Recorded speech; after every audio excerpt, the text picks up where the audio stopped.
Discipleship Radio. Come be a part of Torah MOJ, Atlanta Jew Society, where Hebrew feels like home. Discipleship Radio.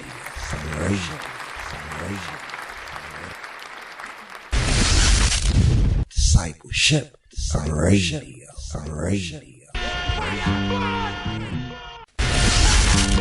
Discipleship Radio. Come be a part of Torah MOJ, Atlanta Jew Society, where Hebrew feels like home.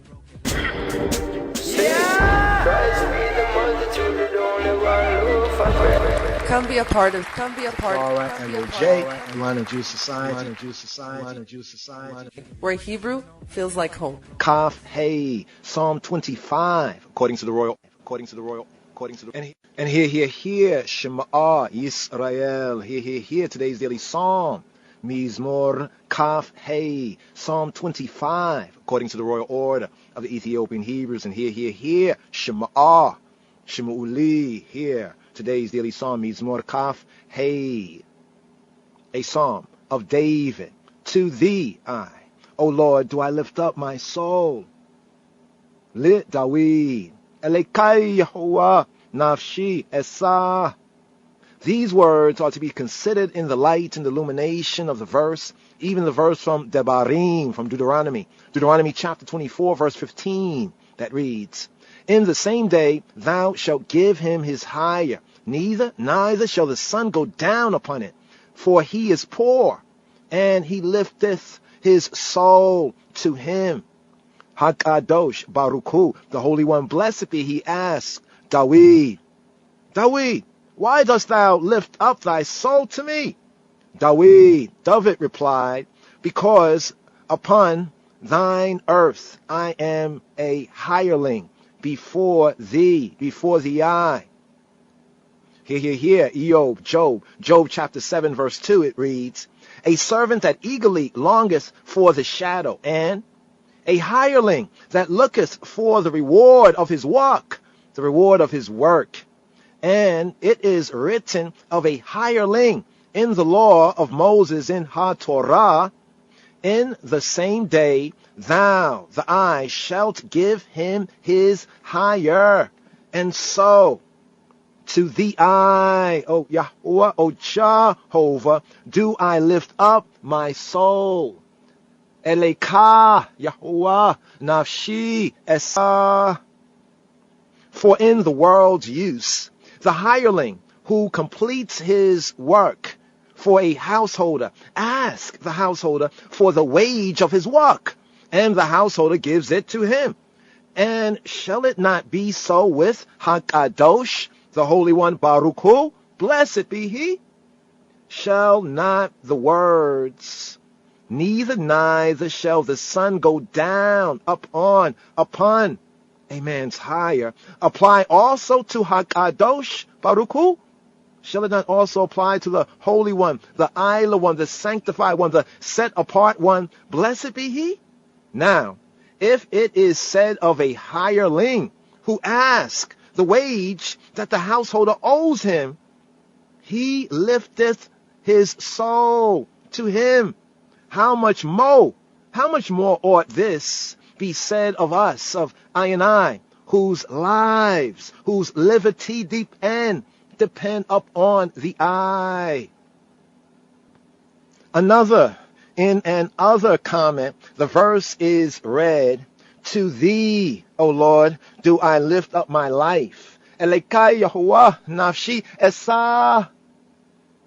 These words were spoken by the generation that during persecution, false prosecution, during Hadrian's persecution, gave even their lives, their liberty, in pledge to hallow, to sanctify Hashem, to set apart the name, saying, when thou dost lend thy neighbor any manner of loan, thou shalt not enter his house to fetch his pledge. And if he be poor, thou shalt surely restore to him the pledge when the sun goeth down. According to Devarim, Deuteronomy chapter 24, verses 10 to 12. Another comment. The words, Elekai Yehovah, Nafshi Esah, to thee I, O Jehovah, do I lift up my soul. Elekai Yehovah, Nafshi Esah, are to be considered in the light, the illumination of the verse, even the verse from Psalm 34, Hebraically the 6th verse, Psalm 31, Psalm 31 verse 6, that reads, into thy hand I commit my spirit. Biyadika afkid ruchi, into thy hand, biyadika I commit, afkid, my soul, ruchi, biyadika afkid ruchi. Here, Psalm 31, verse 6, Mizmor Lamed Aleph, the wild verse that reads, Biyadika afkid ruchi, into thy hand, into thy yad, biyadika I commit, afkid ruchi, my soul, ruchi. As matters go in the world, a man with whom things are left for safekeeping may confuse one man's things with a second man's things, and the second man's with the first man's. For some things are not easily told apart, but with HaKadosh, with the Holy One, the Sanctified One, the Set Apart One, the Isla One, Baruch Hu, blessed be He, there is no such confusion. For thou, Lord, art God in truth. Yahweh El Emet, Yahuwah, O He who be, who He be, El, true good, true God, El Emet, thou the I, O Jehovah, art El, the true good, the true God, the almighty I of truth, Yahuwah El Emet. Thus, like this, here, this is the second part of Psalm 31, Mizmor Lamed Aleph. The fuller verse reads, Padita oti Yahuwah El Emet, thou the I hast redeemed me, redeemed I, O He who be, who He be, El Emet, thou hast redeemed I, O Jehovah, thou the I, El Emet, God, true good of truth. Thus, like this, is it conceivable that a man should rise in the morning and seek his spirit and not find it? Or that he finds his spirit in another and other's possession? Or another's spirit in his possession? Hence here it is said, thou the eye restorest what is left with thee, the eye, for safekeeping. For thou, the eye, O Jehovah, art God of truth, art El Emet. Padita oti, Yahuwah El Emet. Thou restorest, Padita oti, what is left with thee for safekeeping. For thou, the eye, Yahuwah El Emet. Rav Iskandri, Alexandri, he said, a mortal in whose possession new things are left for safekeeping, and with whom the things remain, returns them worn and used. Not so, HaKadosh Baruch Hu, not so, the Holy One, blessed be He. Things worn out, things worn and used are left with Him for safekeeping, and He returns them anew. He returns them new, Chadash. You can see for yourself that this is true. For the worker labors the whole day, and his spirit, rucho, within him becomes weary and worn, so that he is tired when he goes to sleep. But rucho, his spirit, his irit, is at peace. For it is in the safekeeping of HaKadosh Baruch Hu, in the safekeeping of the Holy One, the Sanctified One, the Set Apart One, the Isla One, Baruch Hu, blessed be He. And at dawn it returns, a new creation to his body. As is said even in Lamentations, Lamentation chapter 3, verse 23, spirits are new every morning. Great is thy faithfulness. Spirits are new every dawning. Great is thy faithfulness. Lamentations chapter 3, verse 23. Rav Shimon said in the name of Rav Simon, because thou renewest our spirits, iris, each dawn. Namen, namen, we believe, nay, nah. We are certain that thou, the I, wilt restore our spirits, iris, to I at the resurrection. Rav Iskandri Alexandri said, because in our exile, exile, thou, the I, renewest our spirits, iris, each dawn. We, are certain that thy, the I, faithfulness must be so great as to deliver us to another comment, to the I, O Jehovah, how my soul is burdened, how she is burdened. Elekai Yahuwah, nafshi esah, to the I, O Jehovah, how my soul, nafshi, she is burdened, nafshi esah. And here a midrash note on today's Psalm, Mizmor Kaf, Hey, Psalm 25. The commentator arrives at this reading, to the I, O Lord, how my soul is burdened. The commentator arrives at this reading of to the I, O Jehovah, do I lift up my soul. Elekai Yahuwah, nafshi esah. By taking esah, I lift up, esah,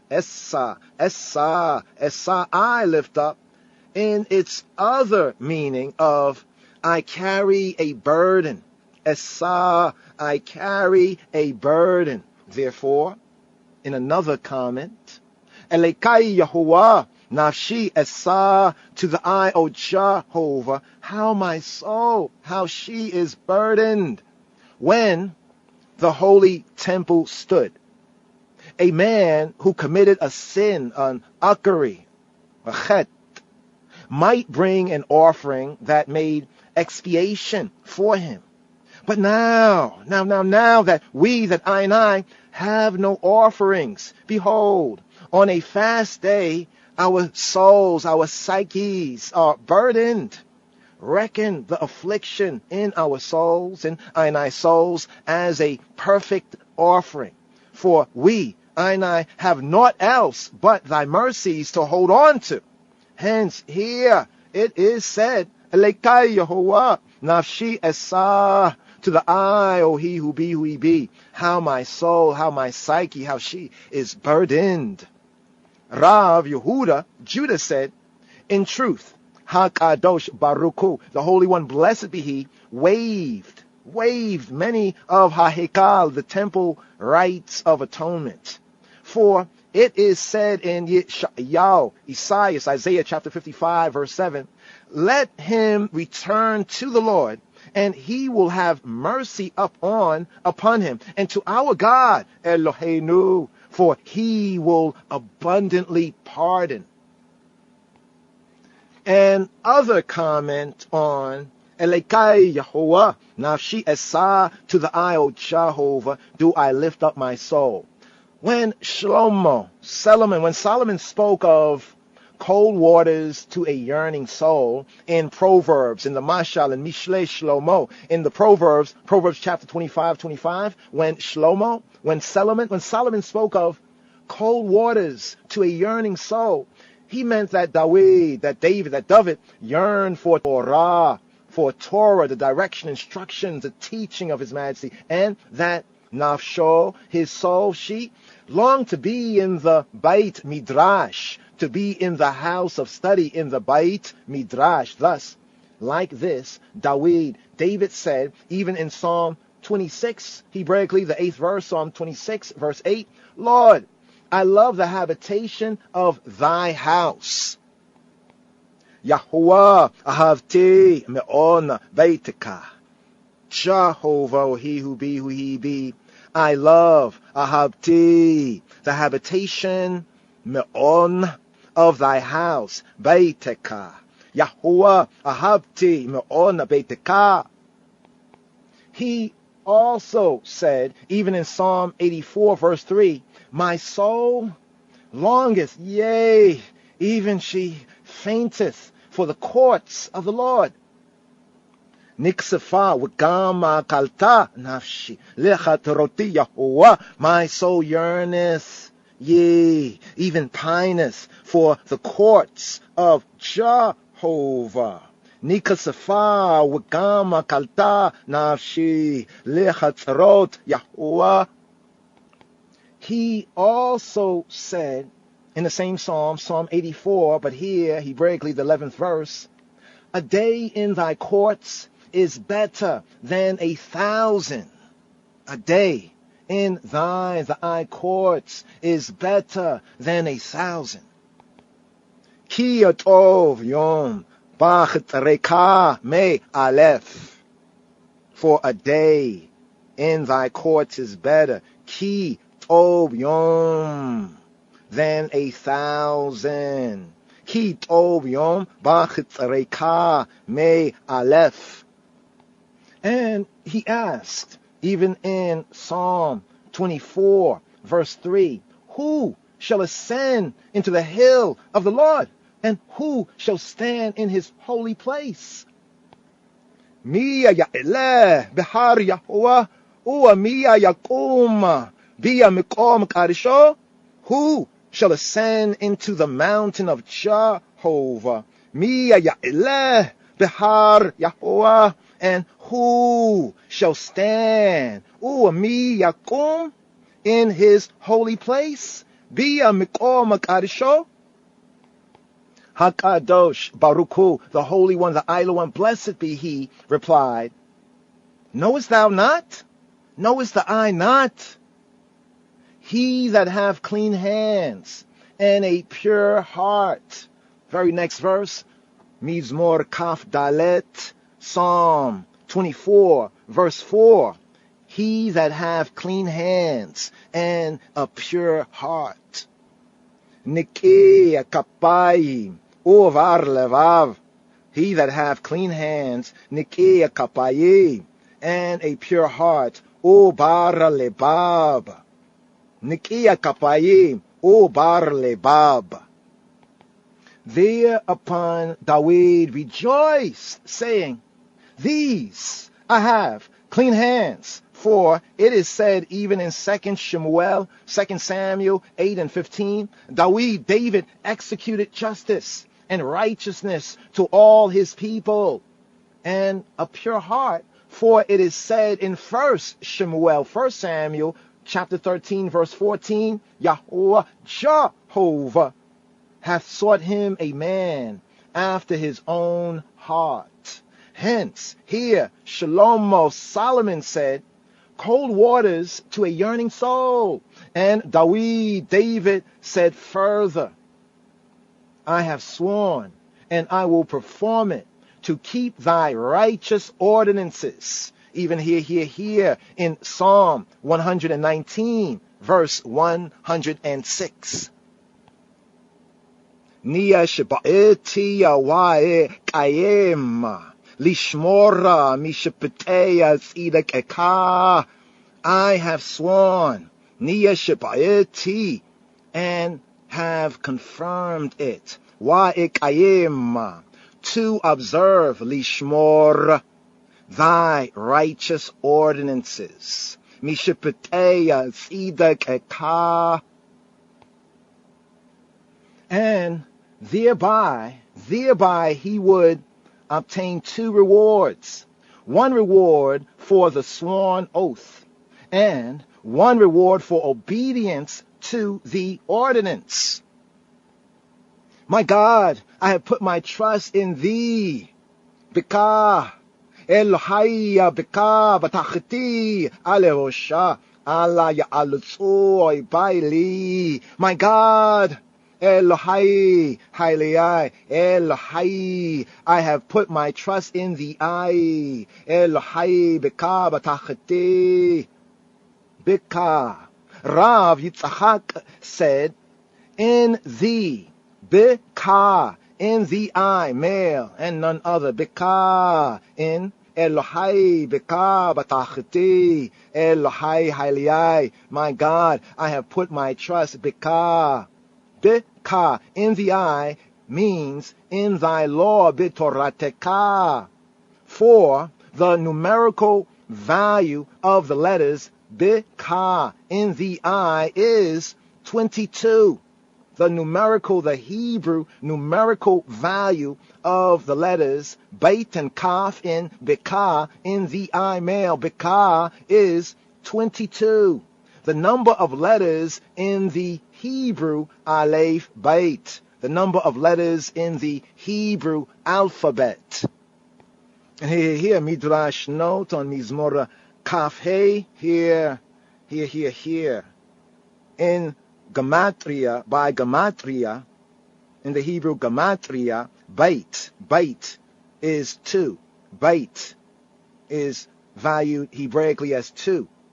And Kaf is 20, thus Beka 22. This psalm, today's psalm, Mizmor Kaf Hey, is an acrostic, is a Hebrew Aleph Beit psalm.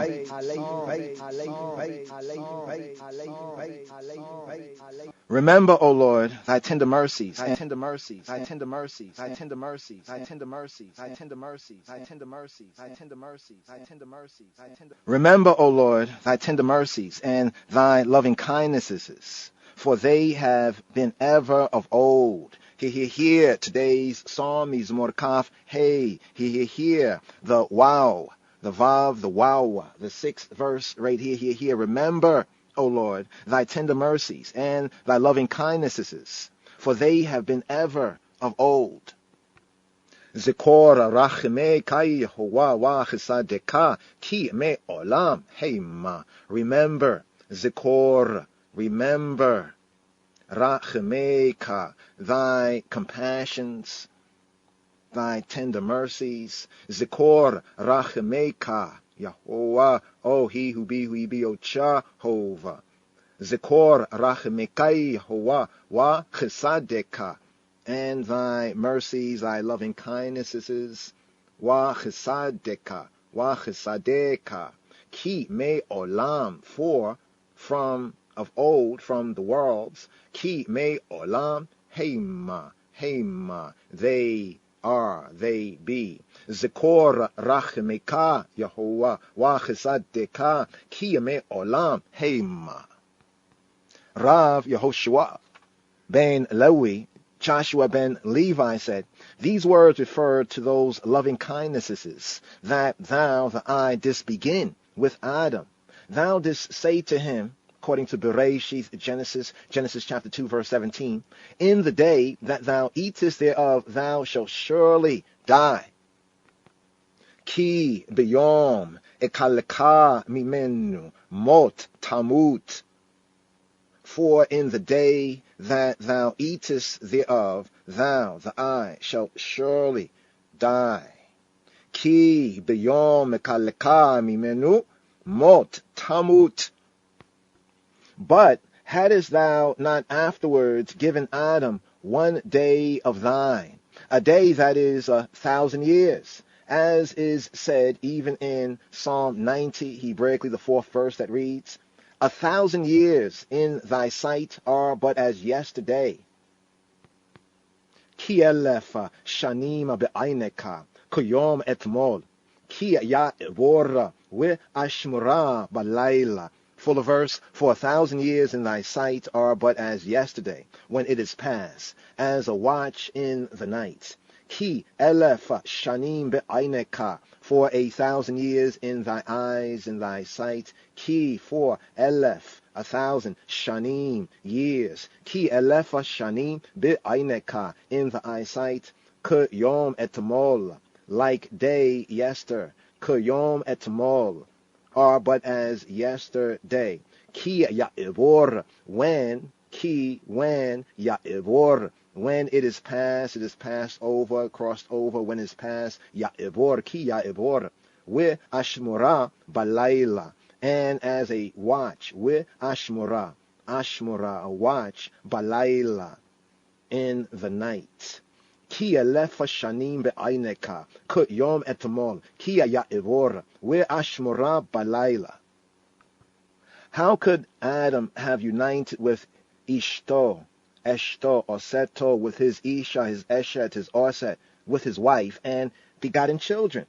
Hence, here, it is said, thy tender mercies and thy loving kindnesses have been ever of old. That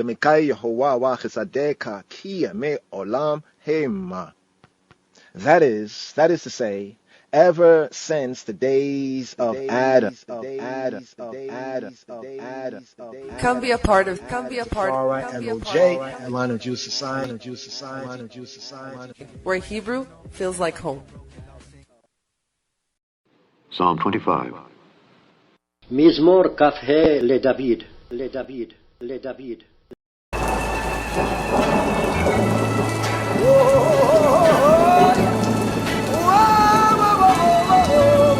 Bowling again, Shalom Chaverim. Here we have today's daily psalm. We have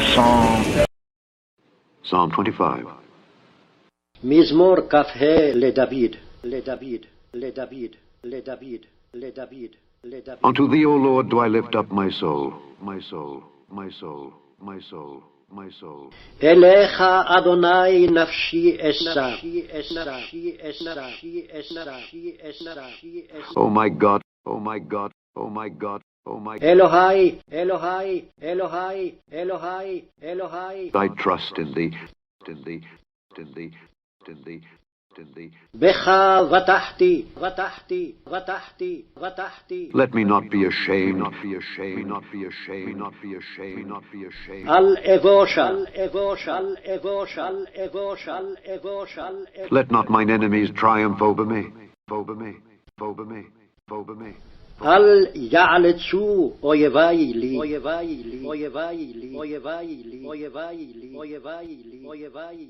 Yea, let none that wait on thee be ashamed. Let them be ashamed which transgress without cause. Show me thy ways, O Lord. Teach me thy paths. Lead me in thy truth and teach me. For thou art the God of my salvation. On thee do I wait all the day. Remember, O Lord, thy tender mercies and thy loving kindnesses, for they have been ever of old. Remember not the sins of my youth, nor my transgressions.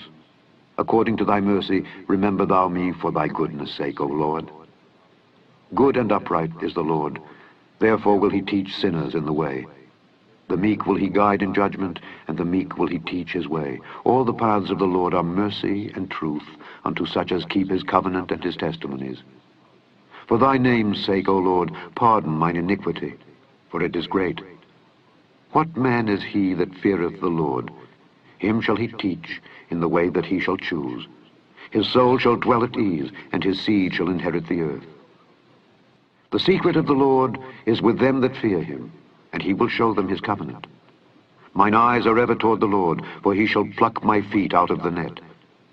Turn thee unto me, and have mercy upon me, for I am desolate and afflicted. The troubles of my heart are enlarged. O bring thou me out of my distresses. Look upon mine affliction and my pain, and forgive all my sins. Consider mine enemies, for they are many, and they hate me with cruel hatred. O keep my soul and deliver me. Let me not be ashamed, for I put my trust in thee. Let integrity and uprightness preserve me, for I wait on thee. Redeem Israel, O God, out of all his trouble, out of all his trouble, out of all his trouble, out of all his trouble, out of all his trouble, out of all his trouble, out of all his trouble, out of all his trouble, out of all his trouble, out of all his trouble, out of all his trouble, out of all his trouble.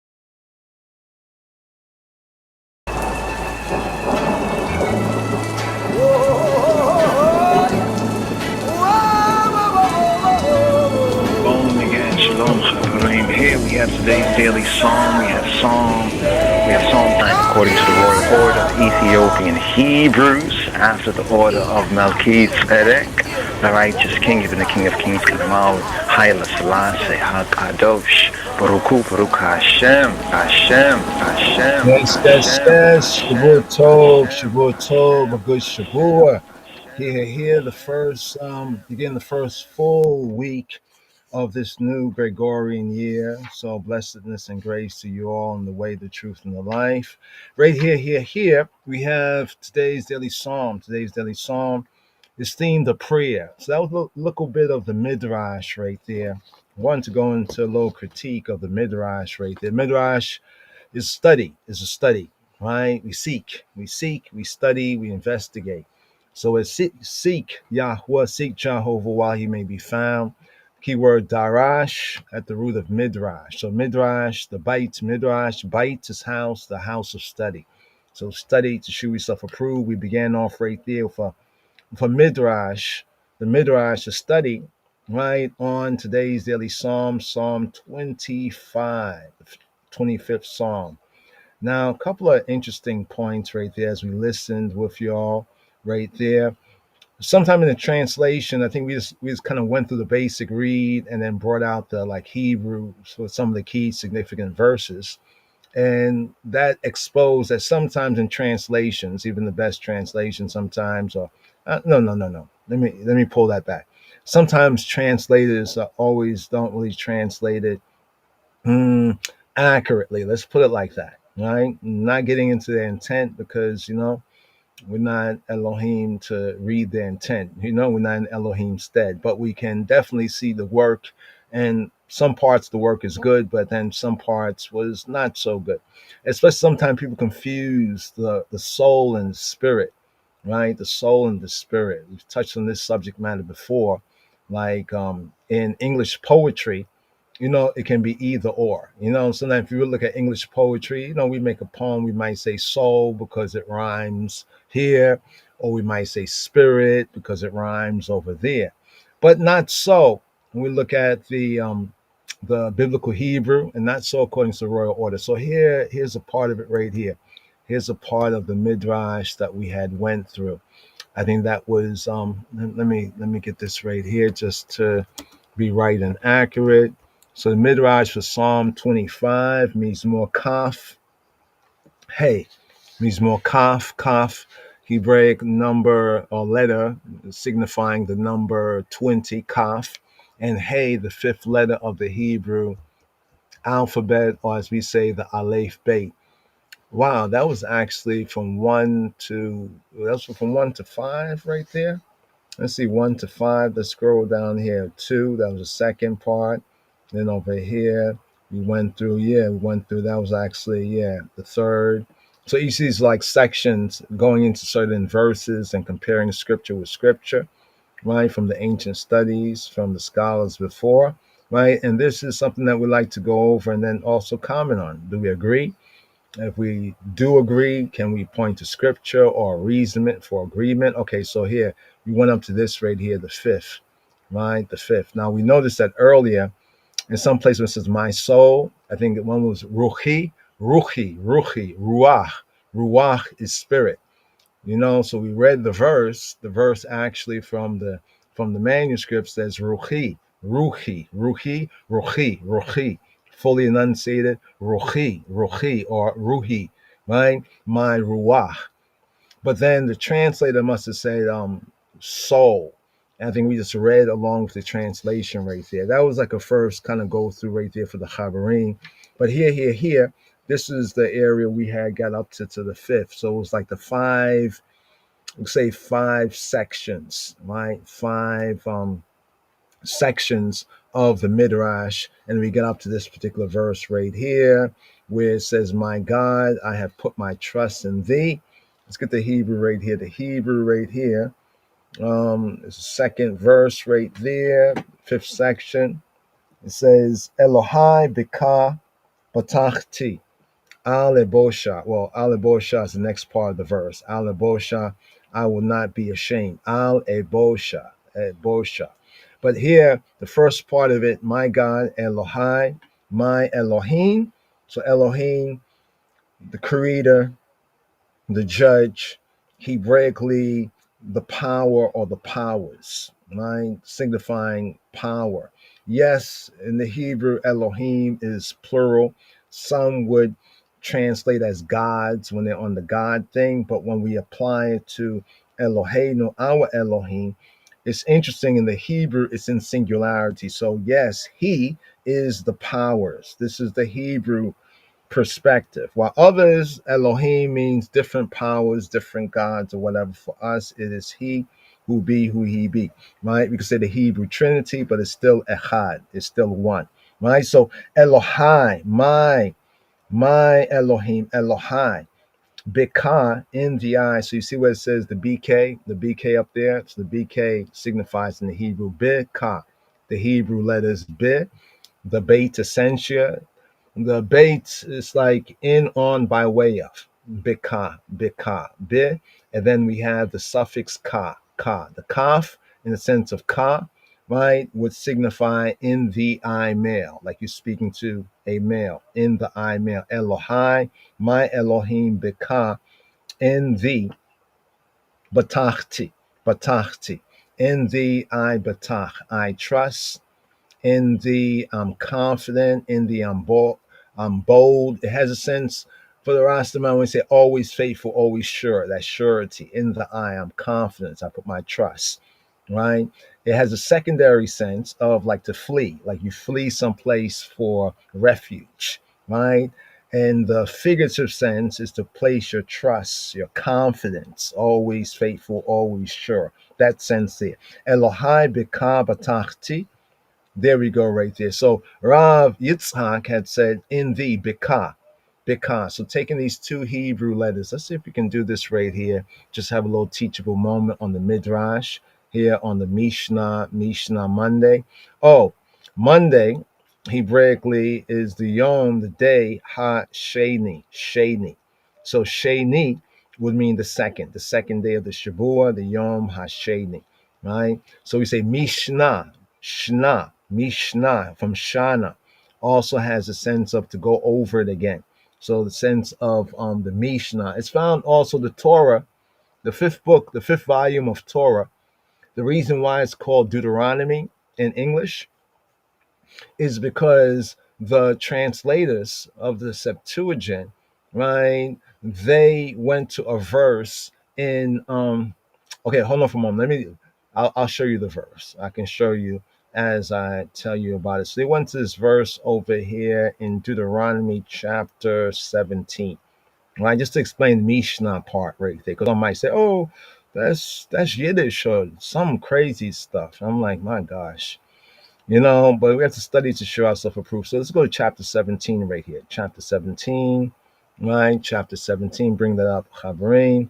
Okay, so here where it gives the king's command when Israel would have kings. There we go right there. Here we go right here.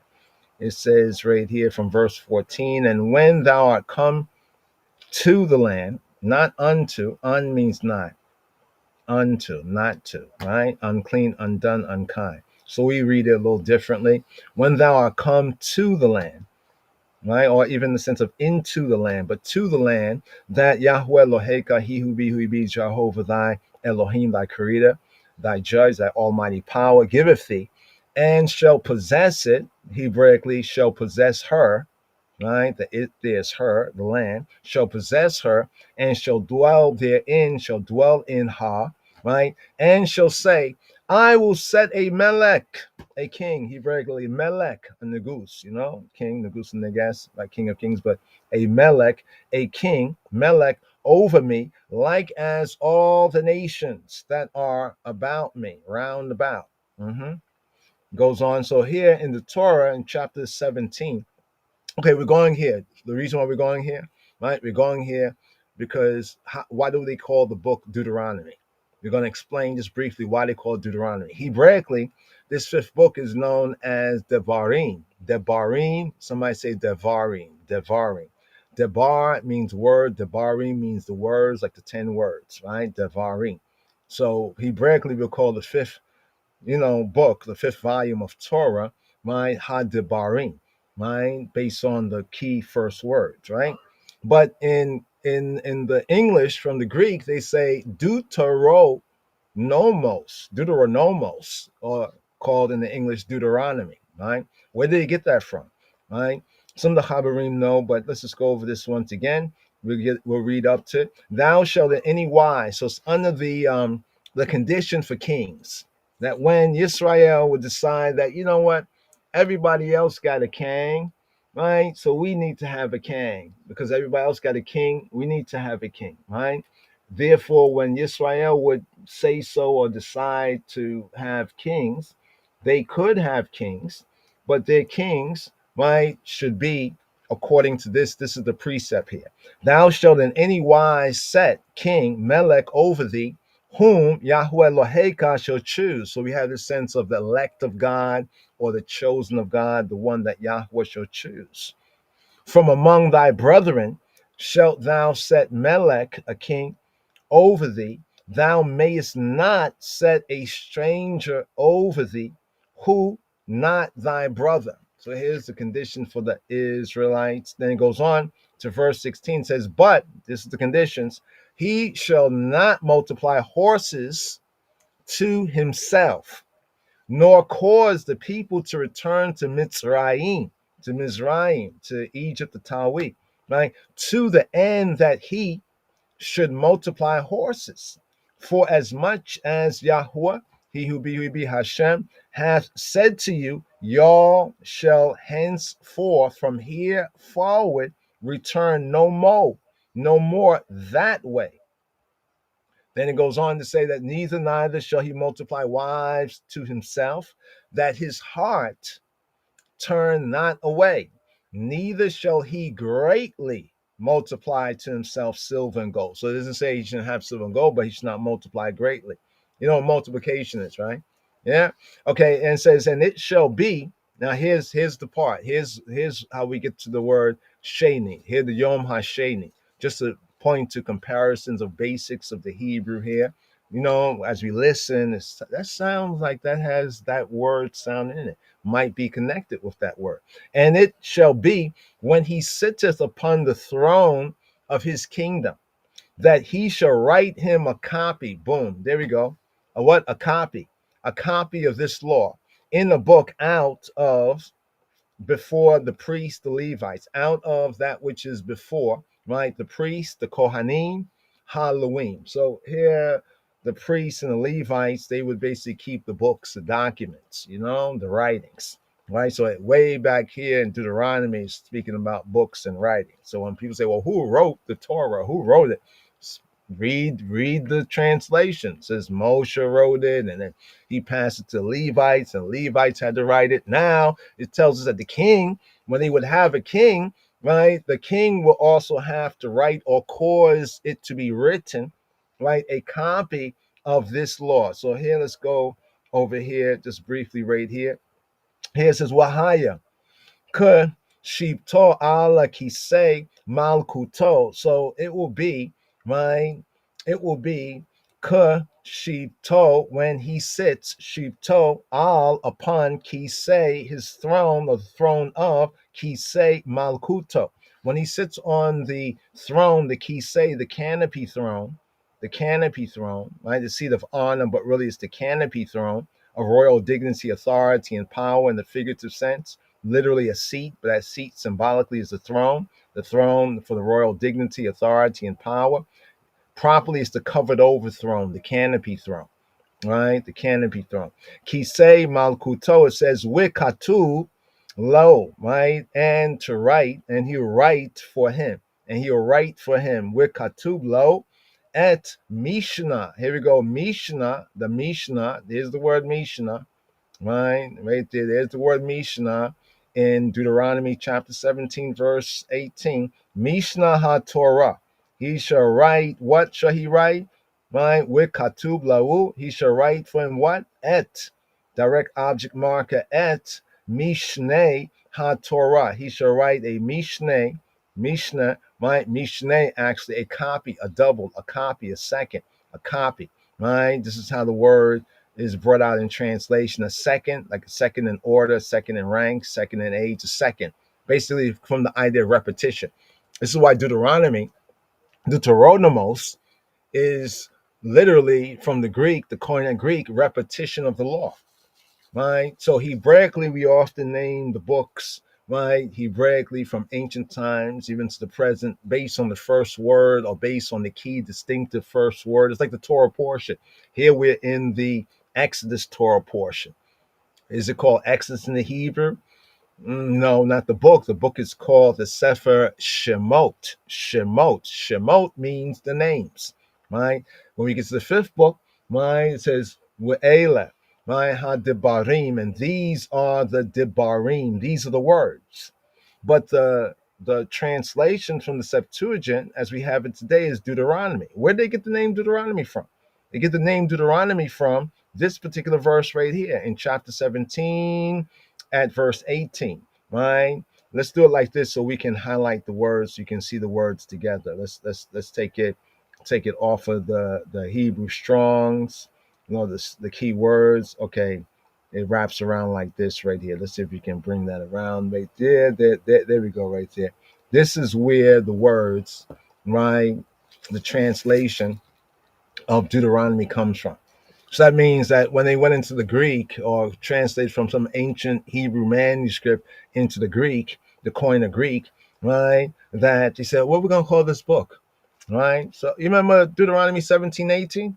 Oh, Mishnah, Ha-Torah. Oh, the repetition of the Torah, repetition of the instruction, the repetition of the law, rather of the instruction direction.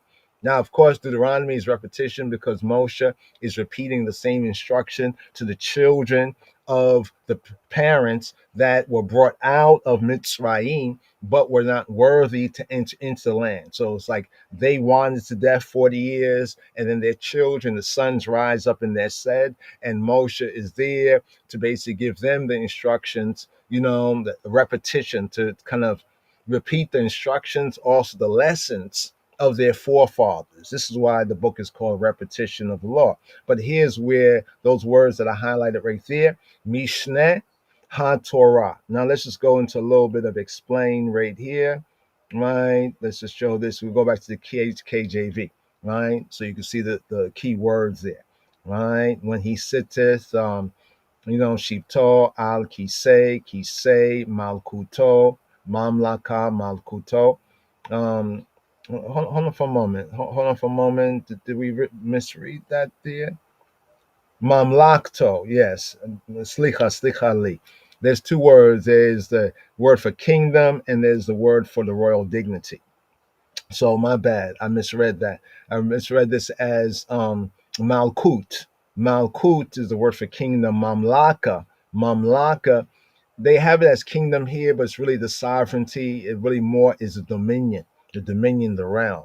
So there's the word Malkut. Like we say, Malkut Shemayim, the kingdom of heaven. And then there's the Mamlaka. The Mamlaka is the dominion. So you have the kingdom, and then you have the dominion, the estate, the rule, the realm of which the kingdom rules. So let's read this once again. Slicha li. Wahaya K shipto ala kisei mamlakto. His mamlaka, his sovereignty. So it would more correctly be the throne of his sovereignty, the throne of his royal power, right? Wahaya K shipto ala kisei mamlakto. With katu below wa eta mishnei haTorah hazota al sefer Mia lifneya ha kohanim Halloween. That was a fuller verse right there. Now let's bring it down to the KJV. Once again, apologies on that. That happens sometime, but it should not. Right? Mamlaka. Right? Mamlakto. Right? So the more correct is like sovereignty. Right? His sovereignty. It's like the dominion. It's the realm. It's the realm. The dominion, the estate, the realm. Right? The realm. So we have kingdom, and then we have the realm of the kingdom, the rule of the kingdom, the sphere of rule of that kingdom. That he shall write him with katub lahu, he shall write for himself, he shall write for him a what? A Mishnah, a double, a copy. So when we speak about the Yom HaSheni, we have the first day, Yom HaRishon, what's called the Sunday, and then for the Monday is the Yom HaSheni, right? So, of course, they say Sunday and Monday and Tuesday, but we say the Rishon, Yom HaRishon, the first, the primary day, Yom HaSheni, the second, and then Shalishi, and then, so forth and so on. But right here, the second in order, so the Mishnah, right? Now, the word Mishnah is interesting too. Mishnah, Mishneh HaTorah, Mishneh. So Mishnah is by itself, a second. Mishneh is the second of HaTorah, the second of the instruction, the second, a copy of the instruction. But we get to the root sense of the word right here. We go down here, we have the word Shana, Shana, right? Shana means to repeat, to do again, to change. So, for example, we had what is Shana? Right? Shana Shel Hagoyim. So Shana Shel Hagoyim is the like year, the new year, like the new year of the Gentiles just now, right? Shel of the Goyim, of the nations, right?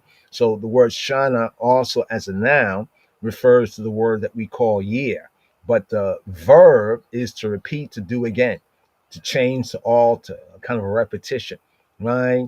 In this sense, right? To fold, to duplicate, right? By implication, is to transmute, right? To repeat, right? As it said, that repetition is good in education. Like when you're learning something, you really want to learn something, you keep going over it. After a while, you get it. That's the sense right there. So the Mishneh HaTorah, right? In a sefer, in a book, or in a writing, something written, right? Out of that which is before, right? The priests, the Levites, they're the custodians of the scripts. So right there, just to touch on that right there. Where were we at? How did we get on that point right there? Because the Mishnah and because of also the quote right here. Here we go right here, right? So where it says, in thee, right, means in thy law. So this is kind of like a reasoning on this second verse of today's daily psalm. This phrase, this part of the phrase, right? Elohai, my God, Bika, in the I male, Batachti, I have put my trust, my confidence. So in the reasonment among the scholars of Torah, like when we reason on the verse, say, hey, what do you think this means? And one's chop it up, right? So for some of the ancient scholars of Torah chopping it up, right? Rav Yitzhak, he said, Bika, it means Bitorateka. He said it means in thy Torah, in thy law, direction, instruction. And then he further brought out the reasoning, right, for the numerical value of the letters. So in the Hebrew, let's see if we can go over here, right here. Do we have that right there? The Hebrew, here we go. Here's to the Hebrew. Now, this doesn't have the numerical values right here, but this is more or less like how it goes. So you see where it says the Latin letter, that's the A, the Hebrew, Aleph, right? At least in the English, the name of the letter, right? You see the Hebrew, that's some will call it the Paleo, or the the Paleo. Ones was called Phoenician. Some might say Canaanite. But then we have the Aramaic or the square Hebrew right there, right? And then we keep going over. It has a value, at least a figure value, right, based on the Hebraic meaning, right, of an ox, right, an ox. And then from that we get the alpha within the Greek, alpha, omega, right, beginning and last, first and last. The Hebrew will be aleph, right? And the last will be, let's scroll down here, will be tau. Some say thau, but really it's tau or tau, right? So the numerical value, when it's going into numerical value, right? Just now, the aleph, so you see the aleph is the first. This chart doesn't have the number there, the first, and then we have the ka. So the kaf right there, right, has a numerical value of 20. So as a shorthand for Psalm 25, Tehillim Perek Kaf Hey, or Mizmor Kaf 20 Hey, right? The fifth letter. Just to prove that right there, you see the ABG. So people talk about the ABCs, right? Hebrew for Rastafari, we say the ABGs. right? So these are some of the basic ABG. See the hey down there, 1, 2, 3, 4, 5. Aleph, Beit, Gimel, Dalet, hey, right? So here, let's get back to this right here for a moment, just to elaborate on this right here. Because this was one good point here when we talk about the Hebrew alphabet, as was at this point of our Torah studies, for the numerical value of the letters in Bika, right? Bika, in the Bi, in Ka, the I, the male, is 22. The number of letters in the Aleph Beit, in the first house, the Aleph first Beit house, because let's go back over here for a moment. You see the second letter of the ABGs, the Hebrew ABGs, right? The Hebrew ABGs, right? Because we keep talking about the Hebrew ABCs, but we don't have a C, we have a G. The Hebrew ABGs. So you see, right there, big car, right? Big car. Hold on for a moment. I want to get this note. Let me bring out this note right here. I got to go into the hard copy right here. It's like actually 2 volumes. The Midrash on the Psalms is actually 2 volumes, right? So in the second volume, they usually go through the notes. So you see there's a small letter 3 right there. Boom, boom, boom, boom. So let's go here. 25. It says here by gematria. So here's what it explains by gematria. Gematria. People say gematria, but gematria. The bait is 2, as you can see right there. The second letter, bait. And you see when next to it, it says house. And then it says beta, right? And then we have the later, the B, so from the Hebrew to the Greek, then coming down to the Latin, right? The psalm here is an acrostic. Now, what do we mean by an acrostic? The psalm here is ordered according to the Hebrew alphabet. So when we're studying the psalm here, Psalm 25, and we're looking at the Hebrew, right, we start to notice that it's ordered according to the Hebrew alphabet, right? The whole of the psalm as a theme is a cry, a call of a humble soul, a humble psyche, in supplication to Yahweh Eloheinu, Ha Elohim, the true good, the true God. It it reflects no special circumstance. As when we're looking at the psalm, it doesn't really give us much detail other than it's of David, right? But as we read it, we can tell the context of it is a prayer. It's an appeal, right? And it's intensely personal, right? In form, the psalm, as we have this psalm right here, Psalm 25, is based upon an alphabetical acrostic. Acrostic. I don't know if you have that word here. Acrostic. Acrostic. Right. Let me see if we go over here. I know we're about to get to the psalm. Go here. We begin off a new book. Let's do this right here. Acrostic. What am I typing? Okay, acrostic. Across. Let's see. Acrostic. Right, acrostic. There we go. What is going on now? The keys are small. Not making an excuse, just an explanation. Right, there we go. Acrostic. Okay, let's go to acrostic. Okay, what does acrostic mean? Okay, there's a lot of different meanings for it, but here they say acrostic is a poem, a word puzzle, or other composition in which certain letters in each line form a word or words. An acrostic, right? What does acrostic mean in the Bible? They say in the Bible, an acrostic is a literary device where this is the more accurate for the Hebrew, is a literary device where the first letters of consecutive lines, verses, or stanzas spell out a word or the entire Hebrew alphabet in row. So in this case of Psalm 25, the first letter, right, of the verses go in the form of the Hebrew Aleph Beit, the alphabet, primarily used in the Brit HaYashana, what's called Old Testament or Tanakh poetry, such as the Psalms, Proverbs, and particularly Lamentation. These books have a lot of acrostic formation, though they are found elsewhere, but we have it especially here. For structure, for emphasis, as well as for memory aids. That means, like with this psalm here, if you remember the Hebrew 22 letters of the Hebrew alphabet, you'll be able to memorize. It can help you memorize the psalm, right? Famous examples within the Hebrew, they include Psalm 119.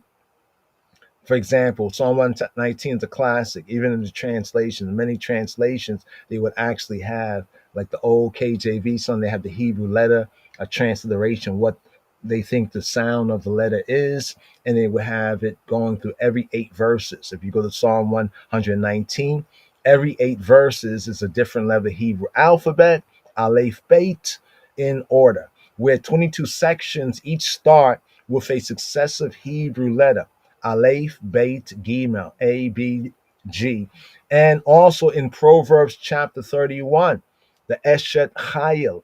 Eshet, the woman of Chayil, the woman of strength, the woman of ability, right? Eshet Chayil, often translated as the virtuous woman. Eshet Chayil, the strong woman. So the key characteristics, alphabetic structure, lines or stanzas follow the sequence of the Hebrew alphabet. Wow, look at this right here. Hallelujah. Look what they did. They actually put it right there. Psalm 25. That's what we have right here. We have Psalm 25, today's day.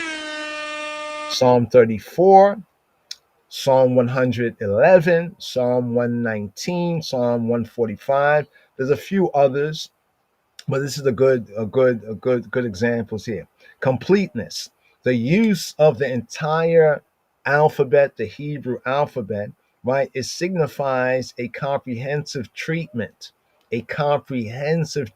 of a topic, like Hashem's law, like Elohim's law in Psalm 119, or the virtues, the strengths of the Eshet Chayil, of the virtuous woman, of the strong, the Hebrew woman of strength, of virtue in Proverbs 31. Also as a mnemonic device, the repetitive pattern helped with memorization and recitation in ancient times, as personal copies of scriptures were rare. In other words, today we can have books, copies, hard copies, PDF, all this kind of stuff. But back in the days, having a copy of a book, a whole scripture, that was wow. You know what I mean? That was very rare, so therefore there had to be other ways. Some say that this was one of the ways that helped ones to memorize and remember, important areas of scriptures, or areas of scripture that was important to them as well, right? Examples, as we mentioned, Psalm 119, the longest, with 8 verses per Hebrew letter. So some psalms have, like, every other verse, it changes the Hebrew letter. Sometimes they'll have the majority, maybe 20 to 21, maybe missing one letter. Some will be fully verse by verse, or some would have two lines, or have a space of lines. Here in Psalm 119, it's like every 8 verses begin off with a successive letter of the Hebrew Aleph Beit, 1 to 21 of the 22 in order. Proverbs chapter 31, verses 10 to verse 31, which is known to us as the virtuous woman, but also Hebraically the strong woman. The strong woman, the woman of virtue, the woman of ability, or the strong wife, the wife of virtue, the wife of ability, right? Each verse begins with the next letter of the Hebrew Aleph Beit, right? So y'all, especially I would say the sons and daughters, get a read of the Proverbs. It's interesting because it turns upside down this false ancient, sexist view that some Western Gentiles project on the scripture. Because based on the rights that the virtuous woman exercises there, it took women in the West a long time. And still they're fighting for those rights that are right there You know, that all those virtues that the virtuous Hebrew woman expresses in the Eshet Chayil. That's Proverbs chapter 31, verses 10 to 31. And often in families so structured and organized, when they get together for the Shabbat meal, the woman of the house with the blessings, starting out the Shabbat before sundown, for sunlight down, and then at some point the king man of the house will recite Proverbs chapter 31, verse 10 to verse 31. So imagine when you read through it for yourself and get an understanding of it, this was like the standard, the expectation of a woman, a Hebrew woman of virtue, right? A wife, a woman of virtue, right? Like I said, what those rights that seems the women were able to express then, women have been arguing, fighting, and doing all suffrage for them. Even to this day, there's a question whether they fully have those rights after so much. Lamentations, back to the point, the first four chapters use acrostic patterns. So if you read the book of Lamentation, the Eicha of Jeremiah, the first four chapters also use this Hebrew acrostic pattern. How it works, we're using Psalm 119 as an example because we're going to talk about acrostic, so forth and so on. It'll be good for one to understand what we mean by it. Because even these little things, you can start out with a couple of Hebrew letters, A, B, G, right? And then add three more, you know what I'm saying? And begin to, practice makes perfect. If nobody's perfecting it, people say there's nothing perfect because too much malpractice. Right? Good practice make good perfect. Stanza 1, the Aleph, verses 1 to 8, all starts, check this out, verses 1 to 8. In other words, 119 is almost like a perfect, so to speak, acrostic, right? According to Hebrew, Aleph Beit, called in English alphabet, right? Verses 1 to 8 all start with the Hebrew letter Aleph. Aleph, adding a little more emphasis, Aleph, right? Stanza 2, bite. It says Beth, but bite, right? Verses 9 to 16 all start with the Hebrew letter bite, the second letter of the Hebrew alphabet.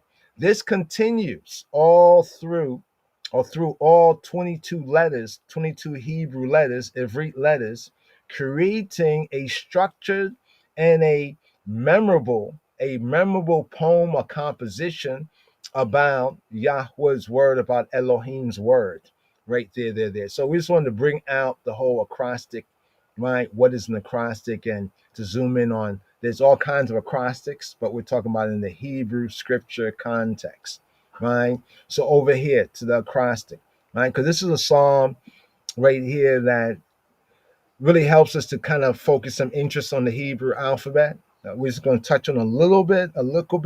Also on prayer. What is prayer Hebraically, right? What prayer is, according to the Hebrew definition, is much more than what the Western Gentile idea of prayer, So the Western Gentile idea of prayer, go look up prayer. If you look up prayer, look up the etymology of prayer. We're going to give you the etymology of prayer Hebraically right here, right? While prayer in the Western Gentile sense is like begging uncontrollably and just asking and begging. It's like a lot. The etymological word is like begging. Praesis, praesis, right? Almost like precarious. While the Hebraic sense of it is self-analysis, mediation, right? Almost like self-judgment in a sense, but self-analysis based on Yahweh's word, based on Torah. That's why in Proverbs it says that whoever turns their ear away from hearing Torah, even their prayer will become abomination.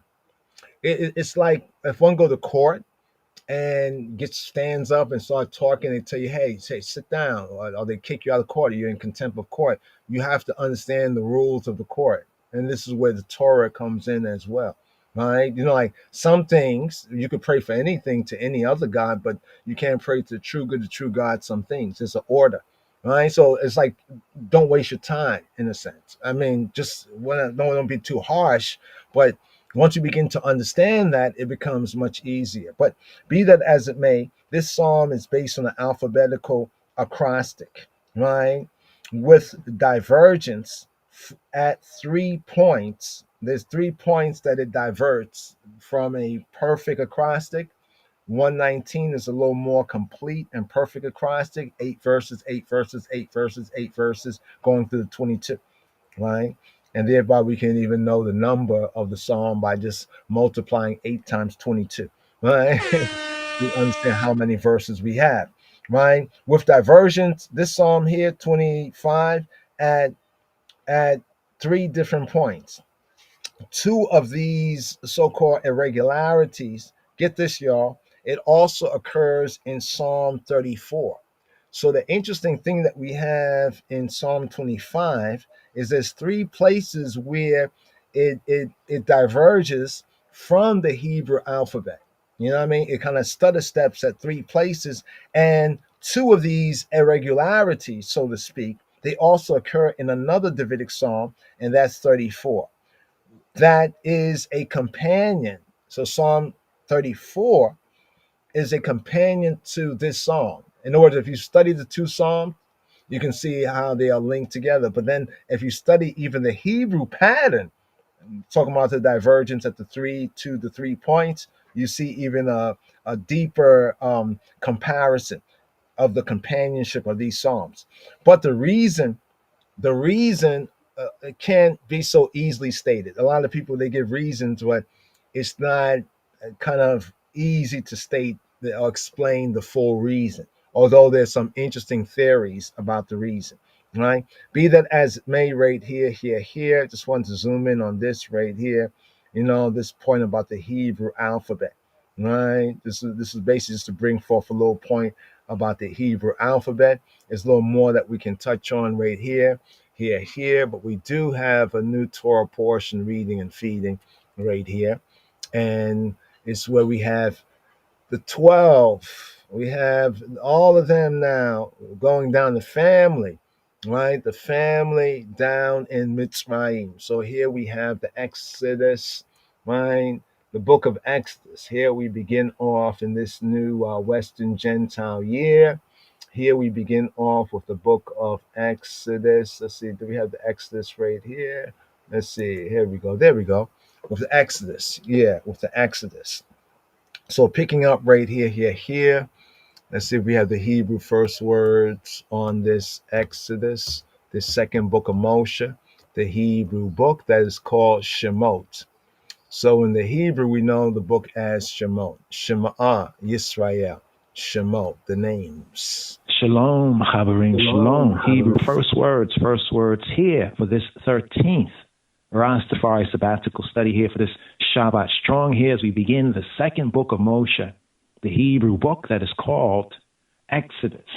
Second book of Moses called Exodus here for the Hebrew first words for this 13th Rastafari sabbatical, this Torah portion, this reading and feeding the manna. Who? What is it? What is he? What's in this Torah portion right here? Here. Shema Yisrael Gevir, here for the Hebrew first words right here, as we pick up with the first chapter of the first verse, chapter 1, verse 1, second book of Moses, Hebrew book called Exodus, Hebrew first words for Shemot. We'el Shemot, Bnei Yisrael, Habaim, Mitzrayim, Et Yaakov Isha Veto Bau Israel in Egypt, in Mitzrayim. Now these with the names with Shemot. Now these the names of the children of Israel. With Shemota b'nei Yisrael, who came into Egypt, Habayim Mitzrayim. Every man and his household came with Jacob, with Yaakov. Eita Yaakov ish veto ba'u. Hebrew first words here for the second book of Moses, of Moshe, the the Hebrew book that is called Genesis. Shemot, Shemot, Hebrew. First words here. With Eile Shemot. Bnei Yisrael habayim mitzrayim et Yaakov ishau veto ba'u. Now these, the names, with Eile Shemot. Now these, the Shemot, with Eile Shemot, of the children, the sons of Yisrael, Bnei Yisrael, who came habayim into Egypt. Habayim Mitzrayim. Every man and his household came with Yaakov. Eit Yaakov ishau veto ba'u. Hebrew first words here. For the second book of Moshe, the Hebrew book that's called Exodus, Hebrew first words, Shemot, the names.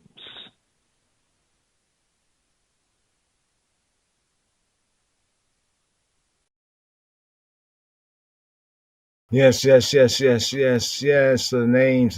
So let's get into first and second alio below dubwise right here. First commandment, put it on. I Roy. Thou shalt love no other God except the Lord thy God. Understand that, right? You know that. Thou shalt love no other God except the Lord thy God. Understand that, right? You know that. Words of wisdom from the wise brothers, I would say. Feel like jumping. I see right now, I feel like jumping. And I feel like jumping. And I feel like jumping. I see you running down the corner and you're bragging and you boast. You're looking down the barrel of the magnum force like jumping. Like jumping, young. Anytime, anywhere, I'm gonna put it on. It's wheeling.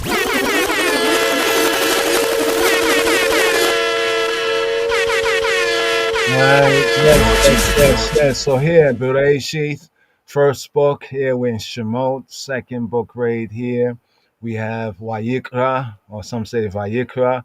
Leviticus, third. And we have Bamidbar in the wilderness, known as Numbers, and Devarim, the words called Deuteronomy. Touched on that briefly. Mishneh HaTorah, the repetition of the Torah. So here for the Torah, right here we're in the second book here. Shemot, meaning the names. Just a little teachable moment here before we get up into the Aliyah right here. So Shemot here is the plural of Shem,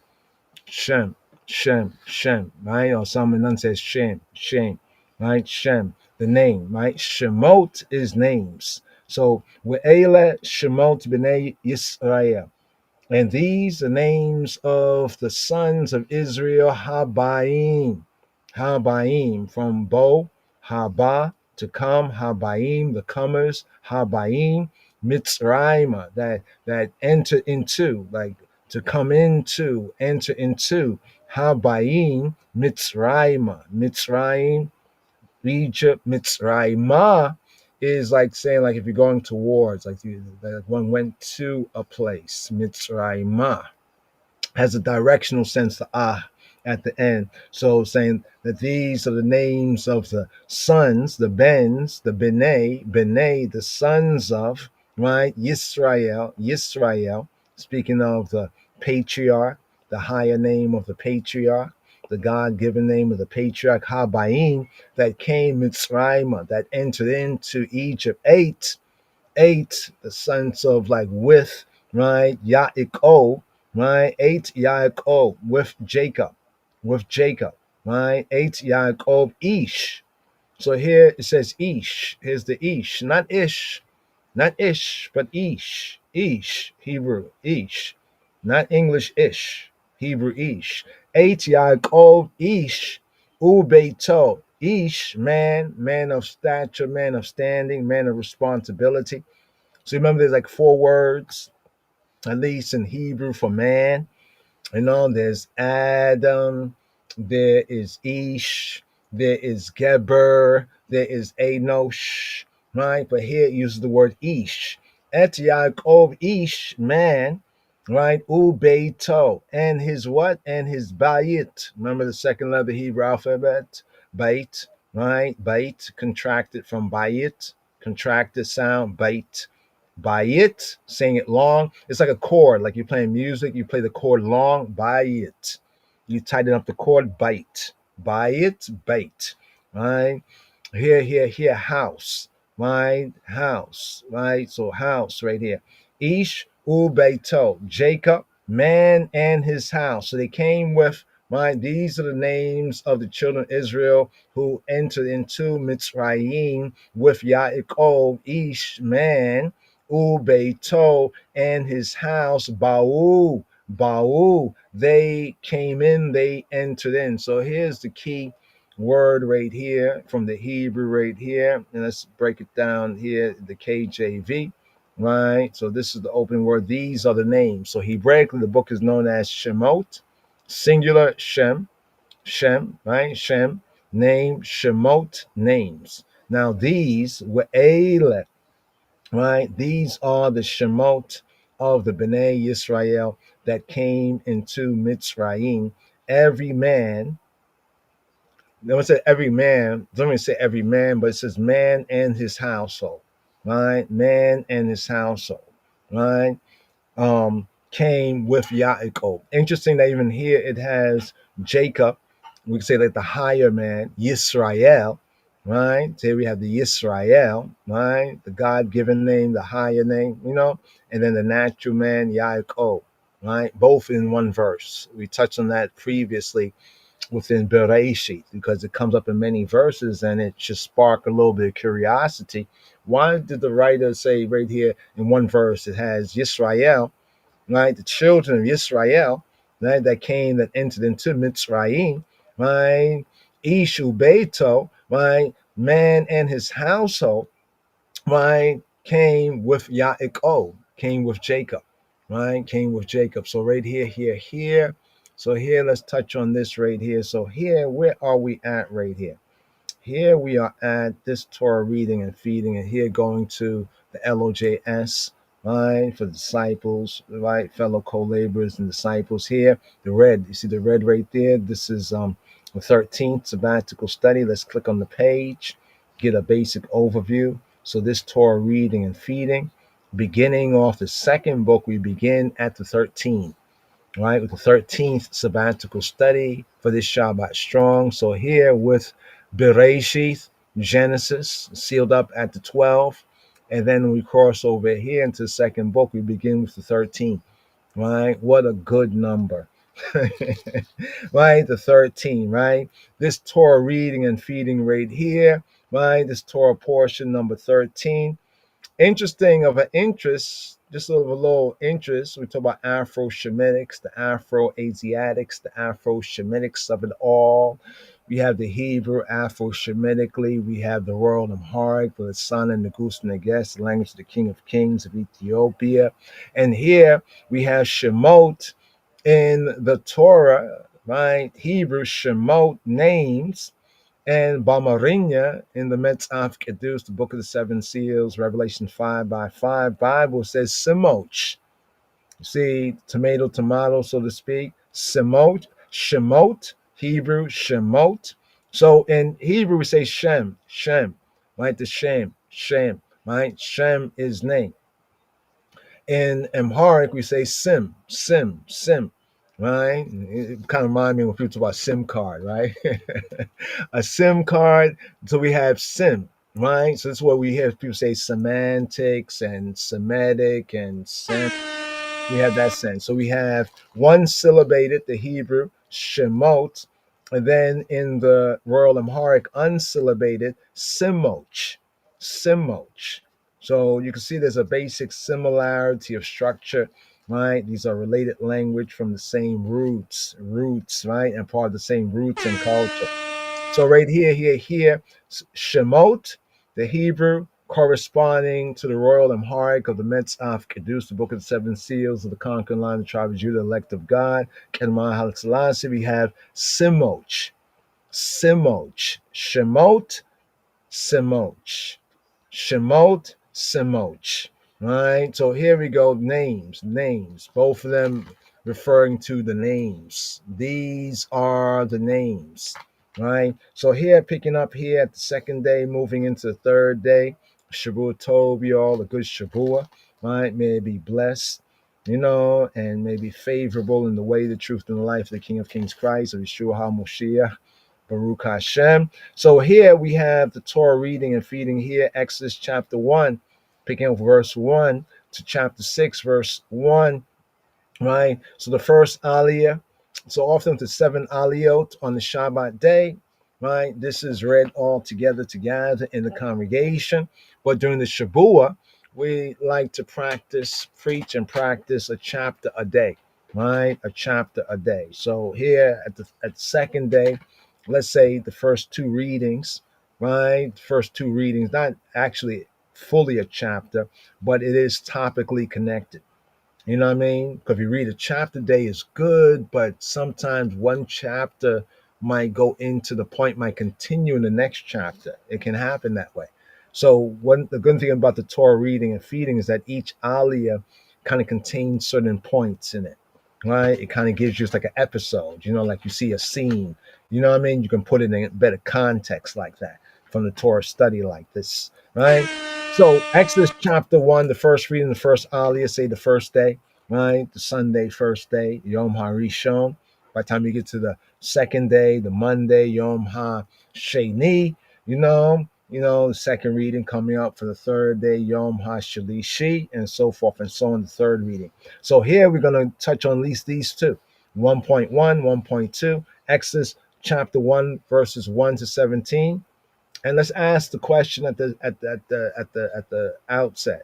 Hopefully, the brothers and sisters, fellow, Talmudim, studying the Torah right here with I, get your copy books as well, And the beautiful thing is, one doesn't have to always go to to fully bottom it out, go to so deep, but even just getting a basic overview, right, of what the content of the Torah portion, and of course, the certain questions that may come up, note it in your copybook, right? Definitely would like to, the technology has caught up with us, actually has gone ahead of us a little bit. But, as we already kind of vision being able to do some of these things that we're able to do with the technology, and now it's like we're trying to catch up, right? But the first reading, right, Exodus chapter 1, verses 1 to 17. The second reading, Exodus chapter 1, picking up where we left off from the first reading, Exodus chapter 1, verse 18 to chapter 2, verse 10. Third reading, right, and so forth and so on. Once you can get the full at lojs.org on this Torah reading, this week's Torah reading on the archives. And then we come up all the way here to the seventh reading. Then we also have the prophets reading here, the Haftarah, prophets reading. Yeshaya, Isaiah, chapter 27, focus verses 6 to chapter 28, verse 13. And chapter 29, focus verses 22 to 23. Often the prophets reading, what we call Hebraically, Judaically, the Haftarah, usually reflects some of the main point, right, of what we have in the groundation in the Torah, right? The Brit Chadasha, likewise, right? The Brit Chadasha reading, right? The New Covenant reading, there's a lot that we can point to that is reflected in the New Testament, but this is kind of what we have chosen right here. But sometimes there are other verses. So you might find, from the Torah and the prophets reading, I think this area of the NT, the New Testament, Brit Chadash, is more appropriate. Let's share that as well, right? Let's share that as well. The Brit Chadash, New Testament reading, Acts of the Apostles, chapter 7, focus verses 17 to 35, and 1 Corinthians, chapter 14, verses 18 to 25. In the New Covenant reading right here, New Testament, New Covenant reading. A brief overview. Let's go through a brief overview right here, right? A brief overview. Let's see if we can do that right there. Yeah, that finger there. It's a finger. It's behind the scenes, but I know it showed up like that. So we just point to Torah right there. Keep it on Torah.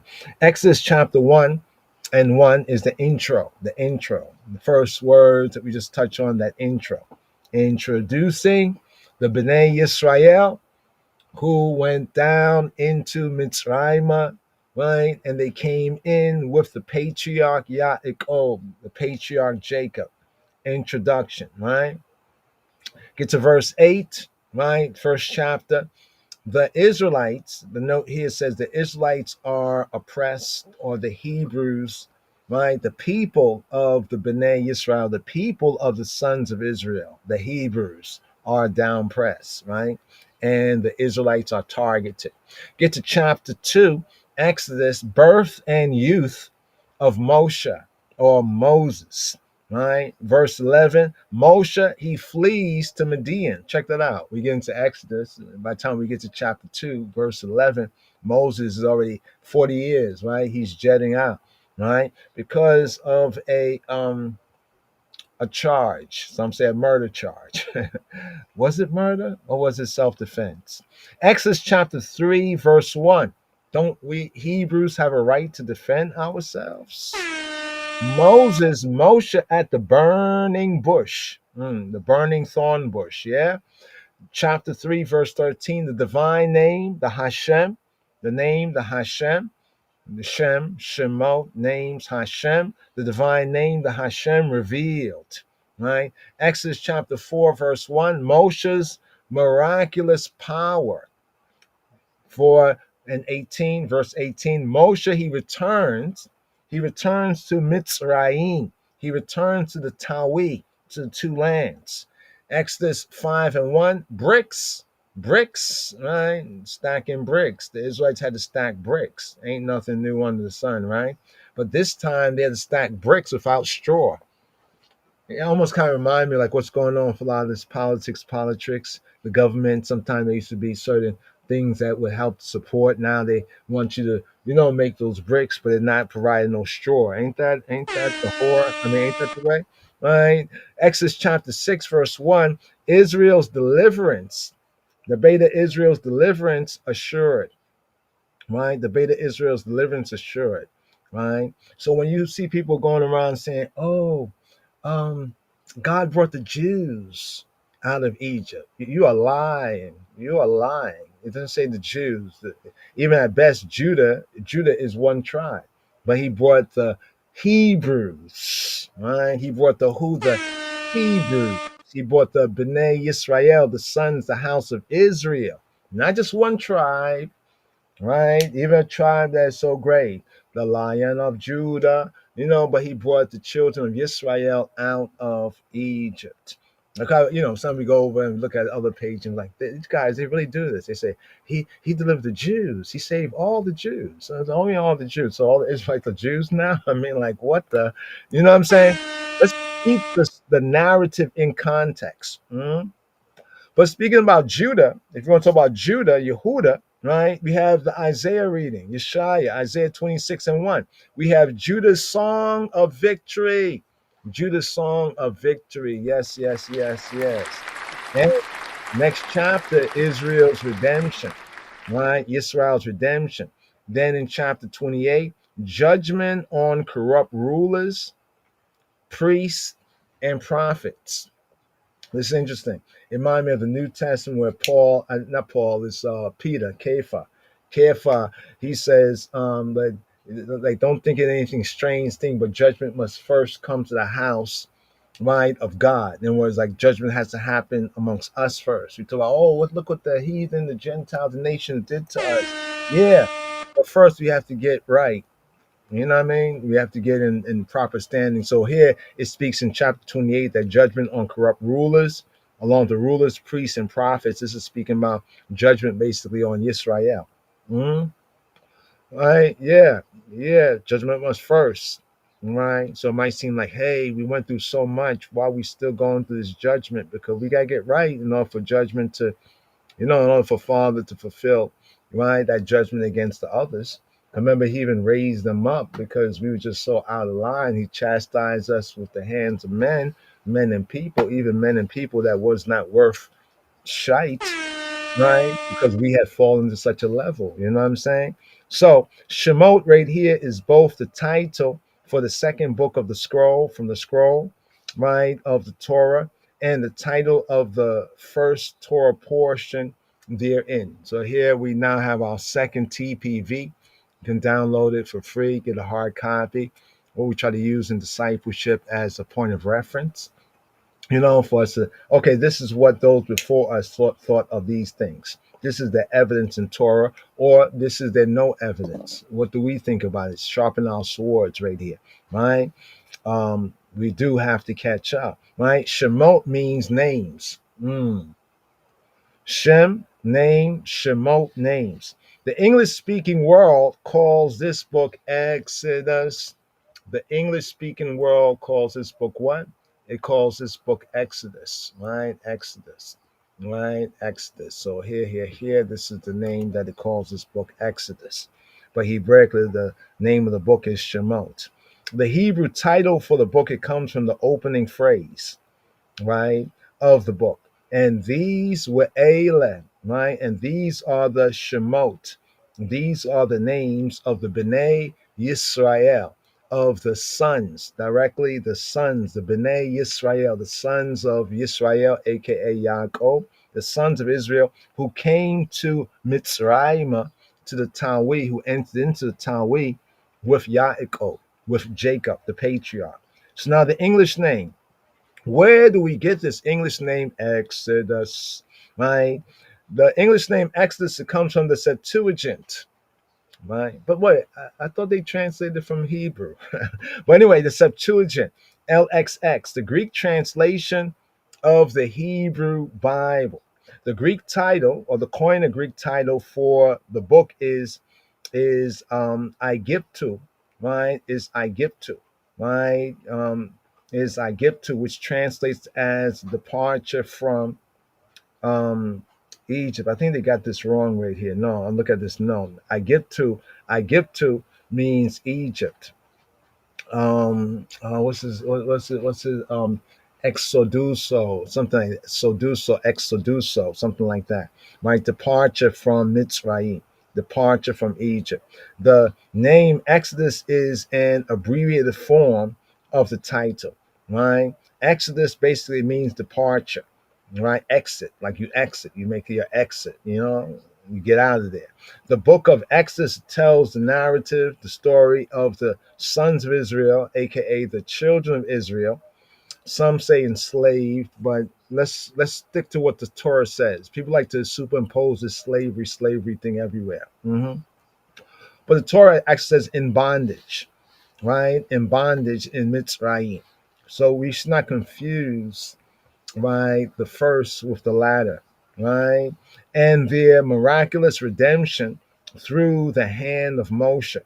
The story, the narrative of the giving of the Torah, the giving of the direction instructions at Har Sinai, at Mount Sinai, as well as the malpractice of the molten calf that's falsely called the golden calf. Did you know there's no such thing as golden calf in the scripture itself?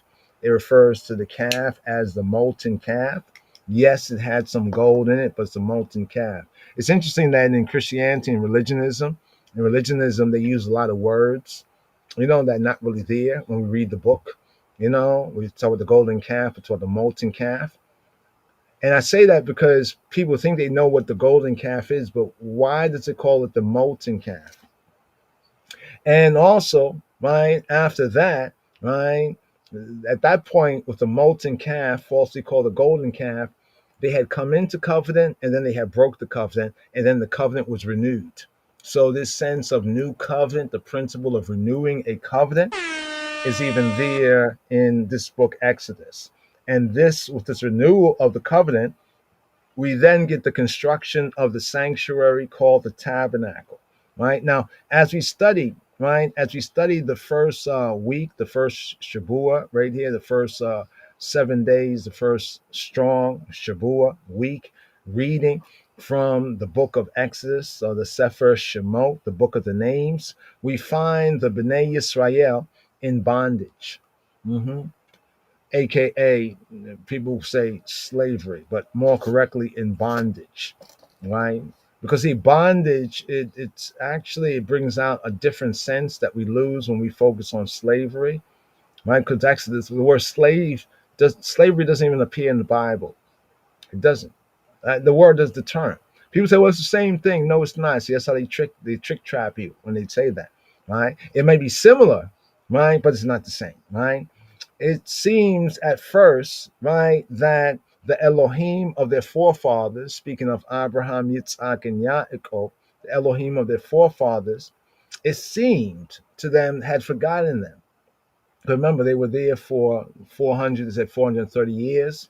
Now, I know the theory, some of y'all might say, well, it's only 215 years. Some people propose the theory that it was 215 years over here, like in the land of Canaan, and there was 215 years, right, or in Egypt, and therefore that's the 430. We've looked at that, but we see evidence to the contrary that it was actually the 430 years. But we can entertain a reasoning if one has some strong evidence. We like to look at it.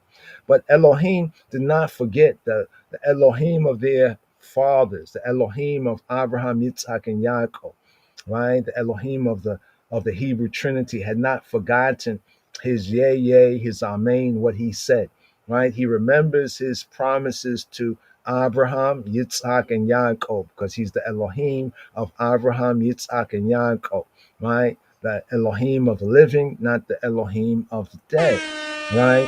And he brings a redeemer to their children's children. In fact, this is also part of the Hebraic Judaic liturgy when we say that he will bring a redeemer, right, to their children's children, to their sons, for the sake of Shemot.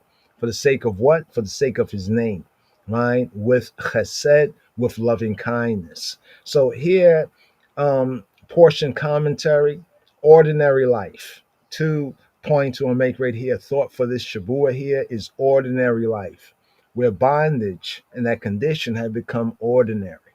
It's like even we, after 400 years, something has become ordinary, right? But yet it's not really ordinary life, right? Something is wrong there, right? Something needs to change. Then we have the midot u mitzvot, right? Midot u mitzvot, right? And let's bring this on the screen, right? Midot, character, generally speaking, can be translated as character and deeds, though directly midot u mitzvot would be measures and commands, measures and commands, character, the measurements, right? There's a principle that Yahweh, he judges measure for measure, right? We have that in one of the Psalms and elsewhere in the scriptures. With a kind person, he'll be kind. A merciful person, be merciful. You know, with a slick person, he might even be tricky, so to speak, right? Measure for measure. Mida keneged mida. So midot brings out the sense of the measure, the character. What's the measure of the man? The character of the man. Mitzvot, and the commands, the imperative to say what deeds does he do, right? But here we have a section here in the character and deeds for this Torah portion of the golden handcuffs. Some people might say, well, they are made out of gold, but they're still handcuffs. Even if they're golden, they still got you someplace that you probably should not be. But here, let's touch on the first two right here, first two aliyot right here. Shema Yisrael, hear, O Israel, Shema, Shema, hear.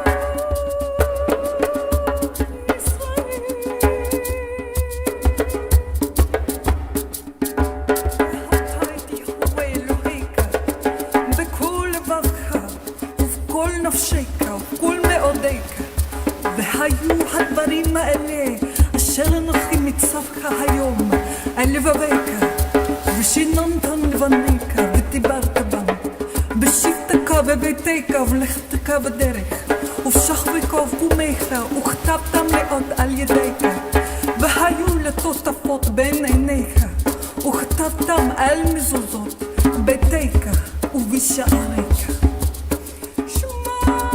Know of a surety that thy seed will be a stranger in a land that is not theirs, and they shall enslave and oppress them for 400 years, in the fourth and in the last generation.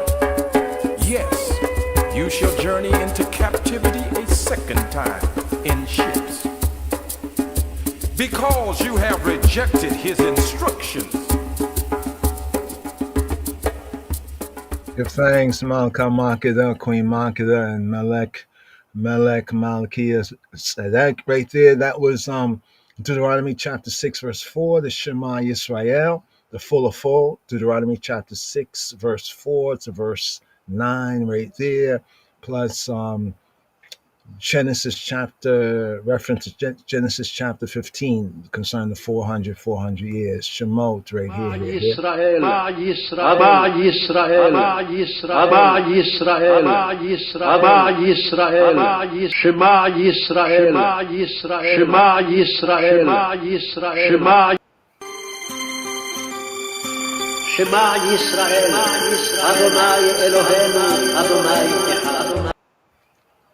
So right here, the first two aliyot right here, first two readings, first and second reading right here. Shema Yisrael, here. Here, Shema Yisrael, here for the Rishon, Ali, here for the first of offering up, first reading here.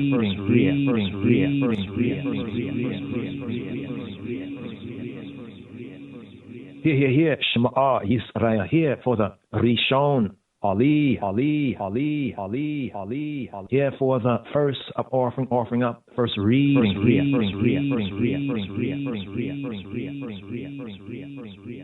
From the second book of Moshe, the Hebrew book that is called in English Exodus and known in the Hebrew as Shemot, here for the Rishon, Aliyah, here for this Shabbat, Shemot, Sabbath, the name,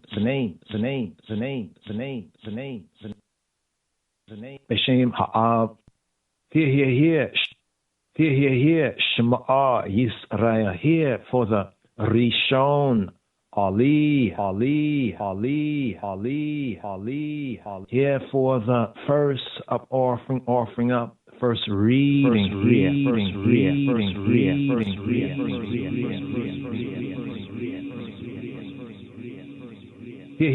Shema Yisrael, here for the Rishon, Ali,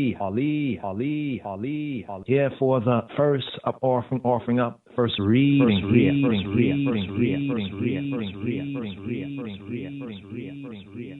From the second book of Moshe, the Hebrew book that is called in English Exodus and known in the Hebrew as Shemot, here for the Rishon, Aliyah, here for this Shabbat, Shemot, Sabbath, the name, Beshem Ha'av, Ve'Habein, Ve'Ruach HaKadosh Yahuwah, Echad. Ve'ele Shemot, Bnei Yisrael Habayim, Mitzrayim, Ha'et Yaakov, Yishau, Heto, Ba'u. Israel in Mitzrayim, Israel in Egypt. Now these, Ve'ele. Now these, the names, Ve'ele Shemot. Now these, the names of the children, the sons of Yisrael. Ve'ele Shemota B'nei Yisrael, who came into Egypt. Habayim Mitzrayim. Every man and his household came with Jacob, came with Yaakov. Eit Yaakov ish uveto ba'u. Reuben, Simeon, Levi, and Yehuda and Judah, Yissachar, Zebulun, and Benjamin, Dan, Naphtali, Gad, and Asher. And all the souls that came out of the loins of Yaakov, Jacob, were 70 souls, for Joseph was in Mitzrayim, in Egypt, Dubitz. already. And Yosef and Joseph died, and all his brethren, and all that generation. The Egyptian bondage in Mitzrayim, bondage in Kemet, in Tibet, in Egypt, verse 7. And the children of Israel were fruitful and increased abundantly and multiplied and waxed mighty, and the land was filled with them. Now there arose up a new king, a new Molech over Mitzrayim, over Egypt, who knew not Joseph. And he said to his people, behold, the people of the children of the sons of Israel, more and mightier than we. Come on, make us deal wisely with them, lest they multiply, and it come to pass that when there falleth out any war, they join also to our enemies and fight against us. And so get them up out of the land. Now there arose a new king, a new Molech over Egypt. Wayakam Meleka Chadash al Mitzrayim, Asher lo yada'a eta Yosef, who knew not Joseph. Asher lo yada'a eta Yosef. Wayomer, and he said, Il Amo, to his people, Hine Alma b'nei Yisrael Rav, behold, the people of the children of the sons of Yisrael are too many. Hine Alma b'nei Yisrael Rav, ve'atzuma mimenu, and too mighty for us. Ve'atzuma mimenu. Come,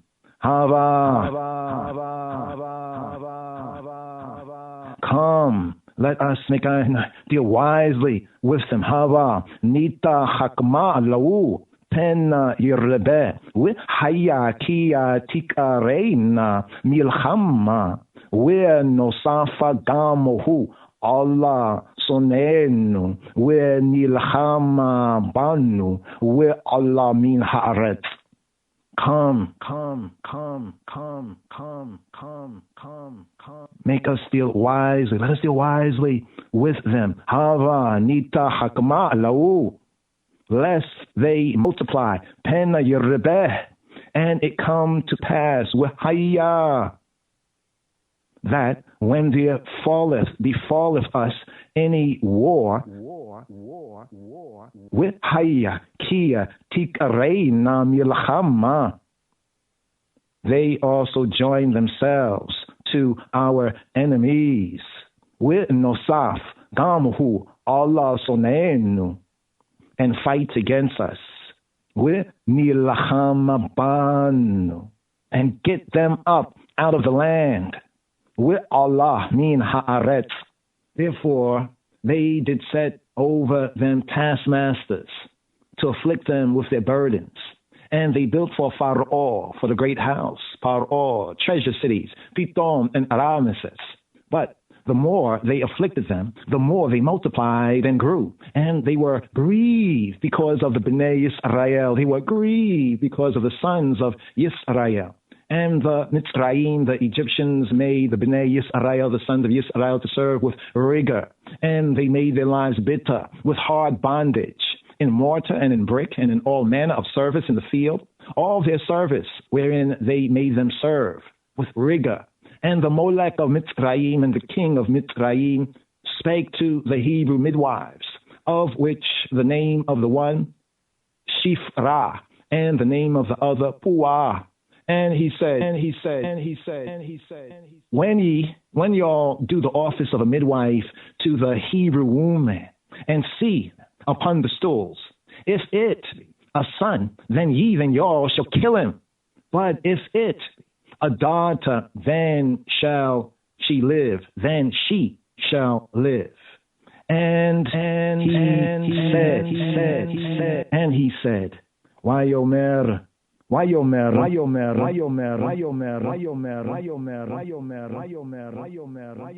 Yaledken eta ha ivariota. And he said, when y'all do the office of the midwife. Vayomer bib yaled deken etta ha'ivariota to the Hebrew woman etta ha'ivariot ua reiten Allah ha'avanaim, ye all shall look upon the birth stool. Re'iten Allah ha'avanaim, im bainahu, if it be a son, im bainahu, if it be a son, Wa ha miteno oto, then ye and y'all shall kill him. Wa ha miten oto, then y'all shall kill him. But if it be a daughter, Wehim batahi, but if it be a daughter, wehim batahia, wa chaya, then she shall live.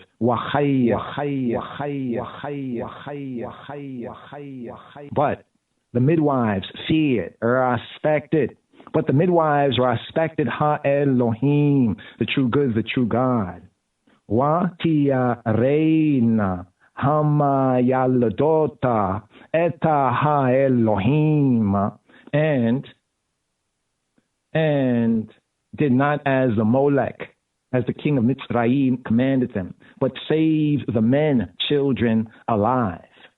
Watia reina hamayaldota eta ha-Elohim will law also ka'asher dibera eleihen melek Mitzrayim wata hayayina eta hayaladim. But the midwives feared Ha-Elohim, the true good, the true God, the true Trinity, the Hebrew Trinity, Ha-Elohim. They respected Ha-Elohim. Watiyareina hamayaldota eta Ha-Elohim, and did not with law also as the king, the Molech of Mitzrayim, Kashara dibera eleya henna meleka Mitzrayim, commanded them, but save the men, the male children alive. Wata chayayena eta hayaladim. And here, Shema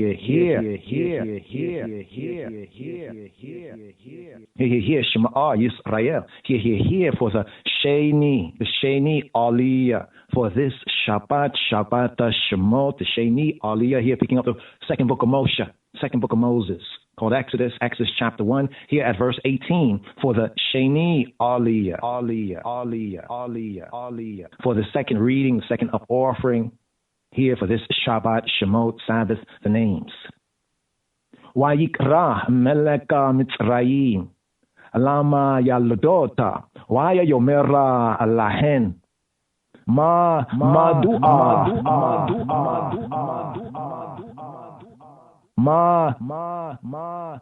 Madua sihen hadavara hazeh.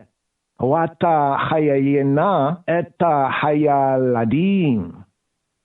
And the Molech, the king of Egypt, the Molech Mitzrayim, and the king of Egypt called for the midwives and said to them, why have y'all done this thing, and have saved the men, children alive? Wayikra Meleka Mitzrayim. And the king of Egypt called Lama Yaldot for the midwives. Wayomer, and said Lahen to them, Madua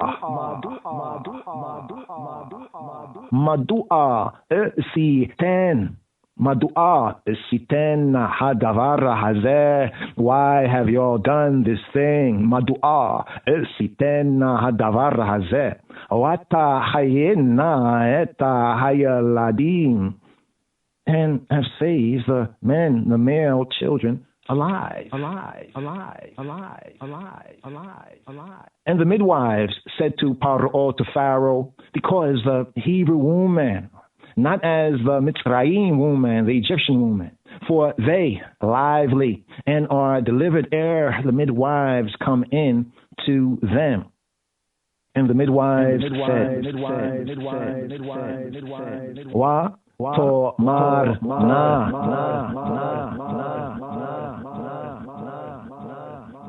Wa tomar na ha me yaldota illa Paro. And the midwives said to Paro, Kilo kana shim ha mitza riot ha ibriot ki chayota henna bit rema tavo elehen hama yaledeta with yaladu. Because the Hebrew women are not as the Mitzrayim women, for they are lively, kia, chayota, henna, and are delivered heir before the midwives come to them. Therefore Elohim dealt well with the midwives, and the people multiplied and waxed very mighty. And it came to pass, because the midwives feared Ha-Elohim, the true good, the true God, the true Trinity is the Hebrew Trinity, that he made them houses. And Paro and Pharaoh charged all his people, saying, every son that is born ye y'all shall cast into the river, and every daughter ye y'all shall save alive. Wa'isava Paro li kol amor lemor.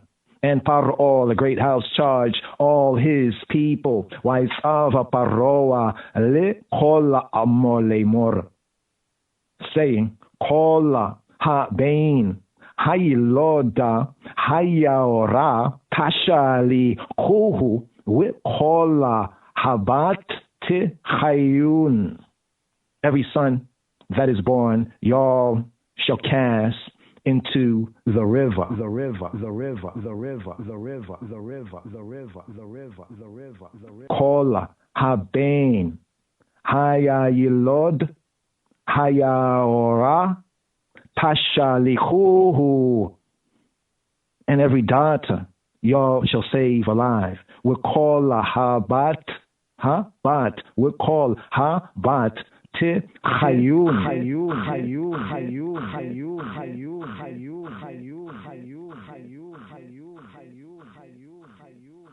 And here, Shema Yisrael, here.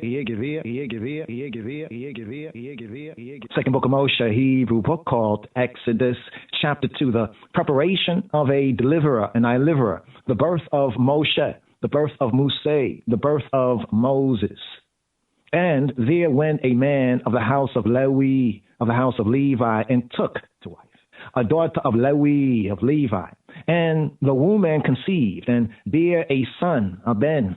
And when she saw him that he was a goodly child, she hid him 3 months. And when she could no longer hide him, she took for him an ark of bulrushes, and daubed it with slime and with pitch, and put the child therein. And she laid in the flags by the river's brink. And his sister stood afar off to wit what would be done to him. And the daughter of Paro, the daughter of Pharaoh, the great house, came down to wash herself at the river, and her maidens walked along by the river's side. And when she saw the ark among the flags, she sent her maid to fetch it. And when she had opened it, she saw the child, and behold, the babe wept. And she had compassion on him, and said, This of the Hebrews, children. And she had compassion on him. Wa tifatach, wa tiraehu eta hayeled. And she opened it and saw it, even the child. With hine naara boke.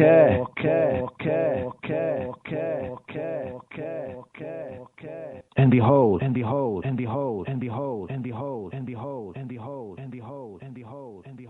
behold, a boy that wept. With hine naara boke. And behold, a boy that wept.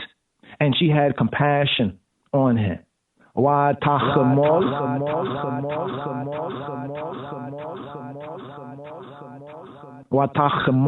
alayu. Watomer, and she said, Miyaldeya ha Ibrim zeh. This is one of the Hebrews' children. Miyaldeya ha Ivrim zeh. This is one of the ha Ivrim, the Hebrews' children.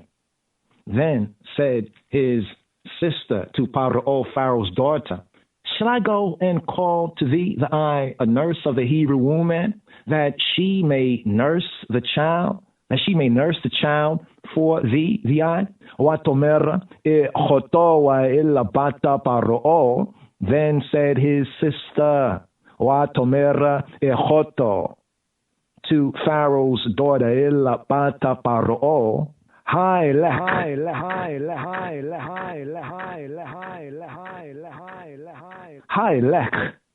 Shall I go? Hi lech. Shall I go? With arati alach isha meya neketa mina ha ivariota. Shall I go and call thee a nurse of the Hebrew woman?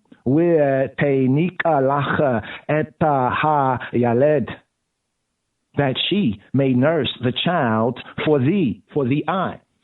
And Paro's daughter and Pharaoh's daughter said to her,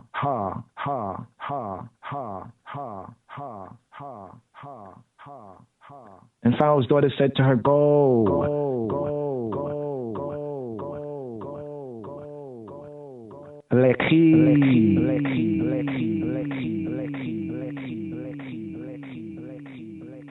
And Pharaoh's daughter said to her, Leki, go. And the maid went and called the child's mother. And Pharaoh's daughter said to her, take this child away and nurse it for me, nurse it for I, and I will give thy wages. And the woman took the child and nursed it. Watomer laha bata Paro, and Pharaoh's daughter said to her, Watomer laha bata Paro, heya likiya eta hayeleda hazeh. Take this child away. With heya nikehu li, and nurse it for me. Wa ani etena eta se karek, and I will give thee thy wages. And the woman took the child and nursed it.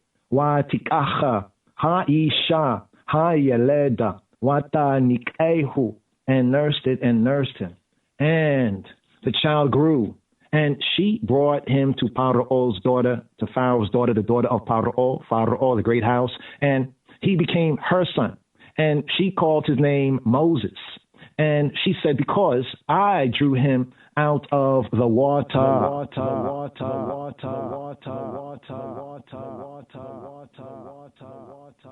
Waya yikdala hayeled. And the child grew. Wayikdala hayeled, and the child became big. Wayikdala hayeled. Wata biehu ale wata Paro, and she brought him to Pharaoh's daughter. Wata biehu ale wata Paro. Wayehi alaha levain, and he became her son. And he became her son. Wayehi alaha levain. Watikra Shemo Moshe, and she called his name Moshe. Watikra Shemo Moshe, and she called his name Moshe. Watomeraki mina hamayima mishiatihu, because I drew him out of the water. Watomer, and she said, Ki min hamayim mishitihu, because I drew him out of the water.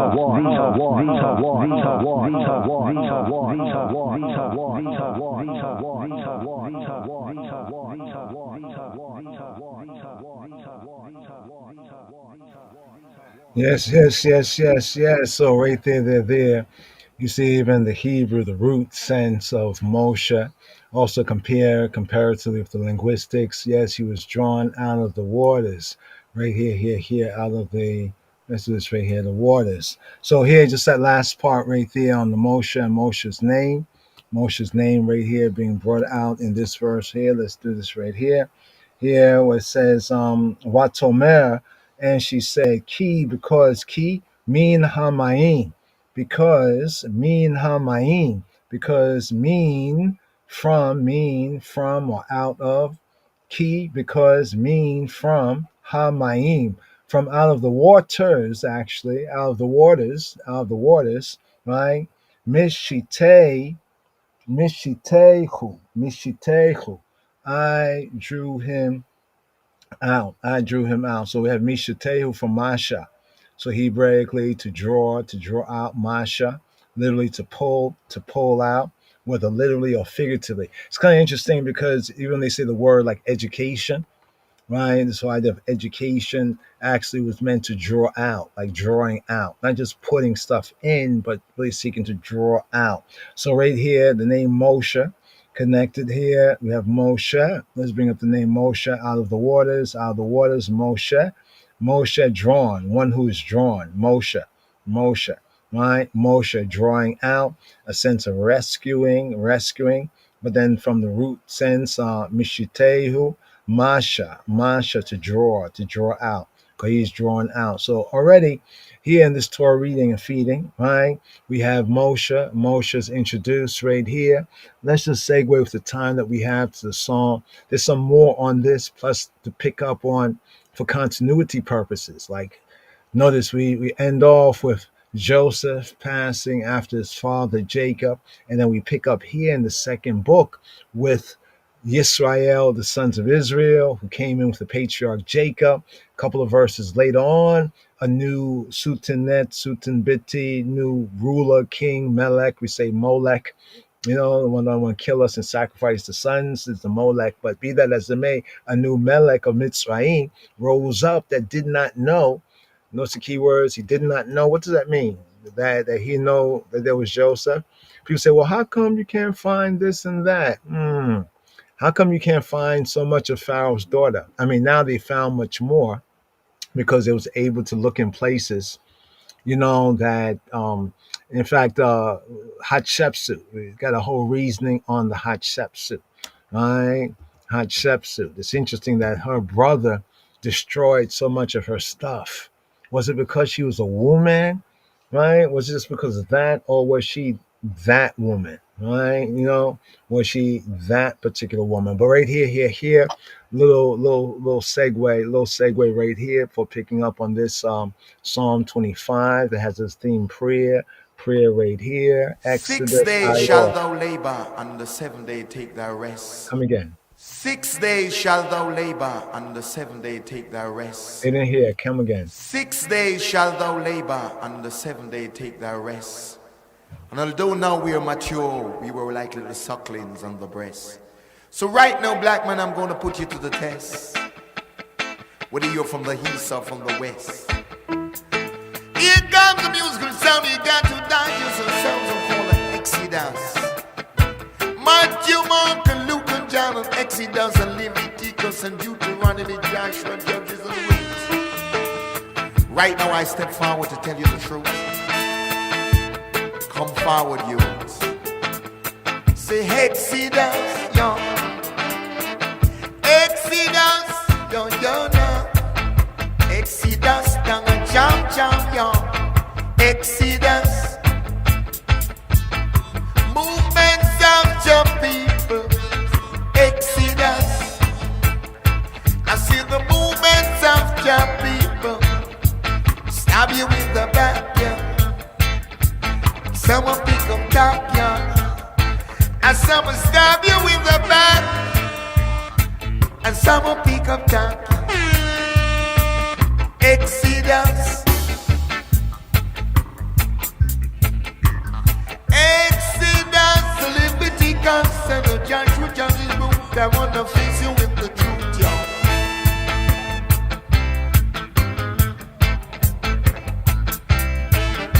Tribulation. down on the land, we wanna change the plan for Exodus. Think the bosses think we dance and never make a fuss. We want the Exodus. When I see you rockin', I do the roots rock reggae now. I see you rockin', your children do the roots rock reggae now. For kick off your stocking, yo, I do the roots rock reggae now. I kick off your stocking, I shop the roots rock reggae now. Stabbing in the back, someone rock it on the truck, yo. Someone jamming in the back, someone rock it on the truck, yo. Exodus and Leviticus, Deuteronomy, judgment God's root.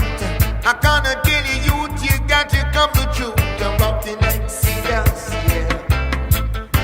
Movement of fire now, people in this your time. Disciples of Jacob Farmer. Got to live and learn how man you be born. For it's my turn, you got to live and learn to sing in Exodus.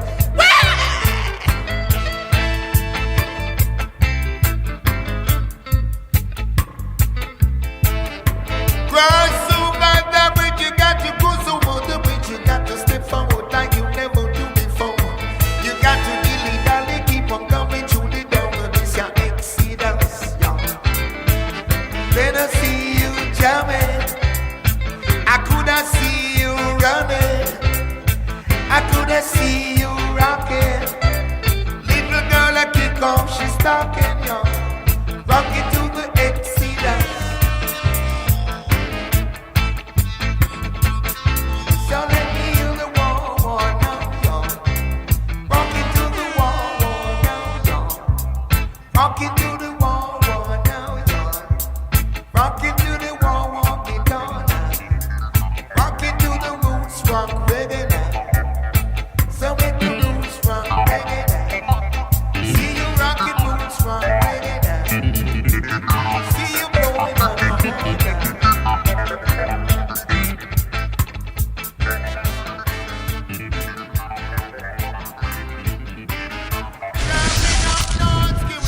Ship Operation. Come be a part of. All right, and with Jake, Learning Jew Society. Where Hebrew feels like home.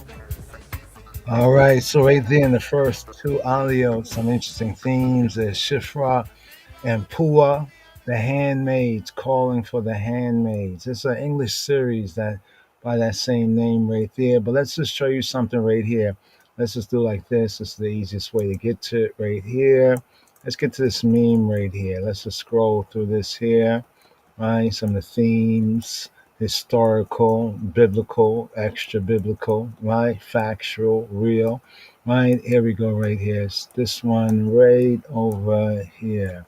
There we go. Let's back it up right there. Now, you heard that tune right there, Iroy, Exodus, Exodus, Iroy, the great Iroy right there. It says, I'll stab you in the back. Let me pick up that, something like that, right? But to stab you in the back, Tutmos III, it wasn't Ramesses. Some people say, it's Ramesses, because look, in Exodus we find Ramesses, so it must have happened during the time of one named Ramesses. But then we see back in Genesis, we have Ramesses there as well. So what are they saying right there? But Tutmos, did he stab Hatshepsut, Pharaoh's daughter? So yeah, we say that the likeliest candidate, right, for Pharaoh's daughter is Hatshepsut. So what you're seeing right there is images of Hatshepsut were erased. I mean, who would do that? I mean, see now, it's either two propositions, right? Either we say that when ancient Mitzrayim, they had a regard for the woman and the divine feminine, and therefore, there was this woman ruler, right? We have Hatshepsut, right? But it's interesting because only archaeology that has recovered it.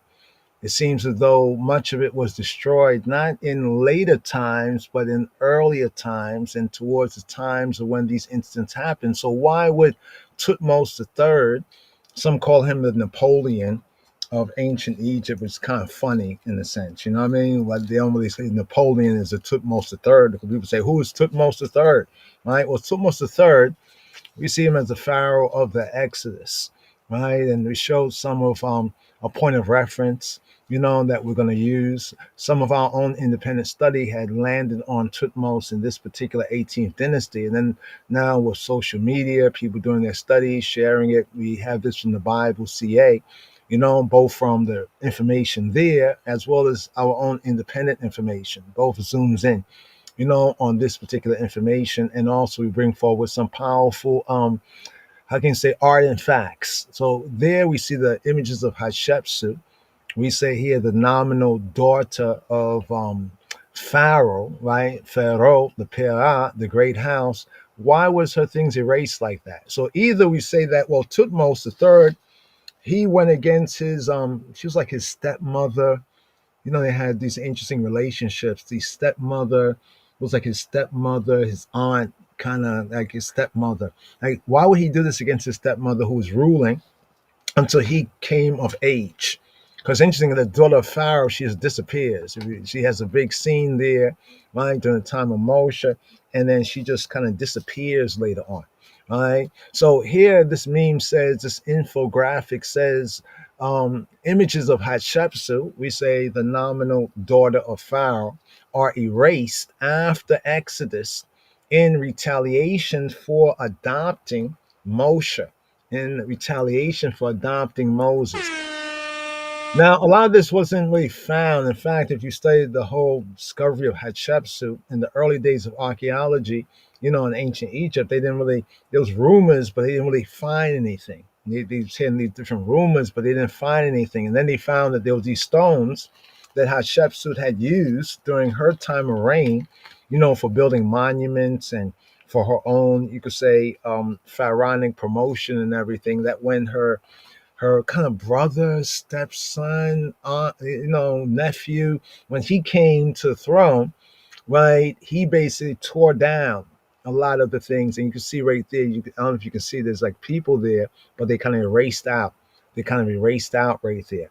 Now, so it's either that they were sexist against women ruling, and a lot of the Egyptian archaeologists and scholars will say, no, they were pretty much people call liberal, or so to speak, concerning, the divine and the feminine and the woman ruling, though there were still certain, I can say, social rules and conventions, but either they were sexist against a woman in power. Could we say that Tutmos would do that because he just didn't like the fact that his aunt, his stepmother, was running things so that he could get big? Now, he was a great king. I mean, it makes a lot of sense in the biblical narrative, because the biblical narrative says that, well, Yahweh Eloheinu, like he allowed for him and even encouraged his bigness.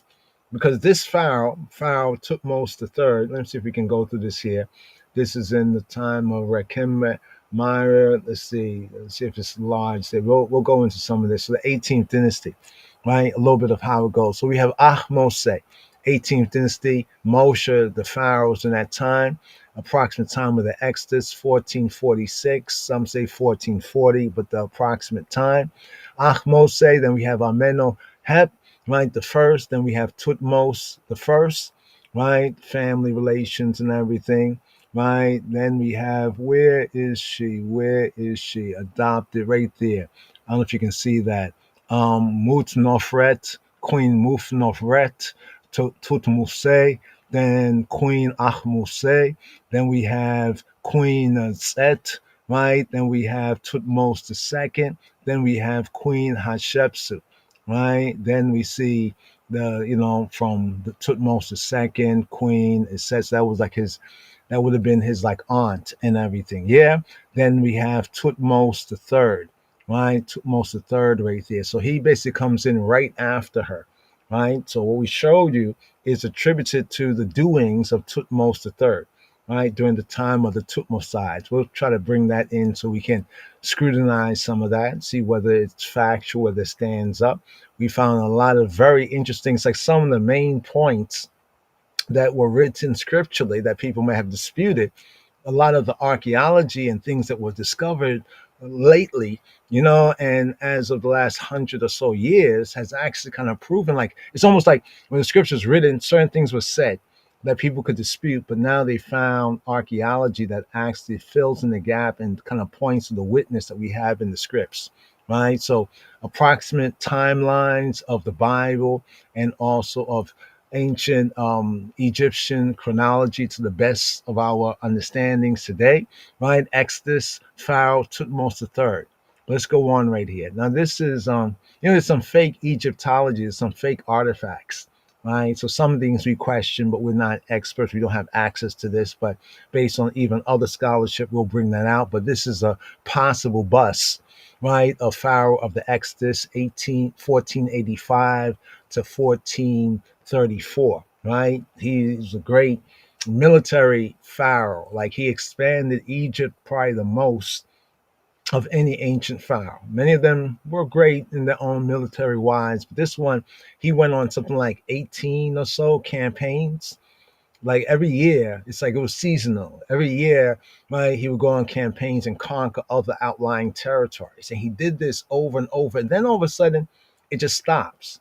And this kind of lines up with the time of the Exodus. That's what we read in the Torah. It says, I have made you great. When Yahweh says to Moshe and Aharon, he made him great, for a purpose, right? This was a great pharaoh from a military, a conquering and ruling perspective and everything. And then all of a sudden, everything stops, and he's not dead, right? So some people say that Pharaoh drowned in the Red Sea and all that. That's not true. The Torah doesn't even say that. Just Christian songs and people's imaginations right there. But what happened was that his chief captains, his charioteers, like, he had his army, his military was together, right? Where he'd go on successive campaign year after year, then all of a sudden it stops. Well, if you lose all your weapons of warfare, a lot of your sergeants and your captains and everything, that would, shift things up. That would put a stutter in your step, so to speak, right? So this is some, okay, I will let them go now, right? That's allegedly the bust. Okay, Sinai inscriptions, birth of Moses. Yeah, that's what we want to show you. So this is some of what has been found. And here's the curious thing too, that these were fully decorated, embellished, with colors and everything. Then you can see that there's a 10. Actually, Hatshepsut would be the one in the middle, because it said that she took on some of the, some say male prerogatives, but since if the kingship is in this form, then she took on that particular form to basically double down and verify that she had legitimate rights in her time to reign and to rule, right? But then when her nephew, Tutmos III, came to power, right, it seemed as though he destroyed and tampered with a lot of her work and even used some of her stones, these large stones. And what he did is, like, okay, the stone has four sides, right? The front and the back and the two sides. He flipped them around and used the other side of the stones, many of them, for his own. It's not like he could not find other stones, but he took the measure of expediency, as well as let loose his extreme dislike of her. He basically sought to erase her as best as he could in a lot of significant monuments. We have to ask the question, why is that? And notice how the Torah is very curious. It talks about the daughter of Pharaoh, and then it actually speaks about a few pharaohs. People don't really notice that in the narrative. It speaks about a couple of pharaohs, but these pharaohs are all a part of this particular dynasty. And plus the name Moshe and Muse, right, from the ancient Egyptian, and Mus and Mas and Mes, these different cognates of primary words and sounds is interesting, because we have Ahmose, we have Tutmose, but some would say, well, this means that it's an Egyptian name. But some names, Afro-Shemitic names, are both names in one culture with certain meanings, and then it also has certain meanings which may be similar, but also different within the context of other cultures. And so let's understand that with the name Moses. But this is another area right here. There was a whole selection of pictures. We try to bring it up where they actually show a lot of her. This is like her being anointed by the gods and everything. But you see where she is scraped out of there. Where they actually, had to put the elbow and the shoulder in, to erase her. So we have to ask the question of why, why would they do that? Or why would actually Tutmos do that? Tutmos III. And no, it wasn't Ramses. So we're going to look at the dates of the Exodus based on what we know, right? Based on Egyptian artifacts and evidence, and also look at the biblical narrative, as well, right? And like I said, what's interesting is that some things the Bible seems to focus on. It's like, okay, why does it talk about the daughter of Pharaoh? Why does it give her any shine right here? And then to find out, that we have Hatshepsut, and then we see, okay, Tutmos III, this great pharaoh that was one of the greatest military-wise. He went on campaign successfully, and then all of a sudden it stops. And it doesn't stop because he gets killed in battle. But now as far as his son, okay, that's something interesting too. That also matches up, the historical narrative and the timeline. So if we can show and prove that Hatshepsut fits the bill for Pharaoh's daughter, the daughter of Pharaoh, and then her nephew, who comes to power, becomes the great pharaoh of the Exodus, but was a great military pharaoh of his time. Year after year, it was almost like a ritual. He would go out and conquer somebody new and bring them under Mitzrayim, right? But all of a sudden, it just stops.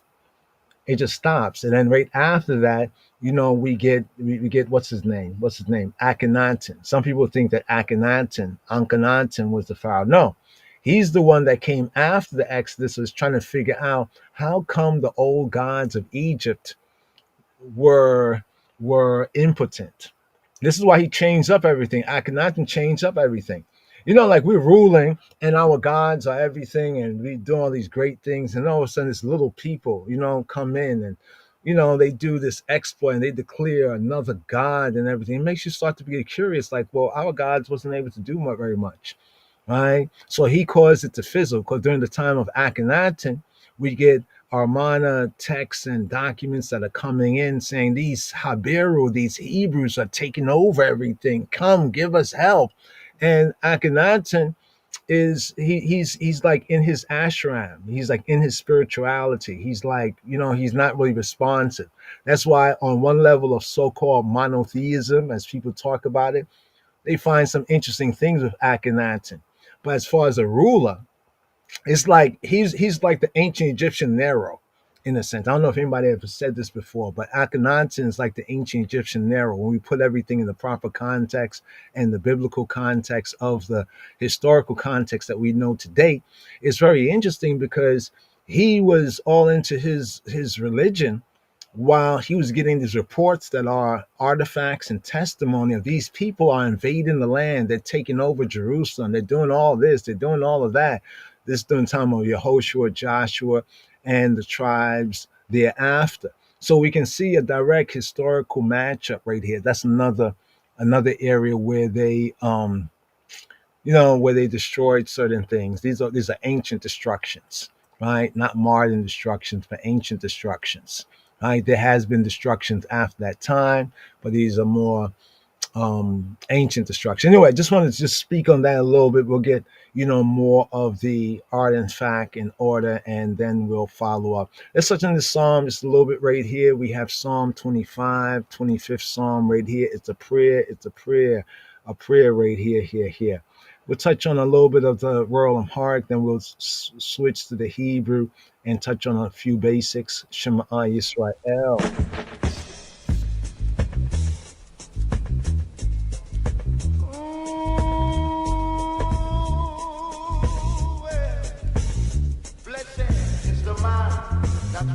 Not in the counsel of the ungodly.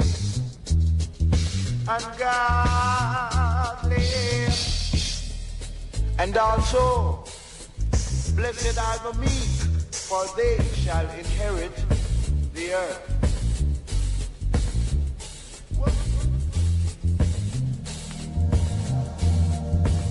መዝሙር 24 በቅንፍ 25 የዳዊት መዝሙር። አቤቱ ወደ አንተ ነፍሴን አነሳለሁ፣ አምላኬ አንተን ታመንኩ አልፈር።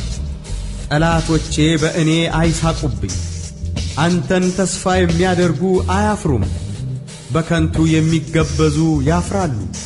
አቤቱ መንገድህን አመልክተኝ፣ ፍለጋህንም አስተምረኝ። አንተ የመድኃኒቴ አምላክ ነህና በእውነትህ ምራኝ አስተምረኝም። ቀኑን ሁሉ አንተን ተስፋ አድርጌአለሁ። አቤቱ ምሕረትህንና ቸርነትህን አስብ፣ ከጥንት ጀምሮ ናቸውና። የልጅነቴን ኀጢአትና መተላለፍ አታስብብኝ። አቤቱ ስለ ቸርነትህ ብዛት እንደ ምሕረትህ አስበኝ። እግዚአብሔር ቸር ቅንም ነው።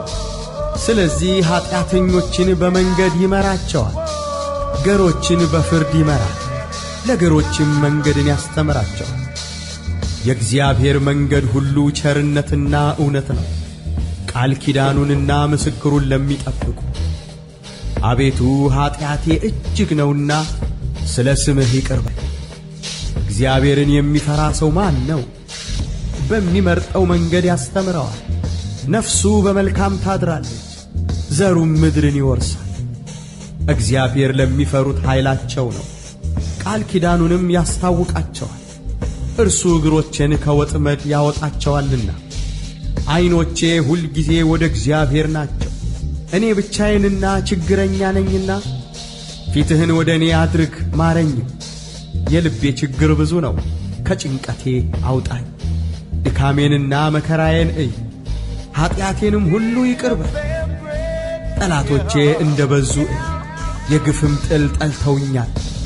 ነፍሴን ጠብቅና አድነኝ፣ አንተን ታምኛለሁና አልፈር። አንተን ተስፋ አድርጌያለሁና የዋሃትና ቅንነት ይጠብቁኝ። አቤቱ እስራኤልን ከመከራው ሁሉ አድነው።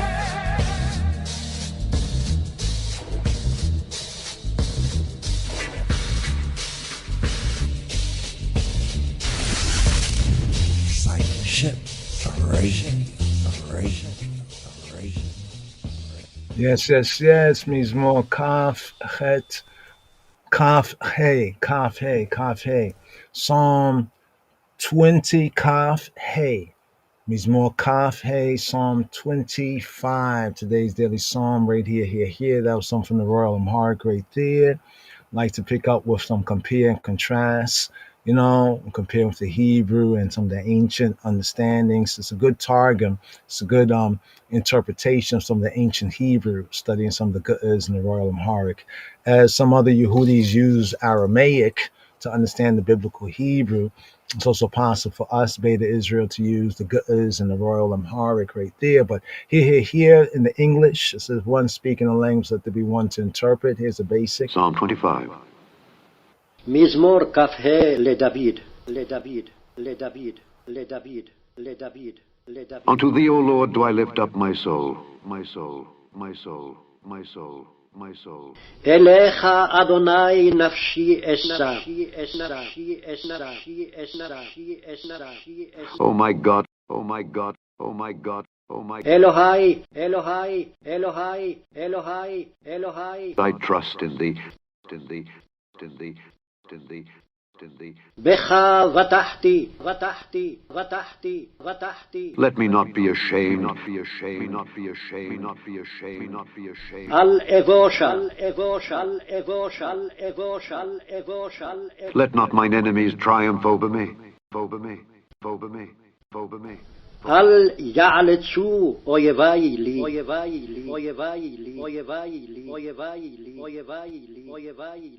Yea, let none that wait on thee be ashamed. Let them be ashamed which transgress without cause. Show me thy ways, O Lord. Teach me thy paths. Lead me in thy truth and teach me. For thou art the God of my salvation. On thee do I wait all the day.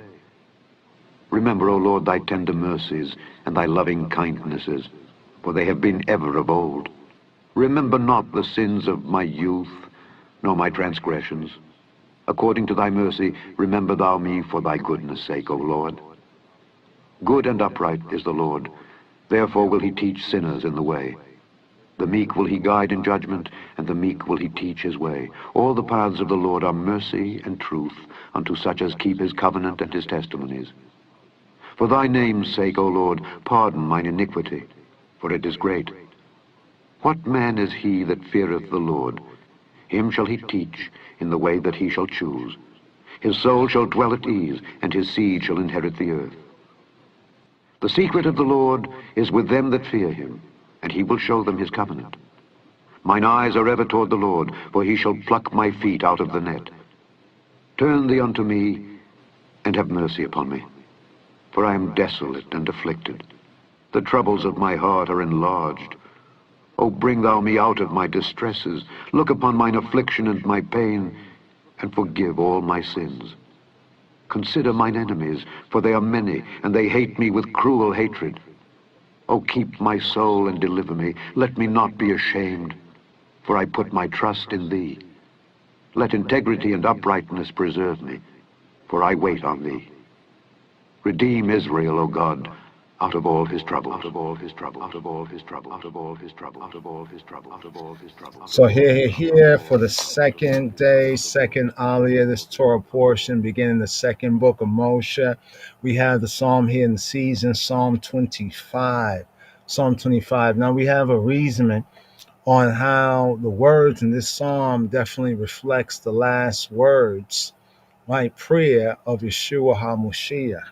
At least the opening part, right? The opening part right there. To thee, O Yahweh, do I lift up my soul. Right? It says, into his hands will he commit, right, his spirit, for that idea of the lifting up of the soul. So here, I'd like to touch on this right here. Psalm 25 has 22 verses. Mizmor Kaf, Hey, Kaf 20, Hey 5. 25. So let's pause it right here. Raham, caressing, loving. Also the sense of the rechem, the womb, the yielding, loving, right? Nurturing, in that sense, the fetus, right? Speaking about the word raham, that has to do with loving deeply, and the word rechem for the womb, right?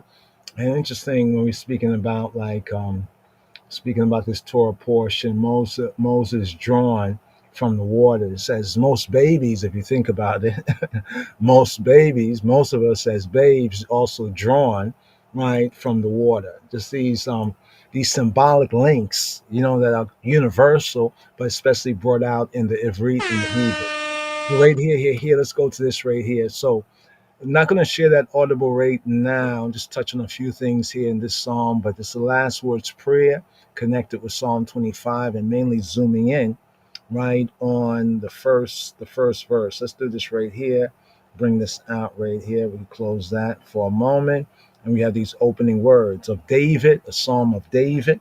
Lid Dawid, Aleika, Yahweh, Nafshi, Esa, I will lift up Esa, from the Hebrew Nasha.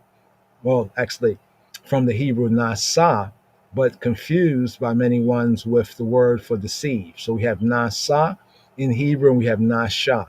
Nasha is what they mean in these fake infographics and memes when they say that NASA means to deceive. No, it's Nasha. Nasha, to beguile, to deceive, what Eve said, what Hawa said. This word is Nasa. Nasa means to lift up, but it has a connotative sense, Hebraically. In that sense, the third entry, to take away. If you lift something up, you carry it off. Like sin, or guiltiness. Like I say, guiltiness is a heavy, heavy load. Because guiltiness is the heavy, heavy load on the conscience, on the psyche. The psyche, the suke is the soul, right? So the word nasa, right, meaning to lift up, right? To lift up. Literally to lift up, but in the figure of speech, the Hebrew verbal hieroglyph of the Hebraic speech, it means to forgive. Like you lift a burden. Somebody got a burden on them, right, on their soul, on their heart and their mind, and it's lifted, right? This is the sense right here. So we have this opening verse right here. It's not a psalm. They added that in. That's why it's italicized. It's actually Lid Dawid, of David, Dawid, the well-beloved of David. Elei ka, Elei to the I male Yahweh, O he who he be, nafshi. So nafshi, from nefesh, a soul, nafshi, my soul, my psyche, right? The sense of the soul, the life, the creature, the person. But and it's psychological. So when we use the word in English, it's psychological, it's the psyche. It comes from the Greek word that was used to translate nephesh, right? The suke, the psyche, the appetite, the mind, the living being, sometimes manifests in the sense of the desire, the emotion, our psychological state. So here, to the I, O Yahweh, O He who be, who He be, speaking to the Almighty, do I lift up? Do I do what? I lift up, right? Like Esa, I lift up. I will lift up. I lift up. Nafshi, my psyche, I lift up my psychological state to thee. Yeshua Robeno, he said that Elohim is a spirit, right? And those who worship him must worship him in spirit, in ruach, and in truth. So in this sense, right, breaking down a more of a practical application to the psalm. So the Psalms are beautiful words and poetry, so to speak, in the Hebrew and the English, but they also have a meaning, right? There's also a meaning. There's also an application. There's an applied science to it once you get the science or the knowledge of it. So here it's of David, the man, David, literally David. Dawid, the well-beloved, the one who's beloved, right? Of the one who's beloved, right? Which implies a relationship, right? To thee, Eleka, to the I male. Eleka Yahweh, to thee, O He who be, who He be. Eleka Yahweh nafshi, my soul, my psyche, my psychological state. Esa, do I lift up, right? You see, because if you don't lift it up to the Almighty, it will go down to Sheol. They'll go down into hell, right? Just living life, right? So you have to lift it up, right? We have this again in Psalm 86, Hebraically at the 4th verse, and also in Psalm 143, roundabout the 8th verse, Hebraically. The attitude, this here, the first verse right here, like put your hands up. So it's like lifting up of the hands is symbolic of lifting up the heart, lifting up the soul. So that prayer gesture, that prayer form of prayer worship, not just only among the Hebrews, but among many ancient people. We have it even figured, in the monuments, the paintings of ancient Mitzrayim, that sense of the lifting up the hand. Put your hands up, put your hands up. Also among the Israelites of Ethiopia, we have that in the worship, right? Among the Hebrews, Beta Israel, also among those in Christos and Moshiach, the lifting up of the hands. This is the attitude, right? This is what it says, assume the position, right? This is the attitude of true prayer, right? Especially the standing prayer, right? And that rids it of formality. It's not formal, right? It's actually informal, right? But it's a true attitude of tefillah, of what's known Hebraically as tefillah. So we have this opening verse in the first part of today's Psalm, Mizmor Kaf Hey, and it's themed here, Psalm 25, Hebraically as a tefillah, right? A prayer. What kind of prayer? Good you ask. A tefillah for gracious protection and guidance. We'll always say guidance and protection.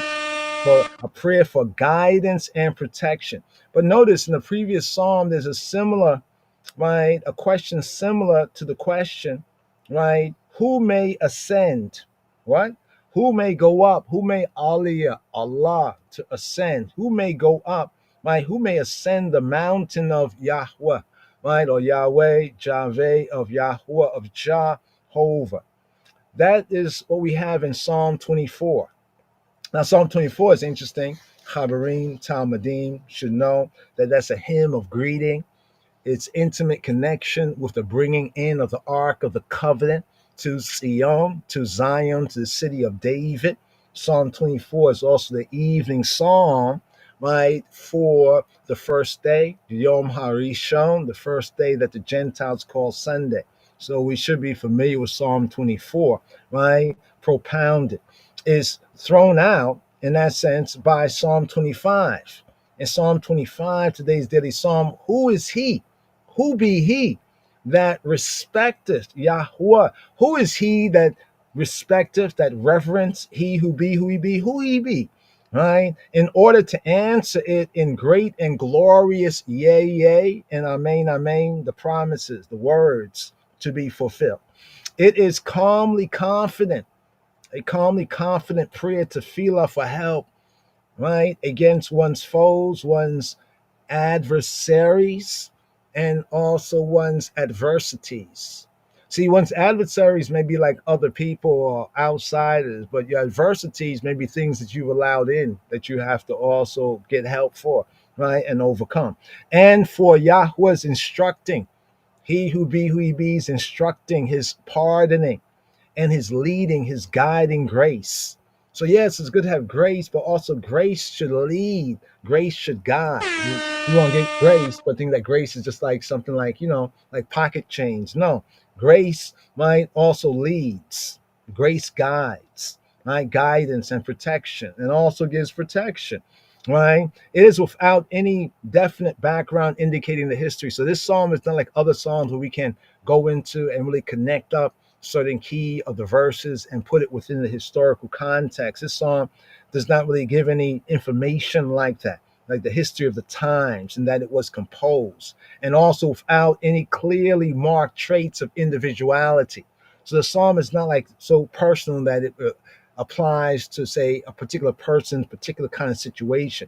It lacks those like clear marks of individuality, right? It's more of a collectivity as one instead of just an individual. But it is one of the 9, get this right here, we talked about that earlier, the acrostics, right? Acrostic psalms that are arranged according to the Hebrew Aleph Beit, from Aleph to Tau, from A to T. When I just say A to Z, in English we say A to T.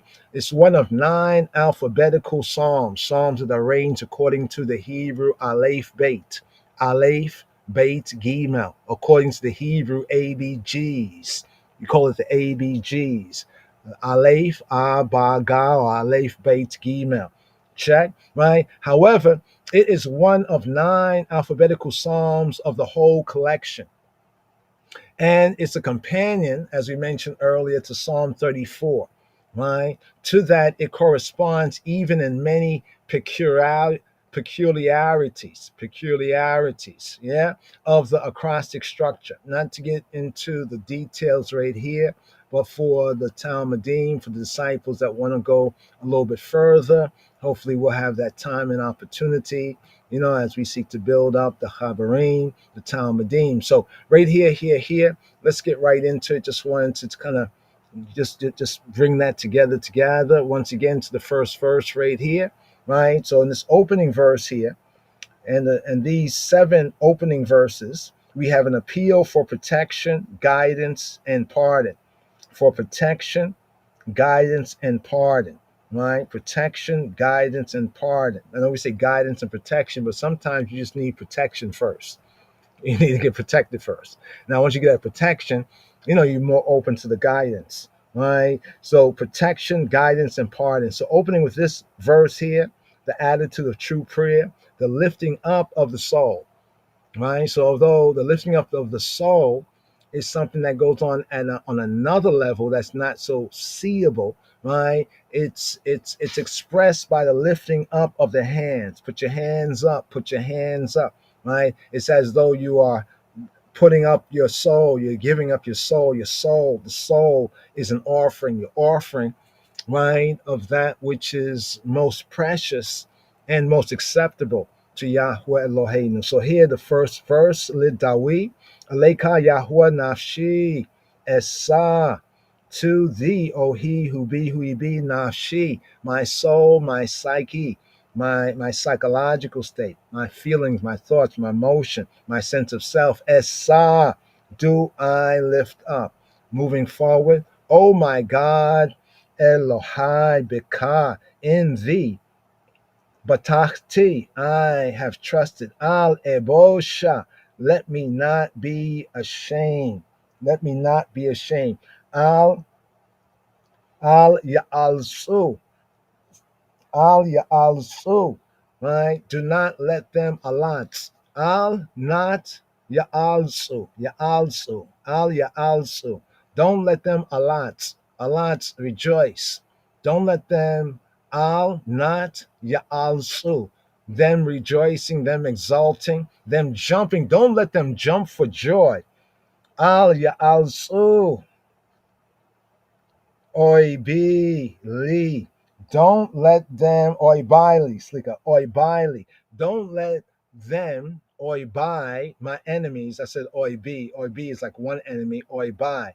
Oi vai, oi by. Don't let the old boys oi by. Don't let the haters, the oyebs, oi by, the enemies, the haters, rejoice or jump for joy, li, for me or to me, like say because of me. Don't let me be there jumping for joy, like they have triumph. The sense of, you see what the word triumph here is from alat, alat, alat, ya also.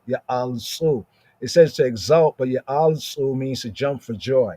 Don't let them jump. No, don't let them jump for joy, right, over me. Al yalsu, oi baili. Don't let my enemies jump for joy. So this verse does not begin right here with bait. So remember, we're talking about the acrostic nature of the Psalms. Well, we notice right here that this verse here does not begin with baits. Let's see if we can bring it out for you right here. Right. Okay, that's the first verse with the second verse. So you see here, okay, next you see where Aleppo is? That's the bait. Right. But then you see that if you read from right hand to left, right, it says Elohai beka batachti ale bosha al ya'alzu oi baili. That's the verse, those unpointed, that's the verse right there. So it begins here with an aleph. Remember we said it's acrostic, therefore going in the order of the Hebrew aleph bait. So aleph bait gimel a b g, but here it begins with aleph. Right now, it's a very interesting reasoning about this, right? Because the second word in the second verse is, well, actually is bika, bika. Now let's go down here. Let's scroll down here to see if we can do right here. Bika is this word here. So reading from right to left, you see right there is Elohai beginning with Aleph. The second word is Bika, Bika, Bika, in you male, in you male. Elohai, my God, my power, my almighty power, Bika, in you male. Now, there's an interesting reasoning because this verse does not begin with bait. A, B, G. It doesn't begin with bait. It begins with Aleph, A, right? Now, the initial of the second word, but the initial of the second word, let's go to the second word right there. You can see let's go right there. There we go. The second word, bika, in you. You see the bait, the prefix beth, right? Which means in, on, with, at, by way of, right? Bika, in you, on you, with you, at you, by way of the I, right? Elohai, my Elohim. So it's been suggested that the title of Yahweh, my Elohim, Elohai, my Elohim, Hailiai, Elohim, that the title name of Elohim was not considered a part of the acrostic. So some say, because otherwise it's a very good acrostic order, but here in the second verse, according to what we have in the print copies, it says Elohai. It says Elohai Bika. The first verse said Eleika Aleph. Second verse, if we take the Elohai and add it at the end of the first verse, the second verse will maintain the acrostic Bika Batachti. Notice that the second word in the second verse is the bait, and the third word in the second verse is the bait, batachti, batachti from batach. So we have bika, batachti, right? So some suggest that the first verse should have probably read, Eleka Yahweh Nafshi Esa Elohai, I lift up my soul, oh my God. Eleka, to thee, Yahweh, O he who be, Nafshi, my psyche, Esa, Elohai, I lift up my soul, oh my God. Therefore, then the second verse would be, Bika batachti, al ebosha, al yalsu, oi baili. So then it would kind of fill in that. So it's been suggested that the title name of Elohim was not considered to be a part of the acrostic, and therefore the verse has the required letter.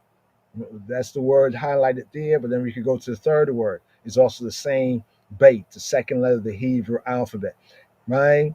Modern scholars point to the fact that verse 1 consists of a single line. So some even look at the first verse, sorry, Slika, right there. Look at this first verse. The first verse has a single line. Let me scroll back here so you can see. That's the first verse right there. The first verse is these words right here. Here we go. This is the first verse. And we look at the Hebrew Psalms, that's kind of curious. It's like usually it has at least two phrases or like two parts of the verse, part A, part B, so to speak. But this first line only has four words. Eleka, Yahuwah, Nafshi, Esa. Right? Now, if we add Elohai, then it, which is in the second verse, begins off Elohai. Right? So instead of to thee, O Yahweh, Jehovah, do I lift up my soul, more better to thee, Jehovah, do I lift up my soul, oh my God. That's the sense. Therefore, the second verse will be, in thee have I trusted. Let me not be ashamed. Make not my enemies jump for joy over me. Right? So some modern scholars point to the fact that verse 1, the Aleph verse, consists of a single line and suggests that the original text had a parallel line beginning with Elohai. So some even say, well, maybe there was something else, Elohai, oh my God, such and such and such. But be that as it may, that's a suggestion, right? That alone remains and attached to verse 2. Now, the integrity, right, of the Masoretic text, the Hebrew text, actually on this point is supported by the agreement with it of the LXX, which is said to be translated from even a more ancient, right, Hebrew text. So if we look at the LXX, right, we have agreement. So there the LXX has these words at the end, right? Theos, theos moi, theos moi, theos moi. Theos is God, moi is like moi, right? Theos moi, my God. So we can see where the LXX, which is said by some to be translated from an earlier Hebrew manuscript, actually supports the integrity, right, of the Masoretic text that also has, right here, right, Theos Ma, right there, right? But here it's interesting because here in the first line we have my God actually at the end of the first verse. So that kind of suggestion, they just touch on the acrostic level. So we would suggest that just if this was being performed, to keep that acrostic, Eleka Yahweh Nafshi Esa Elohai Bekaba Tahti Ale Bosha Alia Alsu Oi Baili, in that kind of sense right there. But moving forward, let me not be ashamed. Here we once again the second verse right here. Ale Bosha, Ale Bosha, Ale Bosha. Let me not be bash, my basha, Ale Bosha, Ale Bosha. Don't let me be put to shame.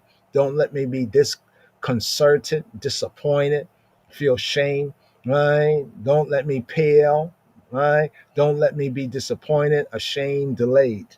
Al ebosha, as I would be if the taunt of oivai, my enemies, were justified. I should feel shame. If they were justified in what they were saying about me, then I should feel some shame, right? But alebosha, let me not be ashamed because their taunts of me are not justified, right? That my trust in Elohim and Elohai would not help me. Like if they were correct in what they were saying, then my trust in Elohim would be in vain. Here, bringing out the second verse here. Opening 7 verses, the appeal for protection, guidance, and pardon. I'd like to just zoom in just a little bit right here with the time that we have. The Gimel. Now notice something right here. The Gimel verse, you see the Aleppo, reading from right to left. That's the Asherit Gimel. And then we have Gam. So you can see where it maintains the order when we come to the next verse of the acrostic. The Aleph, the Beit, the Gimel. Here to third verse, right? Pasuk Gimel, we have Gam, right? Here we go. Let's bring it down. Gam, call Here we go. Gam, call, Koweka. Some say Koveka, right? But Gam, call, Koweka, lo, Yeboshu. Yeboshu, ha bogdim rekam. Here it says yay, right? Now they have yay here. You see the English says yay, yay, yay, yay. The Hebrew is a little more forceful. It says gam, gam also, right? Right? Make not my enemies jump for joy over me. Gam, also call, koeka, lo yeboshu. And don't let none of those, right, that wait, that expect, koeka, koeka, koeka, call koeka, all those that expect in thee, O he who be, lo, not yeboshu. Don't let them be bush, abashed, disappointed, disconcerted, right? Put to shame right here, right? Let's scroll up here so you can see the KJV. Let none that wait on thee be ashamed, right? However, it says Yebosha, right? So it's kind of interesting. It repeats the word in two different contexts. For those who wait, who trust in thee, right? Gam, also call Aweka, lo Yeboshu, lo, not Yeboshu, them being ashamed. Yeboshu, let them be ashamed. Habogdim, the Bogadim, the treacherous, that deal treacherously. Ha Bogadim, the Bogadim. Ha Bogadim, Rekam, without a cause. Those who transgress, those who deal treacherously. Ha Bogadim, Rekam.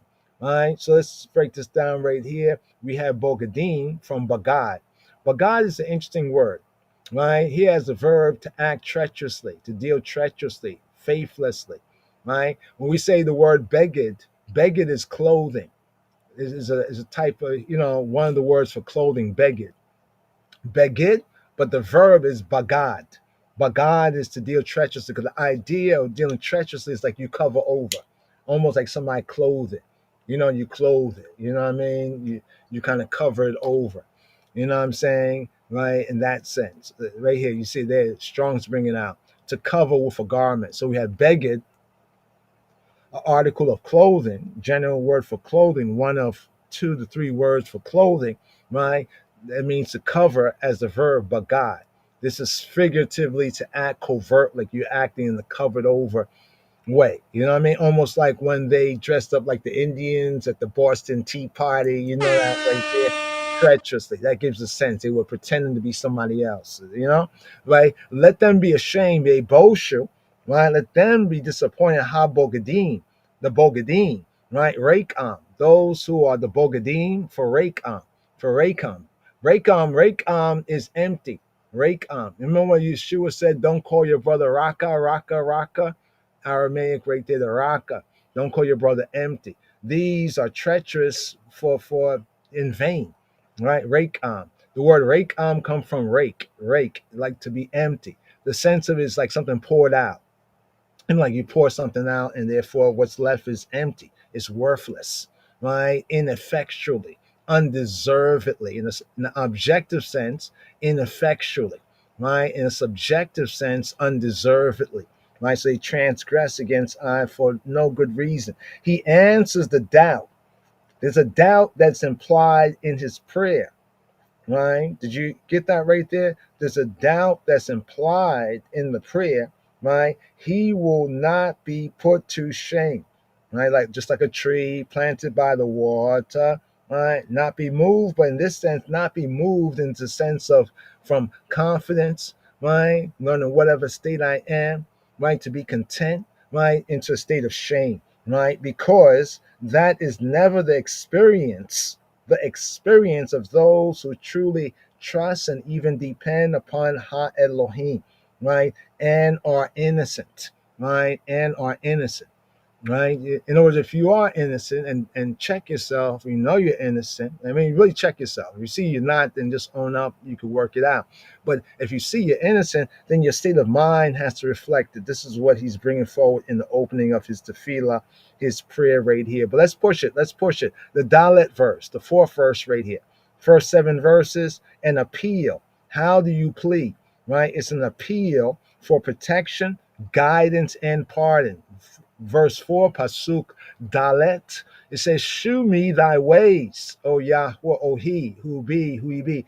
Teach me thy paths, thy paths. Here the Hebrew, Derakeka Yahweh, ho de'aini.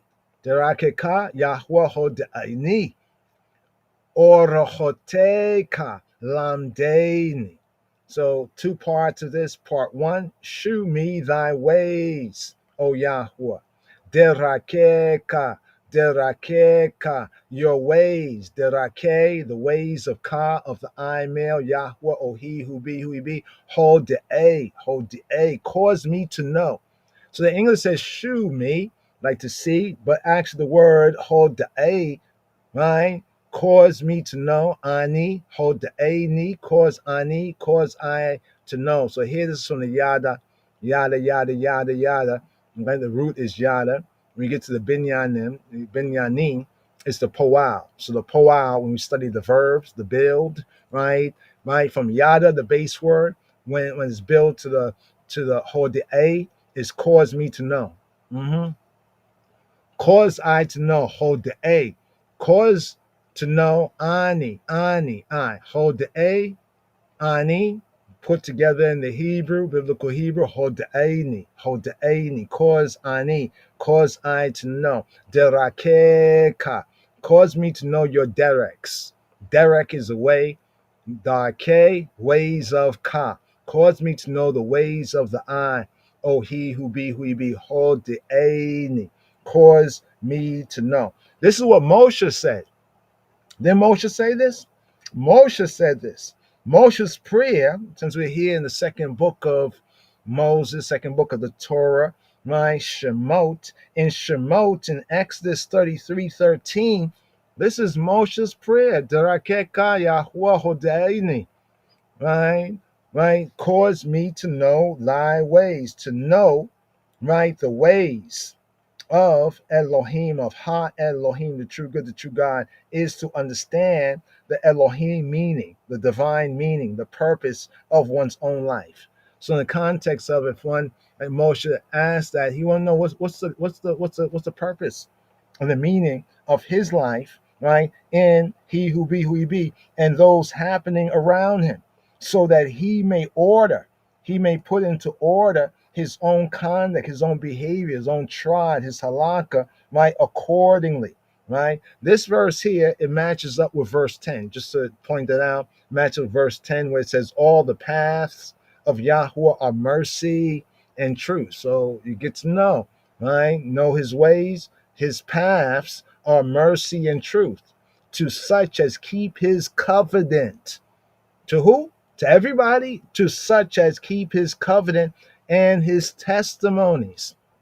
Yes, we can testify, but make sure our first testimony is his testimonies, right? And then we testify within the context of his ways, in his way. So right here, Darkeka, Yahweh hodeini, or Orchoteka. Orchot is the plural of path. Orach is a path. Orach, a path. Orchot is paths. Ka, orchoteka, the paths of the eye. Lamdaini. Now here's an interesting word, lamad. It's at the root of Talmud. It's at the root of Talmud. Talmud is disciple. Talmud is a teaching, but it comes from the lamad. What is lamad? Lamad is a Hebrew letter L. It's called lamad, or lamad. But as a verb, it means to learn, to teach, to exercise. So how do you learn something? Teach it even. You exercise. Right? You exercise it, to be taught, to be trained. So lamad, right? Getting to the root. Lamad, when you look at the ancient glyphs, some say that it's like a shepherd's rod. Some imagine in the letter it's a shepherd's rod, the sense of goading. You know, like the two symbols in ancient Mitzrayim, the shepherd's rod, right, and the cow prod.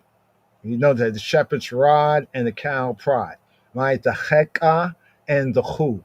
in ancient Egypt. The cow prod and the shepherd's rod. So this is what we have here, the shepherd's rod, right? The implication of that is to teach. So in the East, the Orient, look to the East, right? The Oriental, the Eastern incentive was the rod, right? The rod, like the shepherd's rod, right? Because we're looking at the context, right, of the peoples, right? So lamde, teaching ani. Lamdeni, teach me, orchoteka, your paths. Lamdeni, orchoteka, lamdeni, full of full, right? Derakeka, Yahuwah hodeini, orchoteka, lamdeni. Here to the 5th verse, the opening 7 verses, appeal, protection, guidance, and pardon, right? Here at the hay verse, the 5th verse, lead me in thy truth. Well, everybody got their truth, but here we're very specific. Lead me in thy truth. Lead me in he who he be's truth. Lead me in thy truth and teach me, right? For thou, thee, and none other, for thou art the Elohim of my salvation, of my Yesha, the root of Yeshua. You know, when we look at the word and the roots right here, deliverance, and your deliverance, your welfare, your prosperity, Kili, your salvation, your victory from Yasha, right? That was a noun. Yesha is a noun. Yasha is a verb, to save, and your deliverance, your liberation. Save, Hebraically, is not just salvation in the later day religious sense, but it's also to be saved in battle, to be saved, to be delivered, even delivered from moral troubles. Sometimes moral troubles can be worse than troubles of a foreign enemy. You know what I mean? Need to be saved from that. But we get to the root of Yasha, like to open, to wide. What's interesting is that affliction, Sarah, means tightness, constriction, to be in a tight place, Sarah, right? Like Mitzrayim, right? And then to be free, Yasha, right? To be free. So the context is there, like you're in a tight situation, and then when it eases up, you feel so much like, wow, I can breathe now. Like it's open, it's wide. I don't feel so hemmed in. So right here to this verse right here, right? On thee do I wait all the day. Remember earlier he said, let none that wait on thee be ashamed. Right? It says, don't let me be ashamed. Right? And let none that wait on thee be ashamed. So now right here he says, well, I too wait on thee. So don't let me or any others who wait on thee be ashamed. Hadrikeni ba amiteka, right? Guide me, right? Now, here's an interesting hadrikeni, the lead me from darak. Remember we just touched on the word derek way, darkeka, thy ways, darkeka, Yahweh, your ways, hodeini, cause me to know your ways. So here we have the verb right here. Here we have the verb hadrike. So it's getting to the verb of the word. So the noun from darak, which means to tread, to bend, to lead, to march. The noun is way, derek, right? So here he now goes to the verb, right, to tread. Now you notice that the word tread can mean to bend, because back in the days, something to bend a bow, they will put their foot on it and bend it back in order to hook it in place, right? That's the sense of tread, but also can mean to like trod the path, right? To cause, to lead, right? It's almost like the verb of leading in the way, right? So here we have hadrike, leading ani, leading me, hadrikeni, right? Hadrikeni, ba amiteka, in your truth, right? Cause me to trod, cause me to walk. In a symbolic sense, if I was stringing a bow, cause me to step on the bow, to bend it back, and to string it up so I can hit the enemy. It's a contextual sense here, but here this is more pointing to the walking in the way. Hadrikeni ba miteka, cause me to walk, lead me in thy emet, in thy truth. But truth Hebraically has a sense of faithfulness, firmness. It has a sense of truth and truthfulness. If it's truthful, then it's trustworthy, therefore it's firm. This is the sense. It's credit worthy, right? It's not incredible. It's not without credit, but that which truly has credit. And teach me. And again, he says, and teach me. You notice that from the previous verse right there? It says, with lamdeini.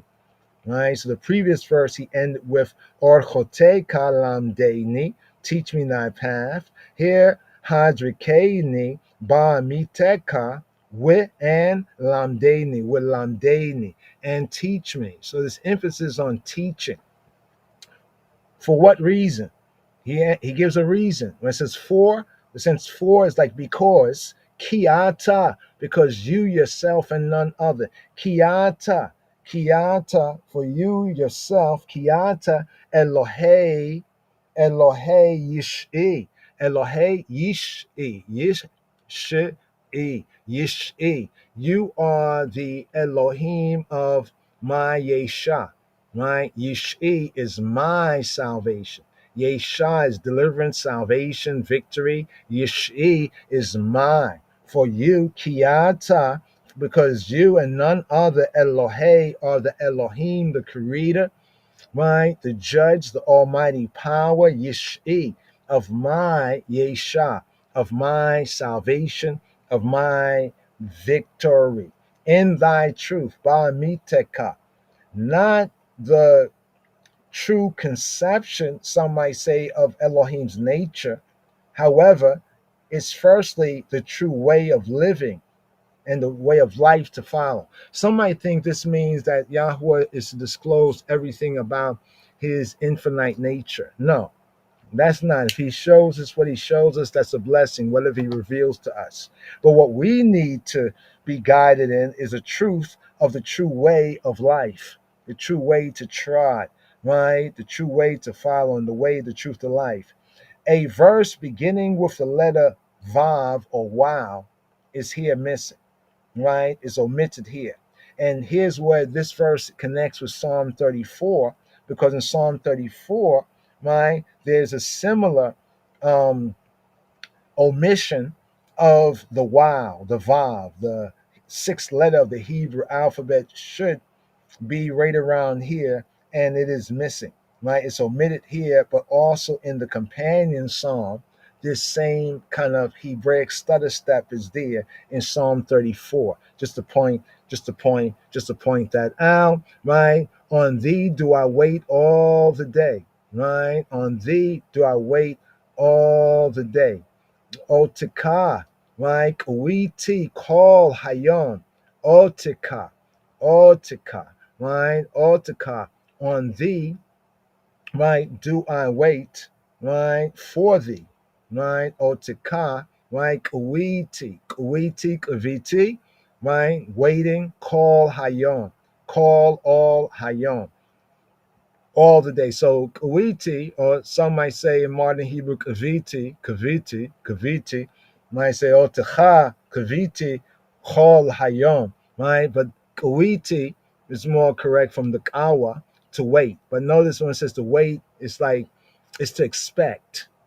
See, expecting is the activity of the heart and the mind, right? It's almost like a positive act of the heart and mind, not just waiting, like just sitting down doing nothing, but there's a activeness. So even while doing other things, there's that expectation. And in the Hebrew sense, the word kawa is linked to the kaw or the kav, which is a chord.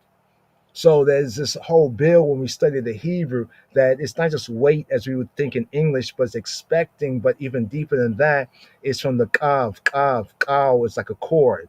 It's almost like what you expect, you are drawing to you, right? By the activity of the heart and the mind in his way, right? So it's more of a looking eagerly for, right? In the sense of collecting and binding together, right? Binding together, right? To bind together. It's like when somebody takes like a towel or something, you twist it around to make it tighter. This is the figure, and the figure of speech is expecting.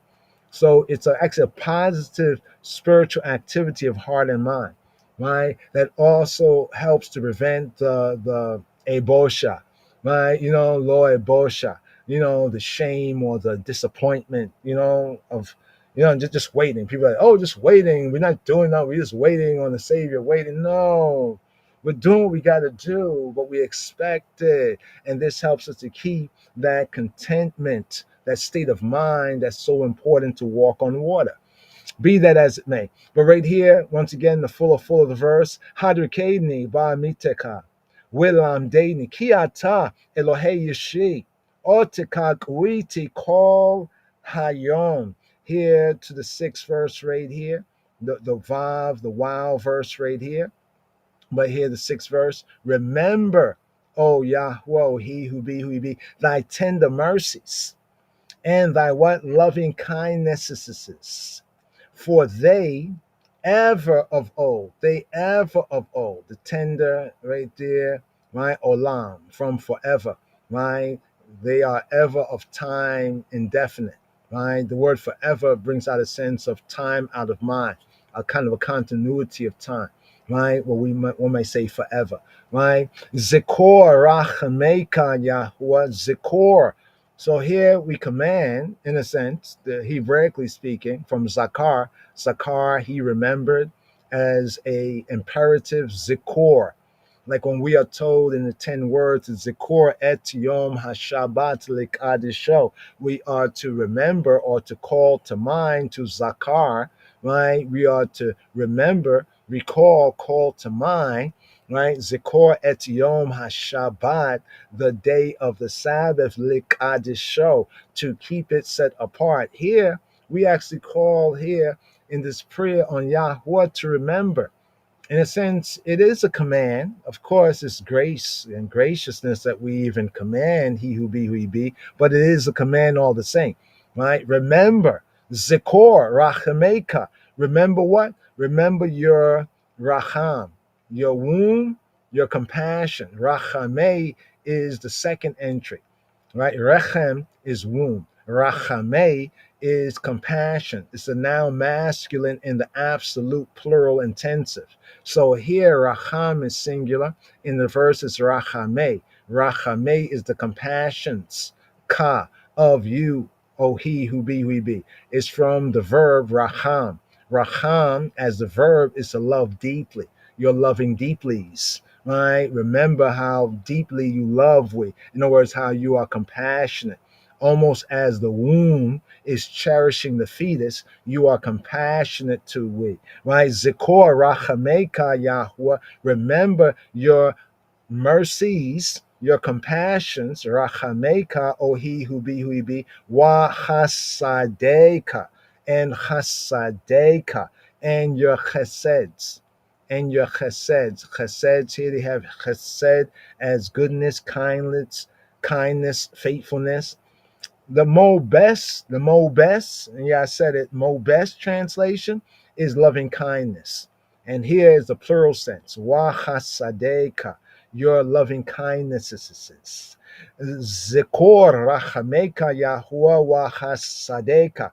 Ki, because may olam, because from forever, from time out of mind, from forever, from eternity past, eternity future, right? Hey ma, they are from time out of mind. They are from eternity, right? They're before time ever was. Now we live in time. They're for time out of mind, right? And when there's time no more, these are key attributes of he who be. And we study Moshe.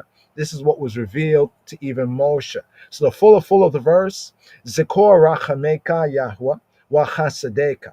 Ki me olam, hey ma, me olam, from forever, hey ma, they be. Zikor, since Elohim's nature is unchangeable, he must be merciful to the suffering one now, as he proved himself to be in the past. So what's interesting about that breakdown of this verse in the former verse, we have almost exactly what Moshe said when he wanted to cause to know he who be, to know the way, What is that proper way of living that will be pleasable, acceptable with he who be who he be? So right here to verse 7, to 7th verse, the Zayn verse right here, Zayn verse right here, the 7th verse. Remember not. Remember, verses 1 to 7 is an appeal. How do you plead? It's a plea for protection, right? For guidance, and it's a plea for pardon. Here's the pardon part, right? I beg your pardon, right? Remember not the sins of my youth, nor my transgressions. According to what? According to all the good things I've done, I'm basically a nice person. No. According to your own mercy, according to your own mercy. You know what I mean? According to his mercy, according to his nature, not according to any work like, well, I'm a basically good person. No, according to your mercy. No, don't remember my sins, my missing the mark of my youth, right? Young and dumb, nor my transgressions where I went too far. I crossed the line. I should have stayed in bounds, right? According to your mercy. Remember thou me for your goodness, not for my goodness. No. I'm not gonna chance that. Right? Remember thou me for thy goodness sake, because of the sake that you are good. Right? Oh Yahweh. Let's bring this out right here.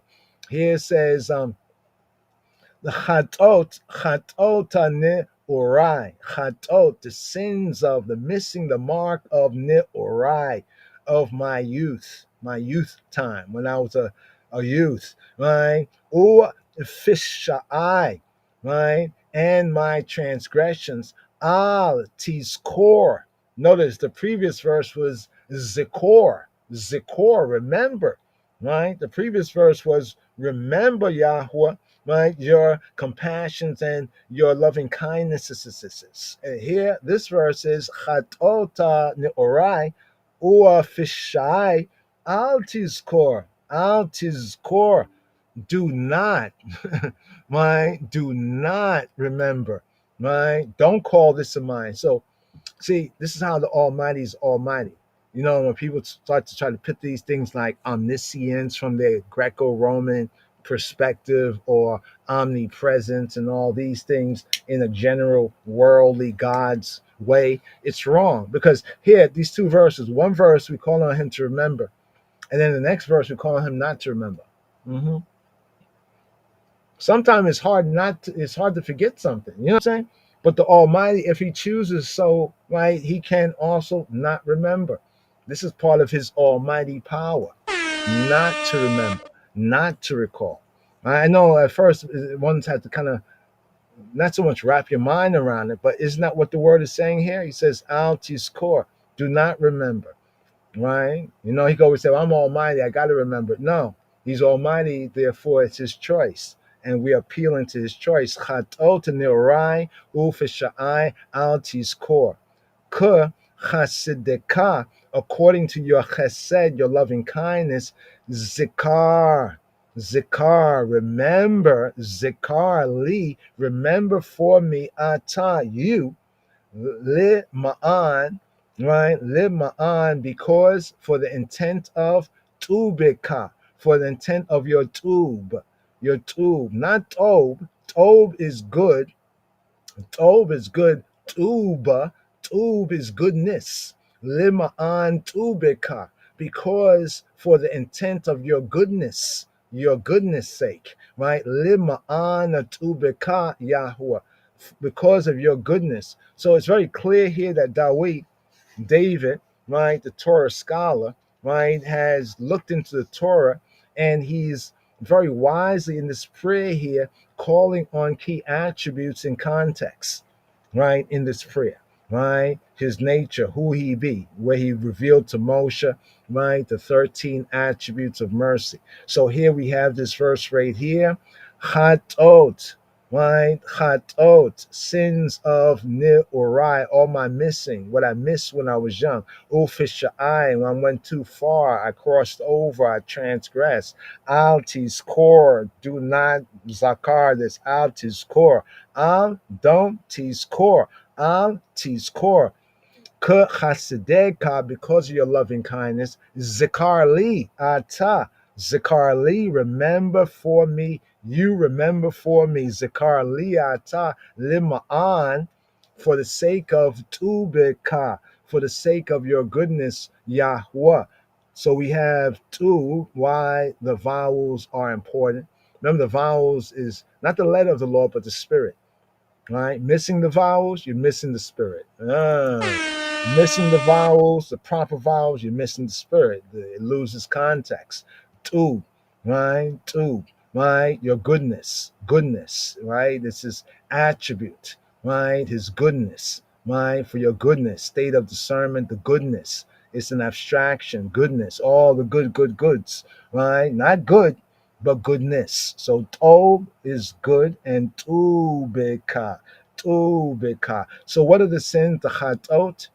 Chatot is plural, come from chata'ah. Chata'ah is sin, right? But breaking it down to its root sense from chata'ah. Chata'ah is to miss, right? Chata'ah is to miss. Remember not all my missings, all my youthly missings, all those things I missed. I forfeited. I incurred guilt. Right? Caught lacking. Inadvertent errors. Inadvertent errors. This Psalm 1 breaks this more down, the first Psalm, right? Due to youthful indiscretions, right? Ne'orai from Naor.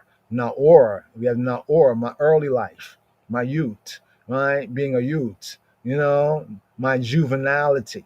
It's almost like, it's like when somebody had done things in their youth, and then sometime the record when it was young gets expunged, and it's good if they don't go on and do those things continually. You know what I'm saying? That's the context right here. During the youth time, when you was a juvenile, so to speak. Transgressions. Ufisha'ai and my pesha. Fisha is transgression, rebellion. Right? It's not just transgression, but the transgression also is a rebellion. All my rebellions, remember, Fishai, the plural sense, my rebellions against individuals, right? Could also be against parents too. Got to get that cleared up. Transgression, nation against nation, that sense, transgression against Elohim, right? That transgression, and also it connects with the guilt. Sometimes it's not the fact that we had done it, but sometimes when we think about it, it's that guiltiness. Therefore, the lifting up in the first verse, lifting it up, right? And may he lift it up, right? Acts of rebellion against Elohim's will. Some interpret this is not just in the youth, right? So when it says, remember not the sins of my youth, nor my transgressions, right? Nor my transgressions, chatot nirai. So one is speaking about the sins, inadvertent errors of youth, right? Ufishai, and my pesha. Some interpret this as not just the transgressions when I was young, but these are acts of rebellion against Elohim's will, right? In our mature age. You know what I mean? And if you're honest, we can see that some things we did, we was young, but then sometimes we still have transgressions when we get older. And this is being called on according, right, to thy mercy. So notice this, we asking him not to remember that, right, but yet to remember according to his mercy, according to his chesed. So remember how the other verse broke down loving kindness, and here it says according to your chesed.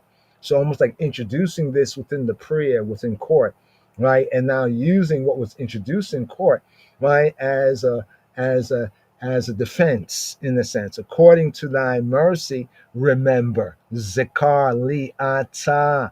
Remember for me, you yourself, not anyone else, but you yourself, right? Right, for lima'an tubika, for your goodness sake, O Yahweh, for your goodness sake. He does not rest his plea, right, for forgiveness upon any merits he may possess. And we need to consider that. Even in the new covenant sense, it says that we receive of his righteousness. He imparts his righteousness, not our righteousness, but his righteousness he imparted based on the emunah, admittance, credit, faith. He imparts his righteousness. And here we get this principle, right, because he and I and we should not rest our plea for forgiveness upon any merits that we may possess. It's good enough if we do possess some merits, but don't make your plea based on that, right? But we rested upon Yahweh's, his tube, the tubika, his goodness. This is the word right here, tuba, right? The tube, right? The tube, tubika, the good, his goodness, right?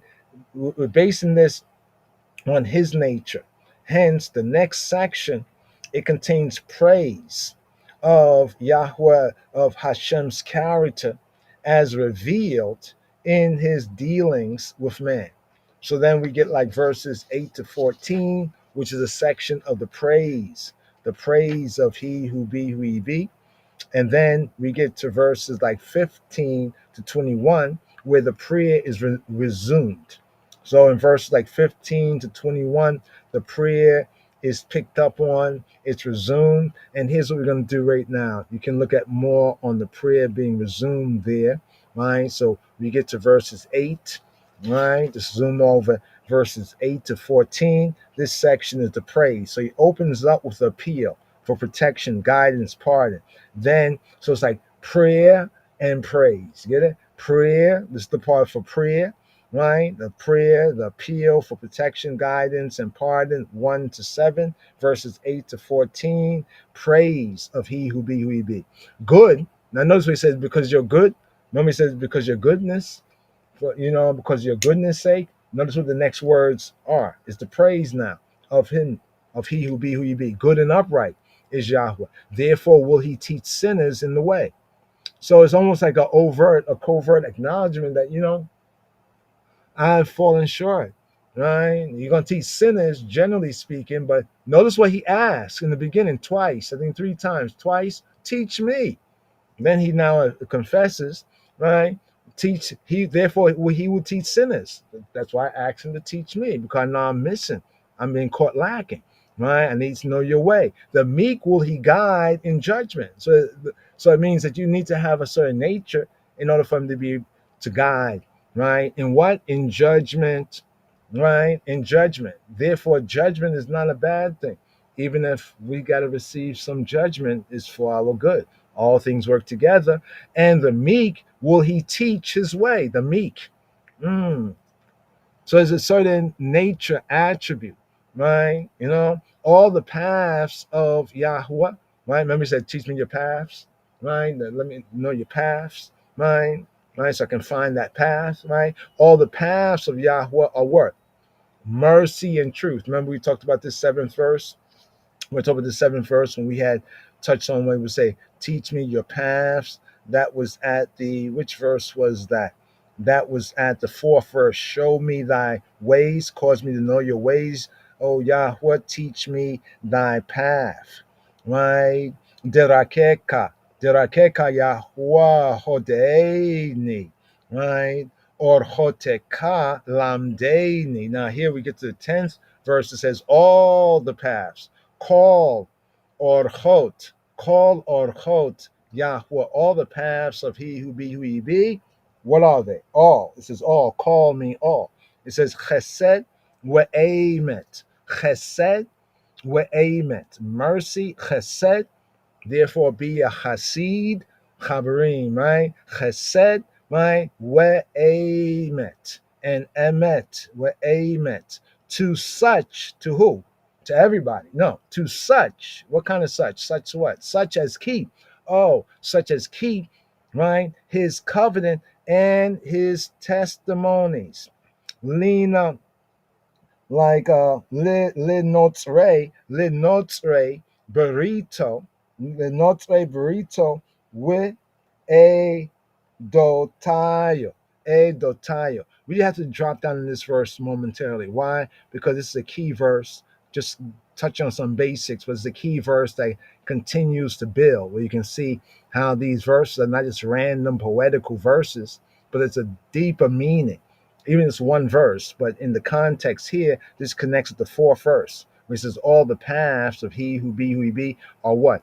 Are chesed, right? Where emet, are mercy and truth and credit worthy, and faithful and firm, right? To such as keep. So here is an interesting word. We speak about Robenu, Adonenu, Yeshua HaNotri, Jesus. They say Jesus of Nazareth, Yeshua HaNotri, HaNotri, HaNotri, right? So the word keep, you see the word keep right there? The word keep in the Hebrew is from Natsar. You know, we talked about how Joseph was a Nazir. He was a Nazir, separate from his brethren, Nazir, Echayo, right? Here, the word Natsar, right, is the word that's confused sometimes, Nazareth and Nazarite. This is the other word. This is Natsar. So here in the verse, it said, Lin Notzre is for the who? The keepers, Lin Notzre. The keepers of what? Lin Notzre, Barito, Barito. Barit is covenant. Barito is his covenant. Lin Notzre, Barito, we Edotayo. The Edotav, we Edotayo, and his Edot. Edot. Let's come back to that. Let's get the word Eda. Eda, right? Eda is a testimony, a witness. But notice what it says. It says always plural and always of Torot. Torot is Torah's direction, instructions as Elohim's, right? Elohim's testimonies, right? So here it says that all his ways, all the ways of he who be, are chesed wa emet, are loving kindness and reality and truth and credit worthy, right? Linotzre, to those who are keepers of Barito, of his Barit, his covenant, with Edotayo. So here we have the word Eda, right? Look in the dictionary breaks down the BDB, Browns, Drivers, and Briggs, as testimony witness. But then the A entry, 1A, says always plural. So here in the verse is Edot, plural of Eda, with Edotayo, and his testimonies, always plural, and always of laws or Torot,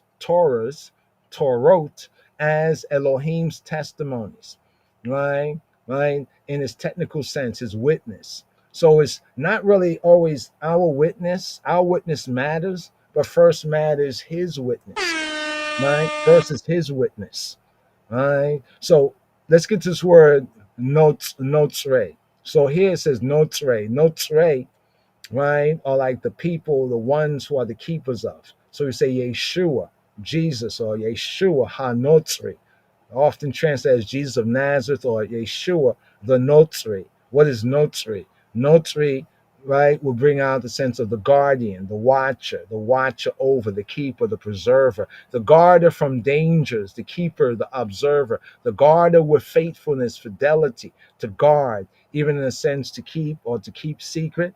Like it says, hide me in thee, right? The watchman, right? Notzri, right? But the sense is, it has twofold sense in Hebrew. Some break it down as the good sense and the bad one. In the good sense, he's the protector, the maintainer, right? The obeyer. In the bad sense, also to conceal, right? To conceal, right?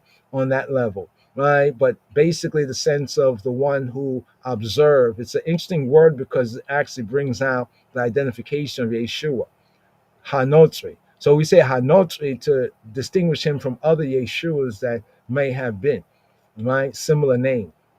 You know what I mean? Like we say Elohei Yisrael, the Elohim of Israel, to separate from Elohim Acharim, other people's Elohim. So Yeshua Hanotri from Natsar. So here's a link with Yeshua right there, to keep, right? As Yeshua also kept, right? Barito. He kept, what's the burrito? Barit is covenant. Barito, his covenant, right? Edotayo, and his testimony. Wasn't that the whole point? He says that Father sent him to be a witness, to testify, and his testimony is true. What did Yeshua says? He says, isn't it written in your law the testimony of two men is true? Didn't Yeshua say that? Yeshua said that, right? It says, and it's written in your law the testimony of two men. And he says, I am one and the Father. He said, but God is not a man. Read the full verse. He's not a liar. Right? God is not a man that lies.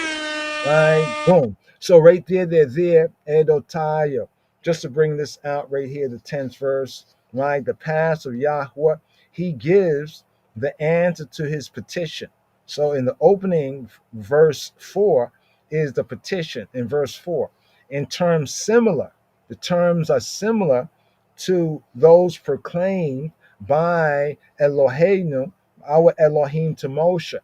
So he can clearly see that even in his prayer, David's prayer, right, he is in the Torah, right? And he's basically, what David actually does in the Psalm is bring out like working application of those Torah principles. So as we study David, we can see working applications. Say, oh, wow, this is what the same thing Moshe said, right? And then as we read more, we say, wait, look at these key words that David is drawing on. Now look how he's using these key words in his petition, right there. Right, so it says all the paths of he who be are mercy and truth. That's a principle there.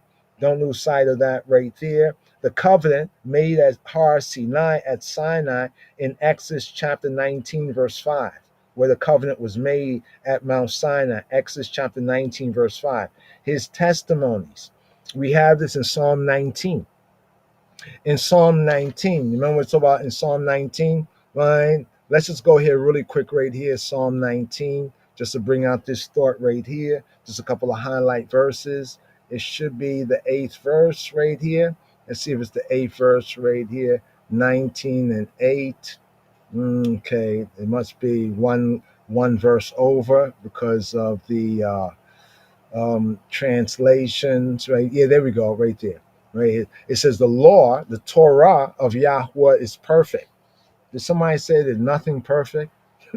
Lie. The law of Yahweh, of he who be is perfect. It's complete. It's perfect. Nothing more, nothing less. It's perfect. Converting the soul. Oh, how do we convert our psyche?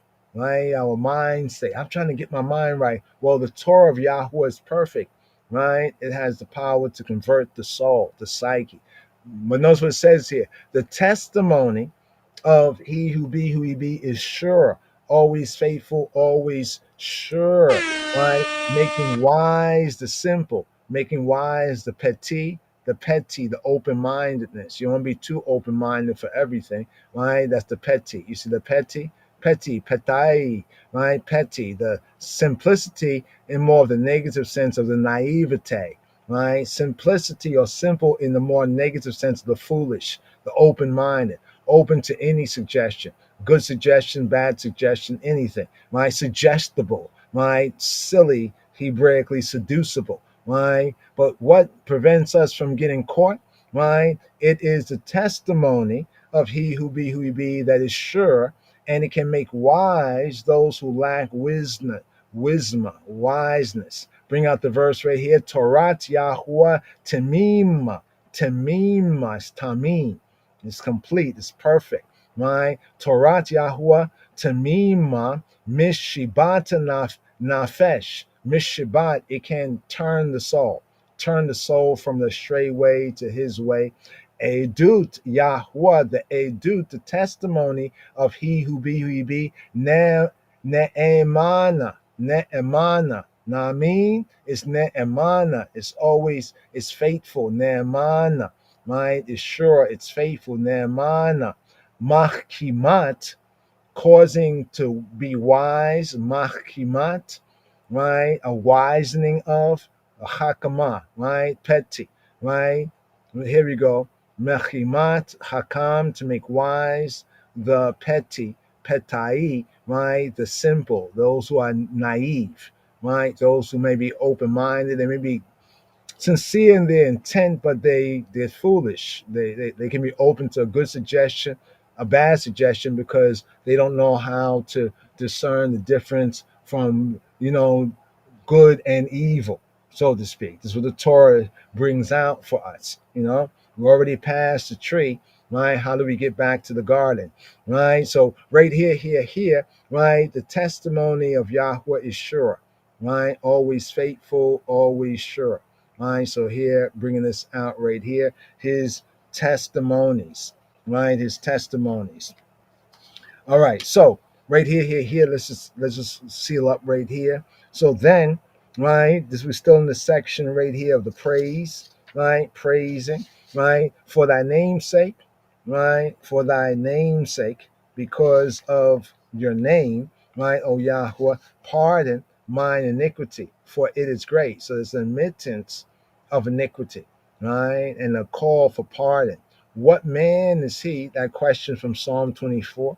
Who shall, right? Who shall ascend? Who can go up? What man is he that respects, that references he who be who he be? Him will he teach. Is that right there? In the way, right? It was never called Christianities or whatever. It was called the way. He will teach in the way, right?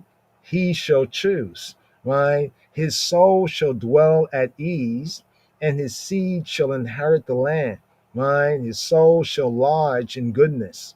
So we get into the Hebrew sense. Remember, he called on goodness early on, right? So his soul, his psyche will lodge, like his psyche, his soul, she'll dwell in goodness, right? That condition of psyche, of mind, right? The secret, right, of Yahweh is with them that respect, that reverence him.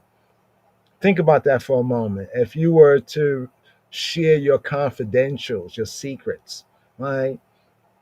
It would be good if somebody respect you, you share it with somebody who respect you, who honor you. But in this sense right here, the secret of Yahweh is with those who reverence him. It's like saying like the mysteries, like in the new covenant taught the mysteries of God in Christ. Well, this is to those who respect him, he reveals it. And he will shew them his covenant, burrito. He will shew them and his covenant to make them know it. So you see how the word "shew" right here, you think of you'll see with your eyes, but when we study the Hebrew, it's like the earlier verse where it says, "Shew me thy ways, cause me to know," and his berit, right, to make them know it, right, make them know it, right. Now, here, coming to conclusion is where the prayer is resumed. The prayer that had left off at the 7th verse, we went through the praise in verses 8 to 14. So the sense, the pattern of prayer and praise, all in this one psalm. Here, picking up right here, his prayer resumed. Right? Mine eyes are ever toward he who be, who he be. My eyes are ever toward Yahweh. My eyes, keeping your eyes. You remember it's the frontlet between your eyes, right? The frontal lobe, the mind's eye. What Messiah said, if your eye be single, my eyes are ever toward the eyes, right? Have it. For he shall pluck my feet out of the net, right? To bring them forth. Turn thee to me, right? Turn thee to me and have mercy. Once again, calling on mercy, that attribute of mercy up on me. For the reason why I'm desolate, I'm afflicted, the condition, the situation, right? The troubles of my heart are enlarged, right? Bring me out of my distresses, my anxieties, tight conditions. Look upon my affliction and my pain, right? And here, forgive all my sins, right? All, just all, not just this, that, forgive, no, all. This just, now what's interesting right here, this brings out the sense of, remember in the beginning, the first verse, we kind of zoomed in on a certain aspect of the verse, the Esa, lift up, right? And distinguish Esa from Nasa and Nasha, where some people get confused. They think that Nasa in Hebrew means to what they call it, to beguile, because NASA, the space agency, they get confused with the Hebrew. But Nasa means to lift. Interesting. Nasha is a different word, but here it says forgive. Notice the word here is nasa, as we have in the opening verse. The opening verse says, it says, Aleika Yahweh, to thee, O he who be, nafshi, my soul, my psyche, my psychological state, esa Elohai, I lift up. And so here in this verse, it says, look upon mine affliction and my pain, right? And forgive all my sins. The idea of the word forgive here in lifting up, right? Let's bring out the Hebrew and lifting up, right? Here we go, right here, right? Here we go. It says, re,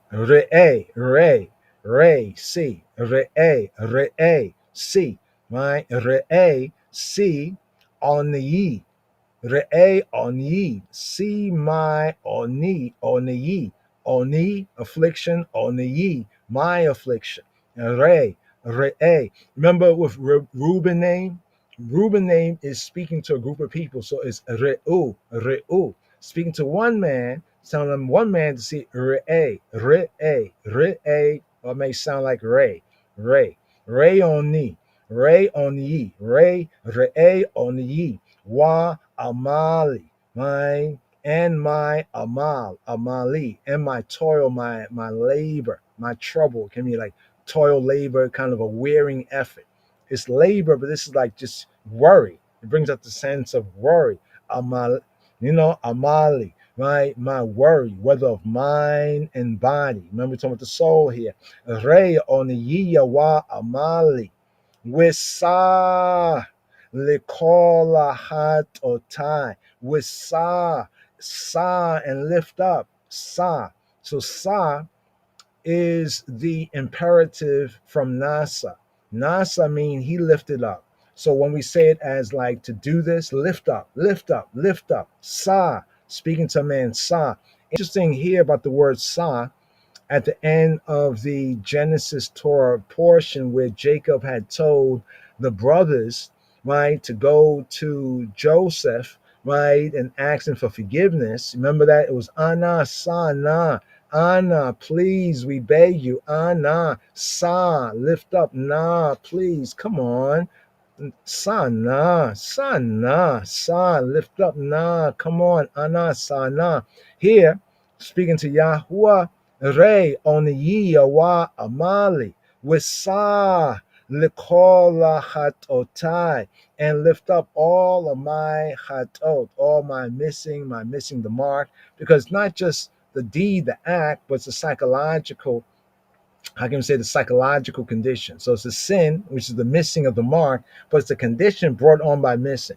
Sometimes it's not just doing something wrong, but it's that, just thought like, man, like the punishment, right? So that guiltiness, it rests upon the conscience. Therefore, Dawid here says, with sa, and lift up, with sa, right? Sa, likol hatotai, lift up all my sins, this guiltiness, right, that may rest, right, on the conscience, right? So the acrostic here requires the verse to begin with the letter Kof, right? Instead, it and the next verse, it begins with the letter Resh, right? Re'eh, Re'eh, the R, Re, see, Re, on the E, right? See my affliction, right? So some conjecture that Kuma, right, Kuma, right, arise, as we have in Psalm 3 and 8, has fallen out. But here too, the LXX, the Septuagint, it supports the Masoretic text in the reading right here. Mine affliction, Psalm 9, Hebraically verse 14. Let's just touch on this forgive right here from the Nasa. So notice in the opening verse, he says, to thee, O Yahweh, do I Esa, I lift up, I will lift up. Nafshi Esa, Eleka Yahuwah, Nafshi Esa.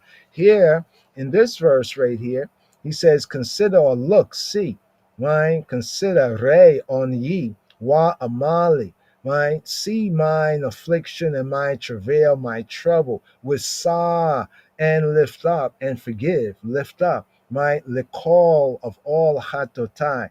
Lift up, forgive, sin being thought of as a crushing burden. So Hebraically, the idea of the chata'ah or the chatot of sins, let's break it down right here from the root, chat'ah, to miss the mark, right? Caught lacking, right? This is thought of Hebraically as a crushing burden. The guiltiness resting on the conscience. The psalmist prays, and I, to be relieved of this load of chatot, chatotai, of my sins, my missing, from the conviction that they are the cause. So therefore, in the context of this is the conviction that they're the cause of these sufferations, right? Of these sufferings, of these sufferations right here. Right? Let's just bring it to the fullness, the Yod 8. And again, in the next verse, it has the same word, right? Consider, right? From the Re'eh, Re, see, look, inspect, consider mine enemies. So he say, consider mine affliction, my travail, forgive all my sins. Clearing himself, check. And then he says, consider now if you consider my affliction, my travail, my trouble, forgiving my sins, now consider mine enemies. Why? Because they're many, right? And they hate me, right? With cruel hatred, right? They hate me with the hatred of violence, right? Hebraically with the Hamas. They hate me with Hamas, right? With cruelty, Hamas, injustice, Hamas, unjust gain, right? Filthy lucre, right? Let's bring out the verse right here. Re oibai. See my enemies. So previous verse, see my affliction, right? And my trouble, my toil, right? Here, see my enemies. Re oivai. Re oivai, kia rabu. Why ki? Because rabu, they rabab, they become many. Just keep increasing, right? A bunch of them. They just increase in number. Kia rabu. With sinat, and the hatred, right? With sinat and the hatred of Hamas. The hatred of Hamas, not that sense, but the hatred of violence, Hamas, right? Sineuni, they hate Ani, they hate me. Sineuni, with Sinata Hamasa Sineuni, they hate me. It brings down good here with the hatred of violence. It actually brings out the sense right there with the hatred, right, of Sina, right, the hatred of, right, the hatred right there of Hamas, of violence, of wrong, coming from the root sense Hamas, to do violence, to treat wrongly, right, to wrong ethically. Let's break it down. Treat, violent, maltreat. Hamas. There we go. Hamas. Re oibai ki rabua. With sinata Hamas. Sineuni. Cruel hatred. Hatred of violence. A hatred that results in downpression. Theirs is a hatred that proceeds from injustice and leads to fresh injustice. So there's like hatred, like just hatred. Yeah, that's bad, right? But then there's hatred that actually comes from, right, injustice. And because it comes from injustice, it's such a hatred, it produces and leads to fresh injustice, right? That kind of hatred, really hate, right? Over here, the Kaf verse right here, the Kaf verse. Let's take these 3 verses here, right? As we close up the prayer right here. Oh, keep my soul and deliver me. Make me not be ashamed. What he said in the beginning, Ale Bosha, right? For I put my trust, betachti, right? Put my trust, bika, in thee. Connecting the first verse right there, it says Shomra, keep. Now remember, the keep here is the Shama keep. The other keep was the Natsar keep, right? To keep, to observe, right? Shamra nafshi, keep my psyche, keep my soul, keep my psychological state. Shamra, keep her. Shamra nafshi, we're hatzalei ani, and deliver. Hatzalei from natsal means to snatch. Hatzalei, snatch me away, tear me out the situation, like just snatch me. It's like somebody about to walk into traffic and somebody just snatches you up. You may be like, yo, why are you pulling me like this? And then you see the cars, truck pass by. Oh my God. Right? That's what he's saying, Ray. Hatzaleni. We're Hatzaleni ale bosh. Don't let me be abashed. Don't let me be bashment. Don't let me be put to shame, disconcerted, disappointed, feel shame. Ale bosh. Why? Why not? Ki, because ki chasiti bak. Now here the word for trust, you notice earlier I said the word right there was batach. Here the word for trust, English translate both trust as the same word trust, but it's a different word. Chasa. I seek refuge for protection. Right? So literally it's like you go a place you can be sure, but in the figure of speech is like go into he. Like it says, the name of Yahweh is like a strong tower. The righteous, they run into it. But how do you run into a name? My Kia Chasiti, my I have run to you, Bak. I have run to you for protection. Ki Chasiti Bak. My keep my soul, protect me. Shamra Nafshi, protect my psychological state, right? Protect my psyche right there, right? Protect my psyche, my mind state. Ale Bosh, don't let me be abashed by succumbing to my enemies in spite of reliance upon thee. Don't let me give in to these enemies, right? Here, because why? Because Hasiti Bak, I've sought my refuge, Chasa, mind, seek refuge, flee for protection. In the literal sense, the figure of speech, to put my trust in Elohim, confidence, hope, expectation. Right? I fled. So the literal sense is to flee for protection, like to a stronghold. In the figure of speech and spirit and in truth, to confide in, to put that trust in. Right? Here to the 21st, the Kaf Aleph verse right here to seal up. Therefore, let integrity and uprightness preserve me. Right? Now notice, you see the word preserve here? We had it earlier with keep, right? The Natsar here is again. As we have Notri, right? As we have Nazareth, right? Yeshua HaNotri, to guard, to watch over. Let me integrity and uprightness and what? Yosher. Yosher from Yashar is uprightness, straightness, right? Yosher, straightness, evenness, level upness, right? Integrity and level upness. What is right, what is due, rightness, equity, right? Preserve me. May they guard me as a watchman. Why? Because I wait, right? Once again, the kawa, I expect in thee. Remember that in the Hebrew, kav is like a cord, right? So it's like a cord. So the ancient idea why this word for wait is like you collect, you bind, right? Not physically, but in spirit and in truth, and psychologically. That which you hope, you expect, but in a sense, you're actually pulling it to you, right? To bind, to collect, figuratively to expect. Let's get the verse right here. Okay, let's go down here because see they have a note right here. Hold on for a moment. Some put, okay, the LXX, the BHS, the MT lacks Lord there or Yahweh, but in the LXX would read the Hebrew like this, right? It says Tom, why Yosher?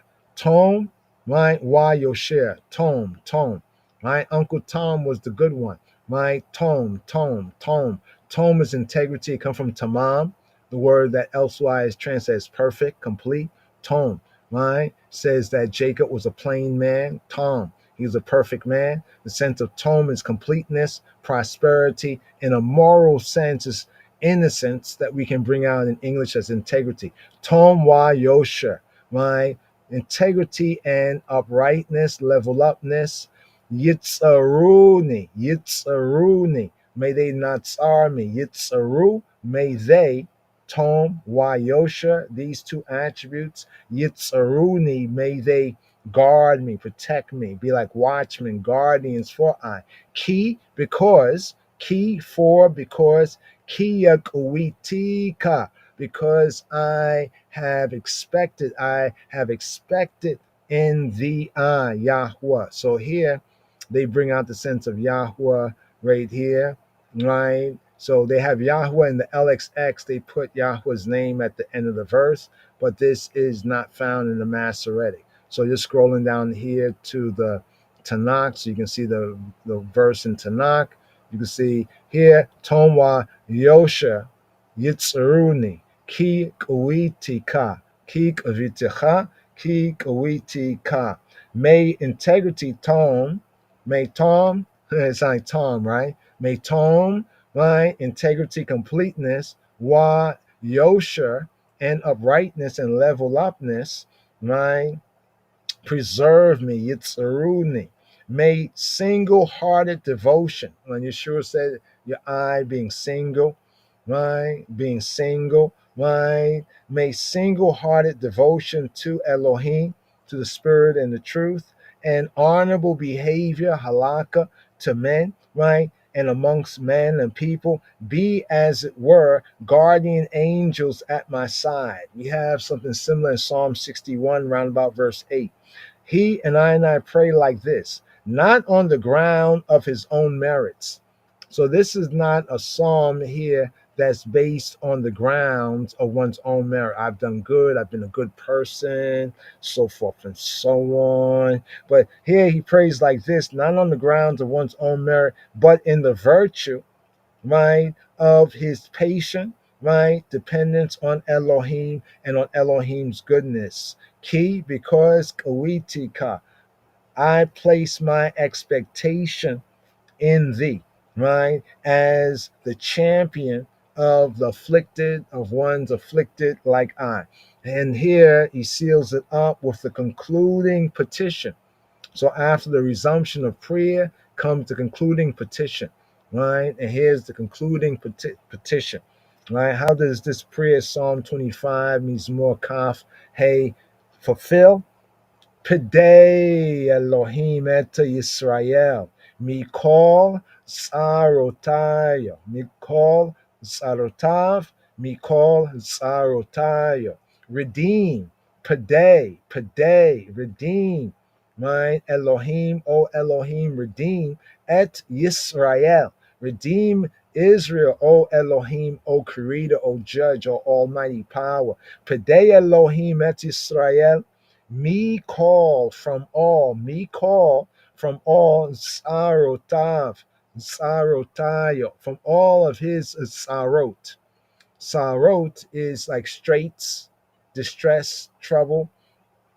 Hebraically, the word sarot comes from this right here, sar. Sar, the root word sar is like narrowness, tightness. So psychologically, right, and spiritually, narrowness, tightness is what leads to anxiety, right? It can apply sometimes to the people, right? So it can be like anxieties and adversaries and adversities in that sense, right? Deliver Israel from all of Yisrael's straits, distress, from all of Israel's adversities. And of course, along with adversities are the adversaries. So right here, the seal up verse, Pidei Elohim, redeem, from Pada, Pada to redeem, Pada to ransom, Pada to redeem.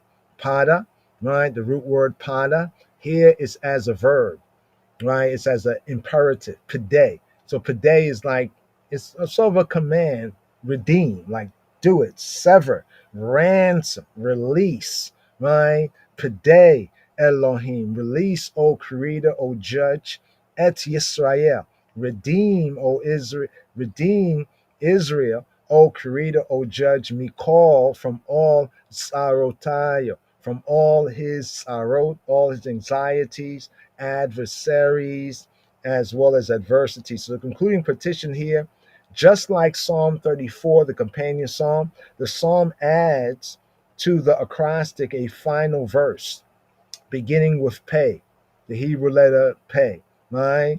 Or fe, pay, right? So it's similar like Psalm 34 in that way as well. But here's the key point, the redemption of Israel, right? Calling on the judge, the creator. The whole of the psalm, right, struck the personal note. Now, for recital in the Haykal, in the temple and congregational worship, some say we have this final verse right here. Some say, but it definitely could be Davidic as well because they were in the congregation and worship at Zion. Some say it is proper to conclude with a reference to the needs of the community. Since a psalm is very personal, so even we learn from Torah and from Psalms and from the way of the righteous, even when we have a very personal prayer, we also pray for the community. In other words, it wouldn't be right necessarily just to pray for ourselves and not to pray for the community. And we have that pattern right here. So even though it's very personal, right, it concludes with a reference to the needs of the community. The prayer, the tefillah, admirably, it harmonizes with the whole spirit of the Psalms. And it sums up, even within this psalm, it sums up the petitions that are brought forward. It introduces the petitions, right? And then it also introduces the answer and the hope in the answer to the petitions. So right here, let's hear the Hebrew to the English. This is on the Dennis Brown, God bless my soul. Bless I and I psyche. May Yahweh bless the eye, keep the eye, right? Cause his face, his grace to shine on the eye and give the eye Yeshua shalom. Here we go.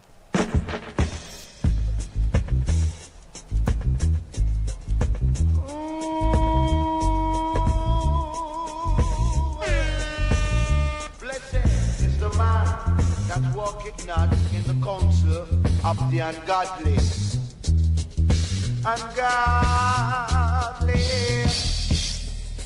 And also, blessed are the meek, for they shall inherit the earth.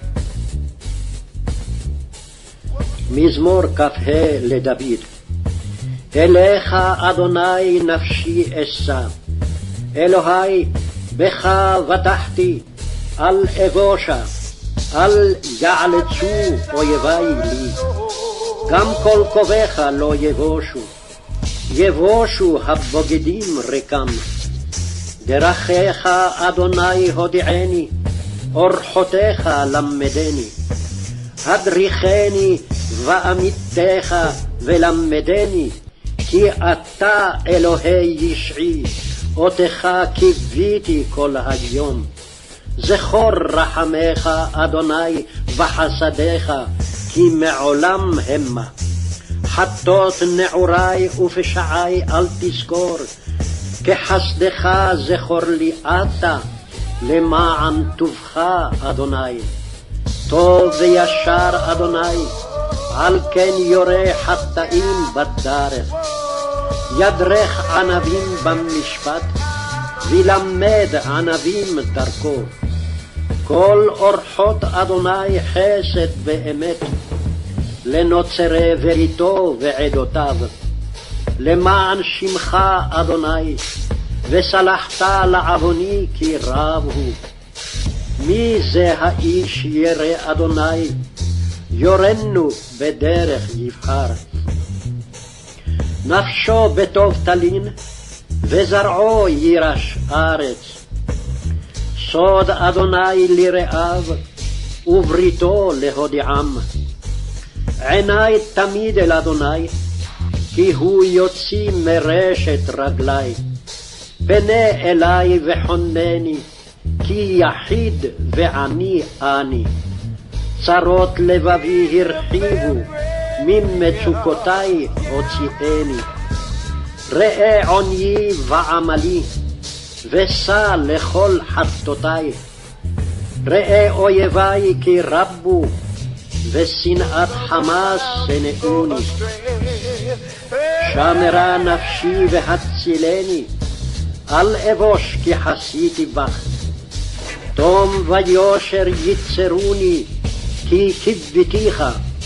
פדה אלוהים את ישראל מכל צרותיו.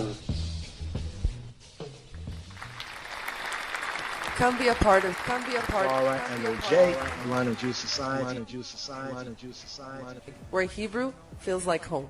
And say that if one speaking a language and a tongue, let there be one to interpret here. Flip it right here. The Hebrew with the English highlights right here. Shemot right here. Come be a part of. All right, MOJ, Atlanta Jew Society. Where Hebrew feels like home.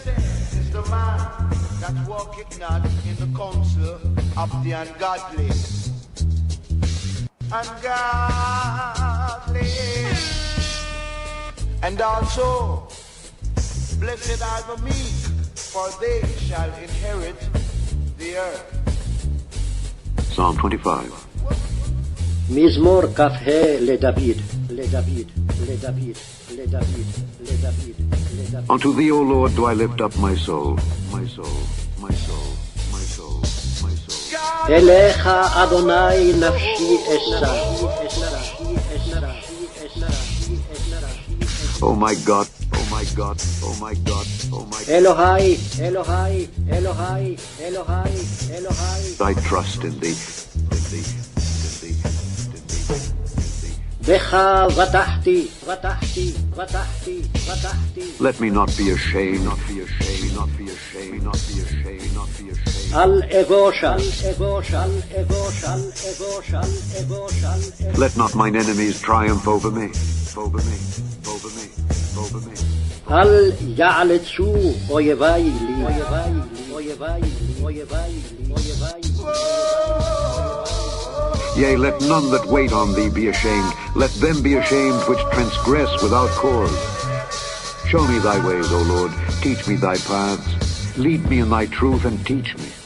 For thou art the God of my salvation. On thee do I wait all the day. Remember, O Lord, thy tender mercies and thy loving kindnesses, for they have been ever of old. Remember not the sins of my youth, nor my transgressions. According to thy mercy, remember thou me for thy goodness' sake, O Lord. Good and upright is the Lord. Therefore will he teach sinners in the way. The meek will he guide in judgment, and the meek will he teach his way. All the paths of the Lord are mercy and truth unto such as keep his covenant and his testimonies. For thy name's sake, O Lord, pardon mine iniquity, for it is great. What man is he that feareth the Lord? Him shall he teach in the way that he shall choose. His soul shall dwell at ease, and his seed shall inherit the earth. The secret of the Lord is with them that fear him, and he will show them his covenant. Mine eyes are ever toward the Lord, for he shall pluck my feet out of the net. Turn thee unto me, and have mercy upon me, for I am desolate and afflicted. The troubles of my heart are enlarged. O bring thou me out of my distresses. Look upon mine affliction and my pain, and forgive all my sins. Consider mine enemies, for they are many, and they hate me with cruel hatred. O keep my soul and deliver me. Let me not be ashamed, for I put my trust in thee. Let integrity and uprightness preserve me, for I wait on thee. Redeem Israel, O God, out of all his trouble, out of all his trouble, out of all his trouble, out of all his trouble, out of all his trouble, out of all his trouble. Yes. Shavua Tov, a good Shavua, and also a good new year season, time in the way, the truth, and the life. Shavua Tov, a good 7, good strong, sabbatically speaking. Yes, I. Shalom, Chaverim, shalom. Give thanks. Shalom, right here. Feeling up, y'all. It's Torah reading and feeding here in the second book of Moshe, Shemot. More on Shemot. Be sure to check out the third day's Aliyah, third day's reading, LOJS.org, Torah Portion. Go look that up right there. Go to the archives and, catch up with the teaching right here. You sure shalom, y'all. Yes, I. Rastafari. Come be a part of.